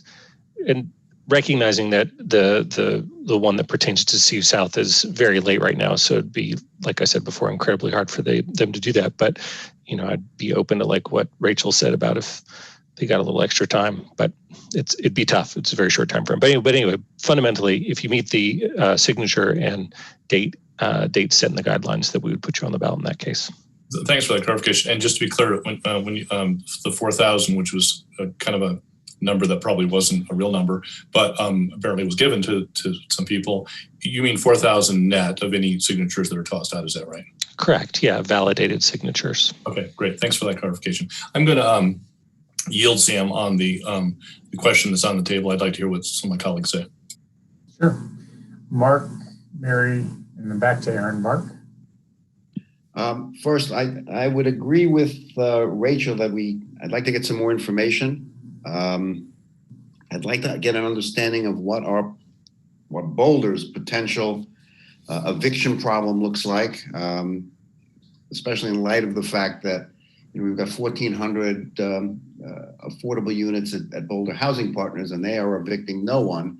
That may be reducing the threat to some of our lower income people, but I'd like to know. I'd also like us to understand what happened. As I understood the governor's request, it was a 30-day request that could be renewed. And what happens on the 30th day if it's not renewed? Are we then going to be throwing people out of the over occupancies that will then exist? There's more we need to know, and I'd like to know it. So I'm certainly in favor of getting as much information as we can. With respect to the question that we're addressing, my instinct, we've received a lot of emails to the effect that we should not be looking at the content of the charter amendments when we make the decision as to whether to put them on the ballot or not. I'm going to take issue with that. It seems to me that if I'm being asked as an act of discretion to do this, it's not inappropriate for me to comment on that. And I've got many comments. I'll just share a couple of them. One, I think there are very substantial structural problems with the mayoral initiative. I am very concerned about the bedroom initiative being a charter amendment. This is our Constitution, and the charter and the bedroom initiative is basically a zoning ordinance. I just don't think it belongs in the charter. And past that, I have other concerns. I'm not going to bore everybody with them right now. I think there's a very good chance that we'll get some unpleasant, unintended consequences from that. As I read it, you could have 4 unrelated people in a 500 square foot ADU. I don't think that's what people intended. There's a big issue here about occupancy that we ought to turn our attention to. I'm sorry we're not being given the opportunity to do that as part of the work plan that we're being put to it as an up or down proposition on a charter amendment. So if I'm asked about it, I'm disinclined at the moment. Possibly persuadable, but disinclined. Thank you, Mark. Mary? I want to hear more discussion before I weigh in. Okay. Maybe that everyone's there. Adam? So I'm thinking that following the original guidance is probably the most fair thing to do in this instance. So if you, like Aaron and Rachel have said, if you hit the certain amount of signatures that was originally given, despite the attempts to fix or leave open the door that could be the wrong information, you gotta trust the city when the city tells you something. Otherwise, what's the point of being the city? So to me, I think in this particular instance, even though I think the state guidance is the correct one, we didn't give the right guidance to begin with, and council never took it upon themselves to clear up that guidance ourselves along the way. So given that, to me, I think it's a reasonable thing to follow the original guidance. If you get the right amount of certified signatures, the 40-48, within the original deadline, I think that's pretty fair to put it on the ballot. And also, I will add, I think it's also fair to give the latest petition, the South Boulder one, a little extra time, given that they've been in sort of a limbo for at least a week now. Can I ask a question? Can we do that? Can we just randomly say, you get 10 more days, you get 5 more days, can we just do that? You can put anything you want on the ballot up until September 1st. But we're not talking about putting something on the ballot. We're talking about giving more people more time to collect signatures. As I understood the proposal, it was giving more time to collect signatures as a metric for whether or not you're going to put it on the ballot yourself. That's correct. I made the suggestion, and that's what I was thinking, was that if they lost a couple of days due to Tom's recommendation, that it would be fair as we consider whether to put them on the ballot to make up those days, and then we can decide whether to refer at the end of that period. Okay, and Rachel, I've got your hand up next after Adam. I just wanted to respond to, somebody said, like, it's not really appropriate to put land use things in the charter. And I mean, I think if we didn't have land use things in the charter, we wouldn't have the issues that we're discussing right now, like between the blue line and the height limit and open space that are all essentially land use or zoning issues. That's what compresses our land and makes people want to have the opportunity to live in more bedrooms. So I would push back on the notion that the charter is not a spot where you can get into how to use land or how not to use land. I think we've had petitions that are very concrete in how you can't use land, and this is one that is how you can use land, and you can use it to house humans. I think we've mostly looked at land from not a very human perspective, and this is sort of a human rights effort, or an effort to get some human rights and recognition of how we struggle in this town for sort of everyday people into the charter. So I think it's perfectly fine for this to be something that would be considered for the charter. And furthermore, it's not really it's not really for me to say because I didn't create the petition. It got 6,000 signatures and it followed our rules. And apparently our rules do say you can apply to have a charter change. So I don't know why we would say can't do that, because they could have, like, essentially but for bad advice and but for COVID. And if we'd had electronic signatures in place as we wanted to, they'd already be on the ballot. So like I struggle again, like just on a gut level check, like why are we putting up extra barriers when they're doing something that's perfectly legal and valid? Thanks. Okay, we have no other hands up. This is the chance for others to weigh in. If nobody else wants to weigh in, I'll say my thoughts and we can leave it there.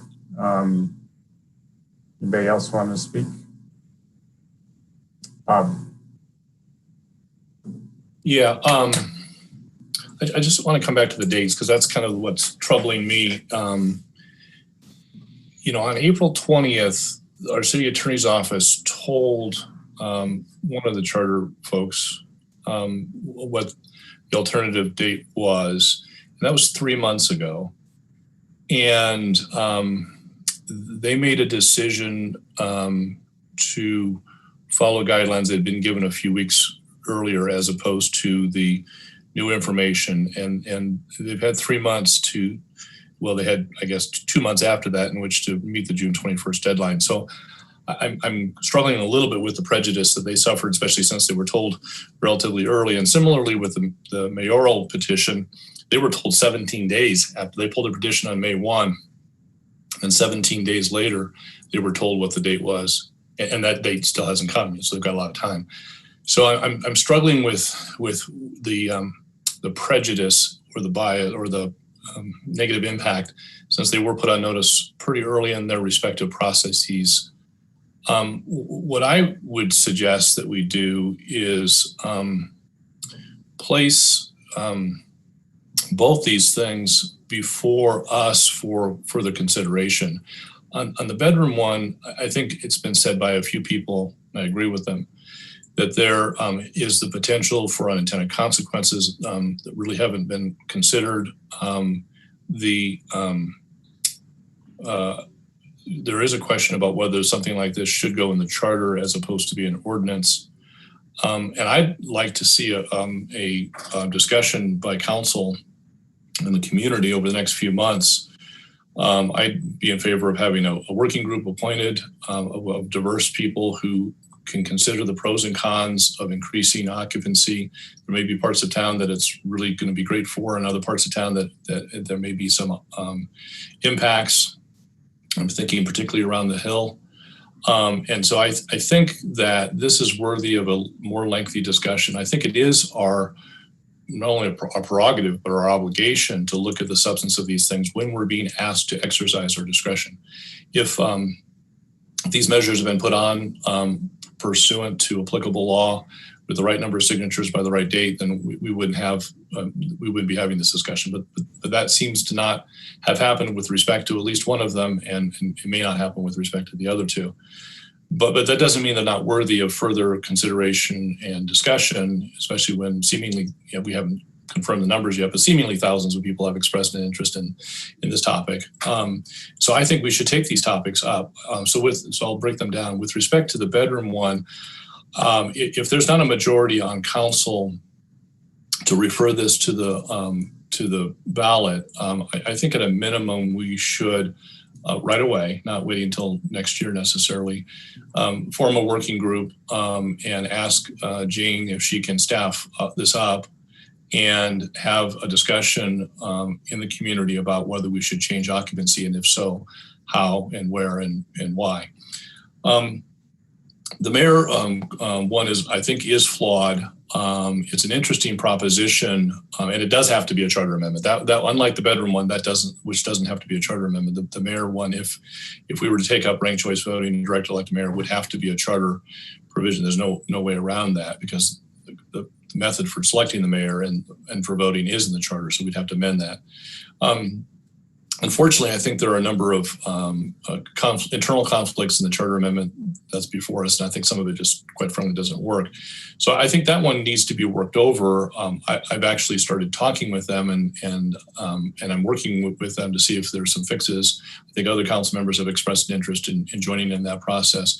I don't know if those fixes can be made in time for this to be referred to the ballot this year. I'm willing to try that. I'm willing to work with them. I am working with them to try to fix that, because that does have to be a charter amendment, unlike the other one. And I'd be happy to bring that back to council in a couple of weeks and see if the fixes were adequate for council to put this on this year.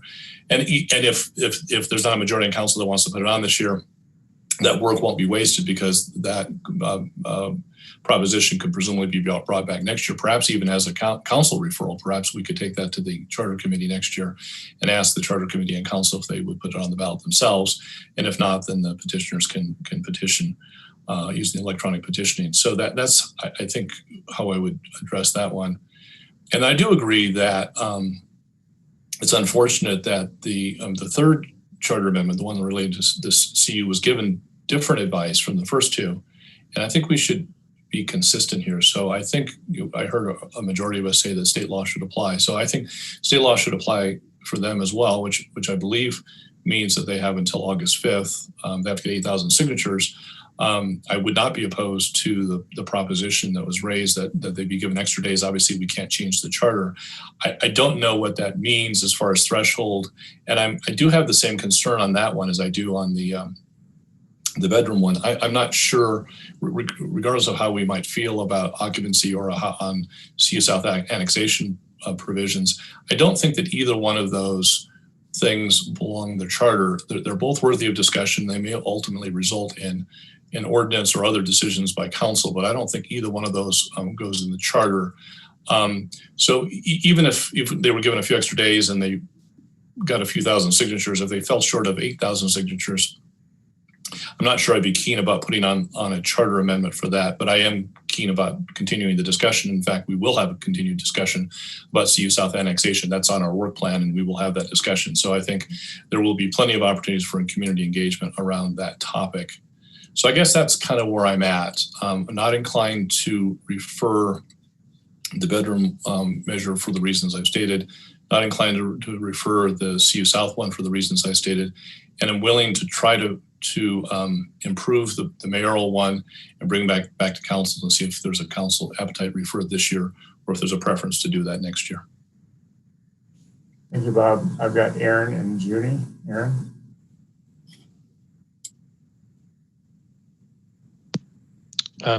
Okay, well, thanks for those thoughts, Bob. I just want to point out in terms of the dates, I think just to clarify, the city told them that there was a possibility that the June date would apply, not that the June date absolutely did apply.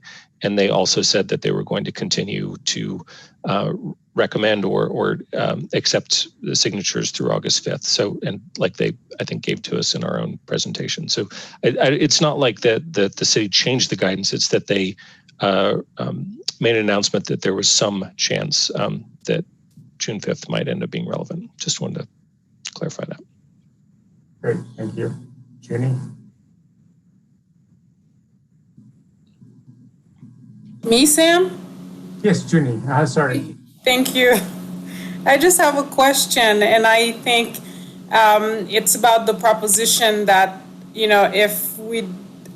So my comments still stand when it comes to the original guideline of 4,000 August 5th, but I'm wondering, because I think it was mentioned that the CU South would get extra days, and I was wondering what would that look like, because I'm thinking, because at this moment right now, it's very, very hard to be fair. And to me, my idea of fairness would be to give them the same amount of time that was given to every other petition, because the other petitions had months to collect their 8,000 signatures. So to give CU South 1 day or 2 days, to me, I just don't think that's really a solution. So I'm wondering if we were to do that, if we're able to give extra days, can we give like 30 to 60 days as opposed to 2 extra days? Because there's no way, well, I don't know, but I just think it would be very, very hard to collect 8,000 signatures within a couple of days. I'm going to colloquy on that real quick. They didn't file until late June. Like everybody else is working on this back in November, December, coming up with their petitions. I think they came up with a petition after we voted on June 16th, and it was a reaction to that vote. So they put themselves in that short timeline, not us. And I don't think we can extend it by like 30 days because we would have to refer to the ballot before like September 1st or something. So I was just trying to be fair. Like we cost him a couple days and going back and forth, but they really didn't file in a timely way to get 8,000 signatures in even an ordinary year. Okay. Anyone else? I'm happy to put my thoughts out there and bring us home. It's not determinative, of course. Not everyone has weighed in. To me, I'm kind of in the same position that we have to look at the content if we're going to refer charter amendment with our discretion. So for me, land use in the charter doesn't work. And more to the point with the bedrooms thing, zoning in the charter is even worse than land use because it's even more prescriptive and detailed. And so from my standpoint, I couldn't in good conscience refer either the CU South, which is both it's about annexation and it's partly administrative, or the bedrooms, unless they hit the signature thresholds that are required of them. I do agree with Bob that I would be happy to, there's obvious interest in this. I would be perfectly happy to launch something as a work effort to talk about ordinance changes, which could affect the same thing because everything's essentially in Title IX around this. And so, because the charter is a bad place to be cobbling together things which aren't really constitutional or overarching in nature, the two of them I couldn't possibly do unless they get their signature requirements. The mayor one, it does have to be charter, so that's the appropriate place for it. Ranked choice voting is a great, interesting idea. And if Bob and others can help create a better formulation, one thing I would say about that is it will need to speak to what method of ranked choice voting, because there are many different things which are ranked choice. I also say that while that one was filed pretty late itself, it also could have used some homework around what the county clerk thinks, who has to manage the election, as well as what the Secretary of State thinks. And when I was talking with others about this, thinking about how a ballot would look, like say 7 people want to run for mayor, and we're going to do ranked choice where you rank all 7. There's 7 different bubbles that people have to fill in, each bubble next to each name, 1 through 7. And that's just for one. If it's a council election, it's even more, whatever the number running for council are in that many bubbles. So I think there's some work that needs to be done. I find ranked choice voting very interesting. I find it probably a better way to do than winner take all, but it does need some design, needing to look at how different systems of ranked choice have worked in different places, what the results have been, what adjustments other folks have made as they've started these. So fundamentally, each of these has a certain amount of appeal. The CU South, I think, can be handled through the CU South process, and the annexation is going to be a big, long legislative lift on that front. So that's kind of where I am. I think it's important to kind of tell people how we're feeling. This is not clear what's going to happen with these, so I'm just trying to let people know my thoughts so that they can make whatever plans they'd like around that. I've got Mary next. So I want to start with a question, and I'm a little confused as to what thresholds we're talking about here. I thought when we started out, what we were trying to do by determining the underlying governing principles around initiatives and charter amendments. That's part of what we were trying to determine, what the thresholds for signatures are. So I'm a little confused right now about what thresholds we're talking about. And so that's a question. Can I take a crack at that, Mary, just to say what I think Aaron said? I think Aaron's talking about referred amendments if they hit the thresholds in the guidelines. Aaron, is that correct? Essentially, that your proposals we'd refer it? That's right. And Mary, just that first step of determining what we felt like the controlling law was, that just wasn't something that I felt was terribly relevant to the discussion. So I'm feeling like we should live up to the guidelines that the city gave the petitioners, and that those would be the thresholds that we would look. So what you're saying, Aaron, if I'm understanding correctly, is if they hit the thresholds in the guidelines, then council will refer them to the ballot. That's correct. Yep, that's my proposal. If they get that 4,000 odd verified signatures by August 5th, that we would refer them to the... Okay, which means that the city clerk's office wouldn't have to do the signature verification. Is that what you're intending as well?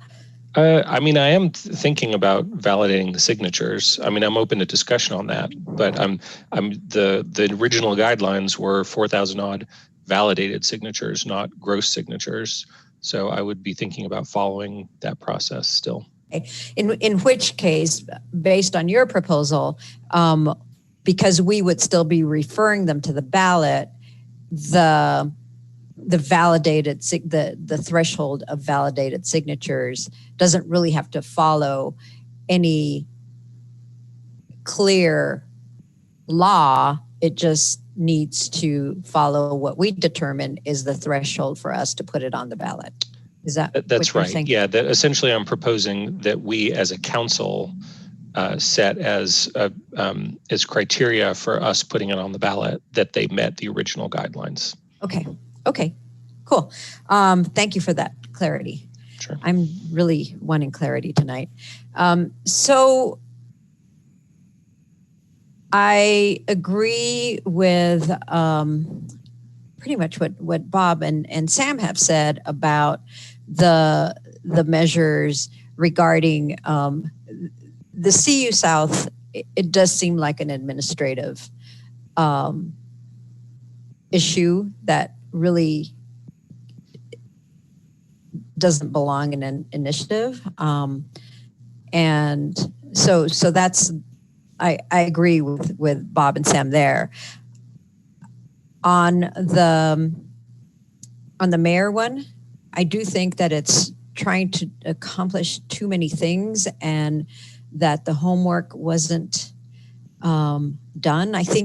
Just in general, I think that if you're going to put a charter amendment out there, a petition for a charter amendment out there, you really need to do your homework and you need to consider it very deeply. And something that I'd like to do in the future is that if people are required to go out and get legal advice as per our qualifier at the beginning of the documents that are in the website, then there should be a place, a resource that people could go to perhaps get pro bono help, because that is kind of a burden that gets put on people if they want to bring an initiative forward. So that's just an aside. So I think that I like Bob's idea that it could be worked on, and maybe it comes forward this year. Maybe it gets put forth by the charter committee. Maybe they collect signatures next year. I like the idea of ranked choice voting. As Sam said, there's different flavors of it. And I spoke with Molly Fitzgerald, the county clerk, and she said, well, we'd have to talk about which flavor they want to do, and is it what they're proposing, is it what we are prepared to do at the county? And I think that talking to them, talking to, as Sam said, the Secretary of State, and I would add to that the League of Women Voters, which has done a lot of research on this. So there's some homework to be done there. And so I myself, as a member of the Charter Committee, would be willing to bring it to the whole council and refer ranked choice voting to the ballot. And I see those two things as separate issues. The mayor election, that could go to a vote or to a petition. The bedrooms one, I do want to understand. I agree that if we're going to refer it, I think that it has to be something that that works, and maybe it's legislative.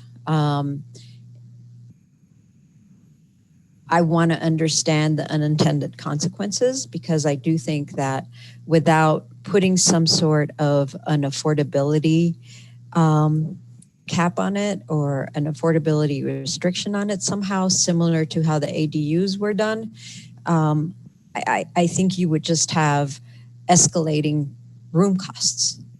I mean, that's just what's going to happen. The other thing is, like, I would like to understand the benefit in terms of how many homes beyond 3 bedrooms, houses beyond 3 bedrooms are rentals right now. And so that would kind of give us an indication of the impact. And I also think, based on the conversation that we had for I think it was the large houses, large lots, where the conversation went was, well, the situation on the Hill is different from the situation up in North Boulder, which is different from the situation out in East Boulder. So it wasn't like you can just make the call based on one rule. So I do like the idea of having a community discussion about it, and having that come back to council for some sort of legislative action. So that's kind of where I'm at. Thank you, Mary. Mirabai? Rough issues, and I think it's hard because there's things I would support and things I wouldn't support, but I think just to be clean and fair, I'm personally just not going to vote to have any of them go on to the ballot. So mine's pretty simple. I do think as I said, I would follow state, and I think we need to get this cleaned up. But trying to pick and choose and giving dates and extending dates, I'm just for keeping things very simple. So won't be supporting any of them going to the ballot. Rachel? I appreciate Mirabai's clear lines there, that it's consistent, and I appreciate that. I just wondered, can we go through each and have a resolution, because it sounds like we're in different spots for each, and I think it would be helpful to the community members to know if they go and collect signatures, is that going to be meaningful? Because again, I've long been sensitive to sending people out in a pandemic to gather signatures, and so for all three, I think it would be helpful to have, as Mirabai just did, clean lines on what our directions are to the community as a majority at this point. Okay, would you like to start? I think, go ahead. Was that to me? Yeah. Would you like to kick us off? Sure. So I would refer bedrooms to the ballot, because I think that they've already collected their signatures, and that is what is most equitable given the current circumstances. I'm fine with us working with mayor's initiative at the charter committee level. We already are scheduling a meeting, so maybe we could tweak it and bring it back pretty quickly. On the C South one, the only question I have is I don't think that they got the same flawed information up front that the other two initiatives did. I think that they were told out of the gate 8,000 signatures. So I would like to clarify if we were going to give them direction that we would look at signatures gathered. And I don't know that there is a majority interest in that. And I'd also, I'm a little bit confused as to if it's administrative, does that mean it cannot go on the ballot? Like, is that a legal hard stop? So would hope to get that clarified and then nail down the number that we were asking for them to gather if there's majority support for that. Clear as mud? Fair enough. Anyone else?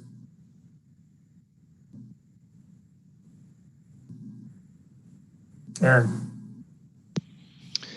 Well, I mean, it sounded like there was not majority support for putting it on the ballot. I think I counted four of us who were willing to do that. I did, which I find disappointing, but it is what it is. So I did hear some interest in maybe doing some work on these questions as an acknowledgement of the level of community support that these initiatives have demonstrated, at least the ones that have been out there gathering signatures. As I understand, they've gotten 4,000+ or 6,000+, depending on the ballot measure. So I'd hope that at least as a backup that we would take that seriously. And sounds like maybe there was some interest in looking at whether there was a version of the Our Mayor's Our Choice that maybe could be considered. So it'd be great if people were willing to take that up. I think that'd be great to pursue. And on the occupancy question, I know there's been a proposal to try to undertake this as a work plan item. So if there's not majority support for putting it on the ballot, I think it would be good for us to take the interest in the community seriously and take some steps going forward on those. Okay, very good. So I don't see any other hands up. I guess for what it's worth, it sounded to me like most folks laid out kind of pro or con. For me, I wouldn't refer any of them the way they are now. I'll keep open the space that the mayor fix could be good enough in time. I'm skeptical because it's a complicated subject. And even if it does just apply to the mayor election, it creates all kinds of complexities that probably need to be looked into to make sure that we don't end up here again next year or the year after that. So I would hope we would take the time on that one. The other two, I've said why in the past. I will agree with much of what Mary said about the bedrooms thing. I don't think it guarantees affordability at all.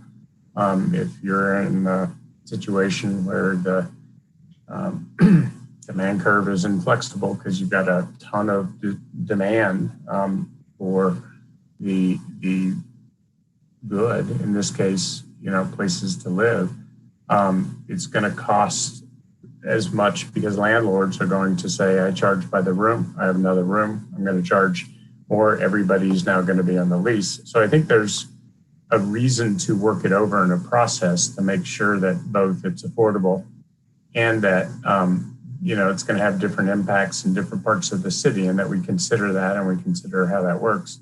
I will say most college towns have occupancy limits. It is a feature that is extremely common in college towns, and they range from 2 to 5 typically. Maybe there's a few that are 6, but it may be a blunt tool, but it is a tool that is used in college towns all over the country. So anyway, there's mine. Adam? Thanks, Sam. I agree that we should definitely look as closely as we can at all of these.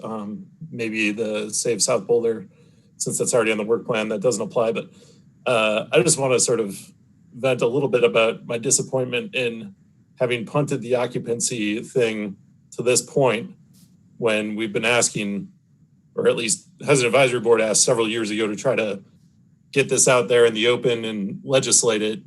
To me, it's a failure of public process when we don't tackle the hard issues, because then we reach these really weird points when the fight gets only bigger and bigger, and even more is on the line over time rather than having the community discussion. So I would just urge council to utilize the boards that we have to get some of the bigger issues out there and try to tackle them early on so we don't end up in these situations in the future. That's all I wanted to say. Thank you, Adam. Mark? I think there's some good substance to what Adam is saying, and I would want to address these issues. It's probably time to take a look at occupancy limits with the sensitivity that different parts of the community are going to be impacted differently, and to understand what any alterations would look like. And I think that would be a very worthy subject for consideration and going forward research. So I would very much be in favor of doing that. Mary?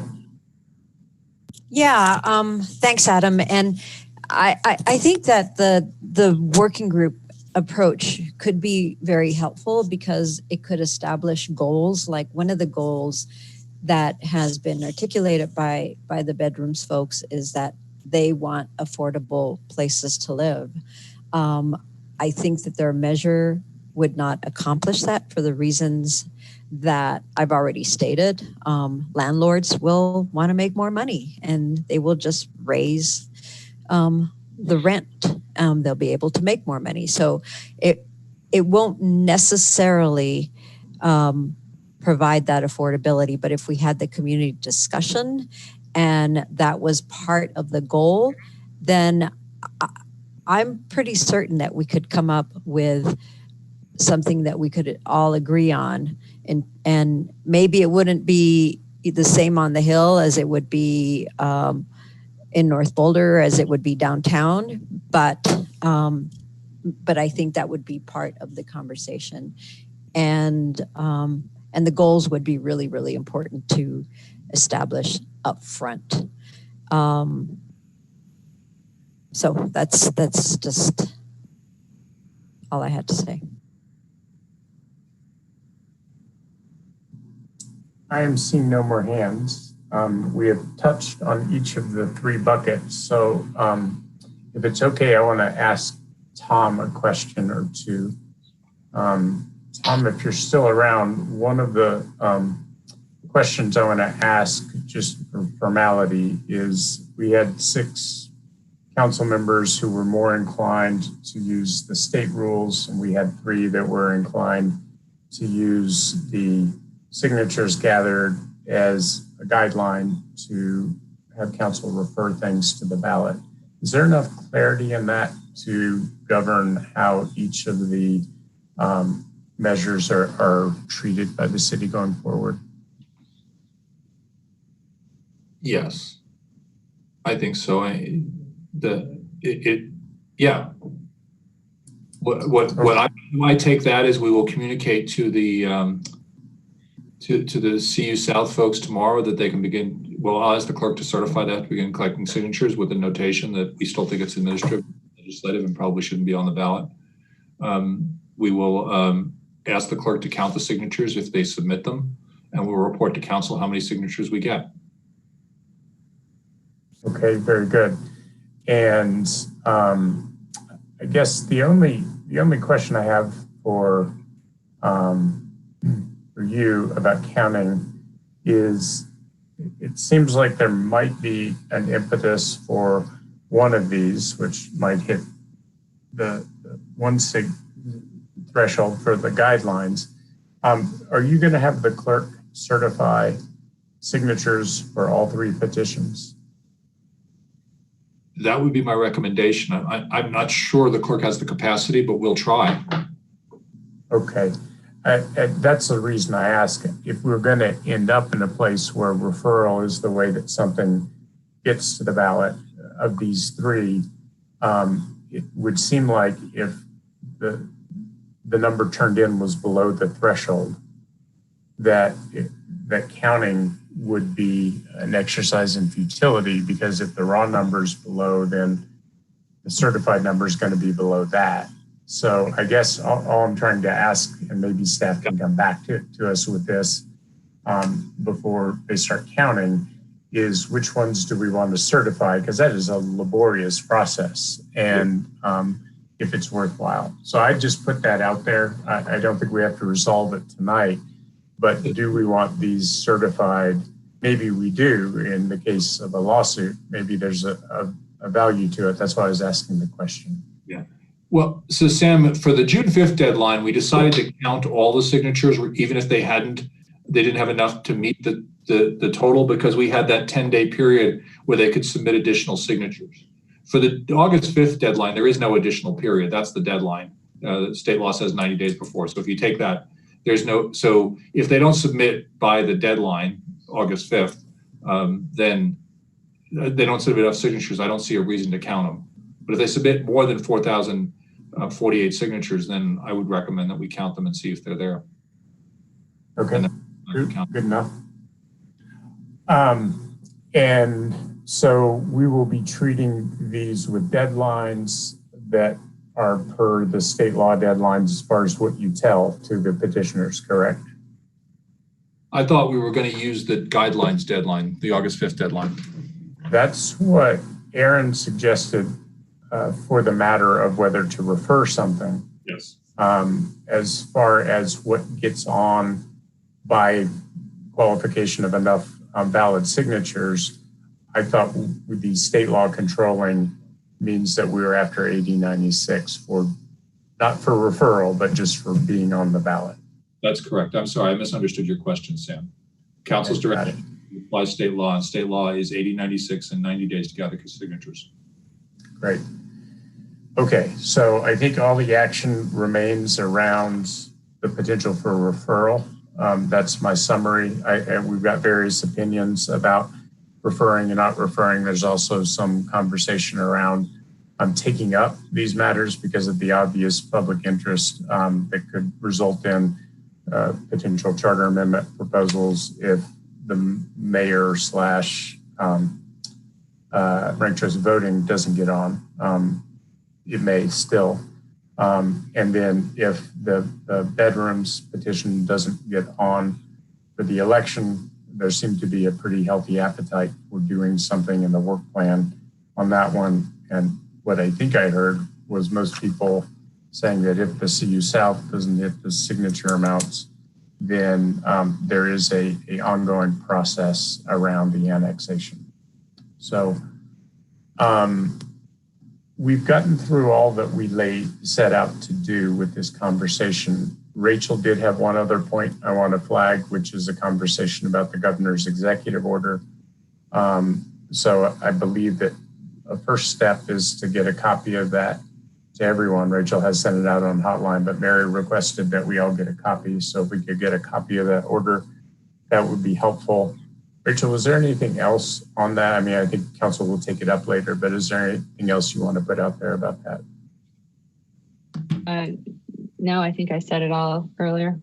Thanks. Okay, so the request then, okay, Aaron, go ahead. Do you mind if I just add something in there that just, Rachel, I appreciate bringing that up. You know, that various communities around the country are looking at pausing, evictions in one form or another. And so one shape that this could take would be to not enforce on over occupancy during the kind of pandemic crisis. So something that if we can come back and talk about this, I think that'd be good.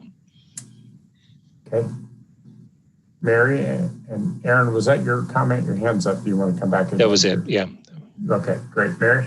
Yeah, just a comment regarding the charter committee meeting that we're going to try and have, which was regarding the emergency powers and looking at that.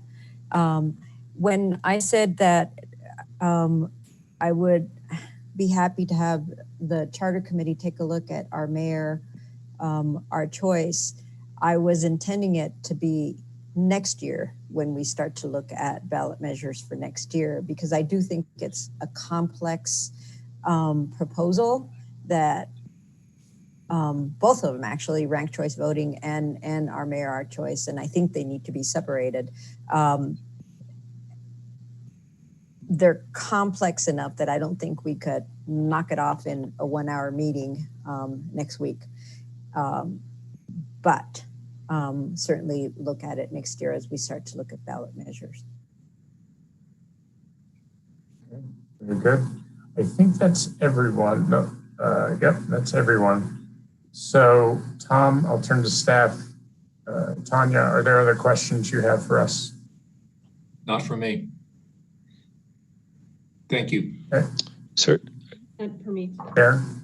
Sorry to interrupt again here, but well, it just that I thought we might have a crack at the mayoral question this year. So, Mary, I hear that you're saying that, but I'm not sure what the majority opinion on council was. I thought it was worth giving it a try. So the way I heard the majority opinion was, let's wait and see what the potential proposed changes would be for a referred measure. If that's correct, then I think, like for me, I'd be willing to consider. I had more people, a majority, who said that they would want to take a look at whatever would come out of potential fixes. So sorry, are we looking for the initiative petitioners to bring those forward, or what are we thinking about it from a process perspective? I don't have an answer for you. Bob might, or someone else on council. Bob, I know you've been working with those folks some, but just for a few days, so I don't want to overstate that. Really, just since Friday, they sat down with Sam and I and suggested some changes. I spent a little bit of time with them. I'll ask them. I think time is of the essence here, and so I'll suggest to them that they take on board whatever revisions that make sense, or that maybe council members offer if individual council members want to make suggestions to them, and that they should bring something back to us pretty quick. I would say within the next week or so, because if we're going to consider putting that on the ballot this year, I think we have to have a first reading probably by, the 4th of August, I would think. Certainly no later than the 18th of August.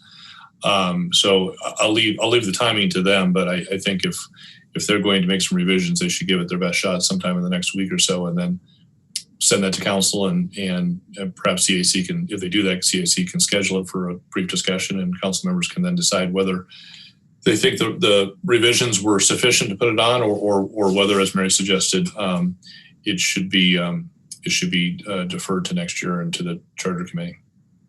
Makes sense. Thanks. Rachel? It may just be that it's almost midnight, but I'm confused. Like, if I am on that petition, do I go out and collect more signatures, or are we saying you don't need to bother with that because we'll look at putting you on the ballot? Like, just from a customer service standpoint, what are we telling the mayor's petitioners? We never tell anybody to do anything, and this is where I think we got a little sideways with telling people to go out and collect signatures in COVID. We're not telling anyone to do anything. Their deadline, as we determined earlier tonight, is July 30th. They can do as they wish between now and July 30th. Maybe they'll collect signatures, maybe they won't. Maybe they think incremental signatures will strengthen their position, or maybe they're willing to roll the dice with council on a referral.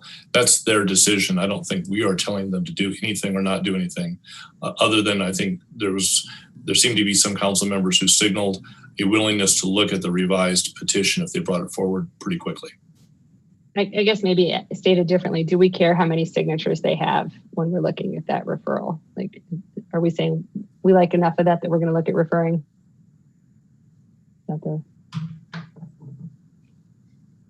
I mean, I don't know that we can answer that as a group. I think that's an individual decision by council members. For me, for instance, the number of signatures is less important for a referral question than what's in the measure. If it has, for me, I'm just speaking for myself, if it has too many things in the measure, I'll be less interested, because I agree with Mary that it should be 2 different parts. So I have no idea what's going to come back, but whatever comes back, I don't know for me, but the signature amounts are going to be determined about what I think about it. I think if you want more clear answers, everyone else will have to weigh in on that. Can I ask a follow-up, Sam, please? Thank you. Tom, I just have a question about the referral. I don't know if you mentioned that earlier. So someone is collecting signature right now. Let's say it's the mayor one, or even bedrooms are for people. I think bedrooms are for people. They're very strong. They already have 6,300 signatures. So, but my question is whether it's July 30th or August 5th, the referral process, what is that deadline, that last day? Is it before the petition deadline or after it? And because I think that's very important, because if it's after, then a petitioner will know, okay, I did not meet the deadline that would, I guess, grant me automatic access to the ballot. So now I can refer to council. Or is it's a choice either or? You don't get to decide whether you have the two options. So it depends on the measure. Bedrooms are for people, if you apply state law, they were required to file 8,096 signatures by June 21st. So they can't meet that deadline. They could file the signatures they have now and ask council to refer it. The deadline for referring for council is September 1st. So they would have time to submit signatures, and then you would make your independent decision on whether to refer it. For our mayor, our choice, the deadline is July 30th. If they submit 8,096 signatures by July 30th, under your interpretation of law, they have to go on the ballot. There's no question. If they submit less later, council can make an independent determination by September 1st on whether or not to go forward. And then for the CU South, their deadline is August 5th for 8,096 signatures. If they submit less, council can make its determination to refer by September 1st. Thank you. Okay, so I think we don't have any more hands up. There's a few remaining, but I think each person has spoken. So we're getting close to midnight. I should have, and we'll do this retroactively, 11 o'clock, I should have asked for a motion to extend the meeting. Apologies for letting that slip by. So is there anything else besides the update on Excel that we want to do now? Okay, great. I think we're ready, Tom, or Debbie, actually, for moving on. Should I move to extend the meeting now? Sure. I move to extend the meeting. Second. All in favor? Anyone object? Seeing none. Okay. Tom? Okay. Thank you. This was originally scheduled to be a much longer presentation, but we have not made the progress I had hoped by this point. So this is going to be a very brief overview of where we are right now.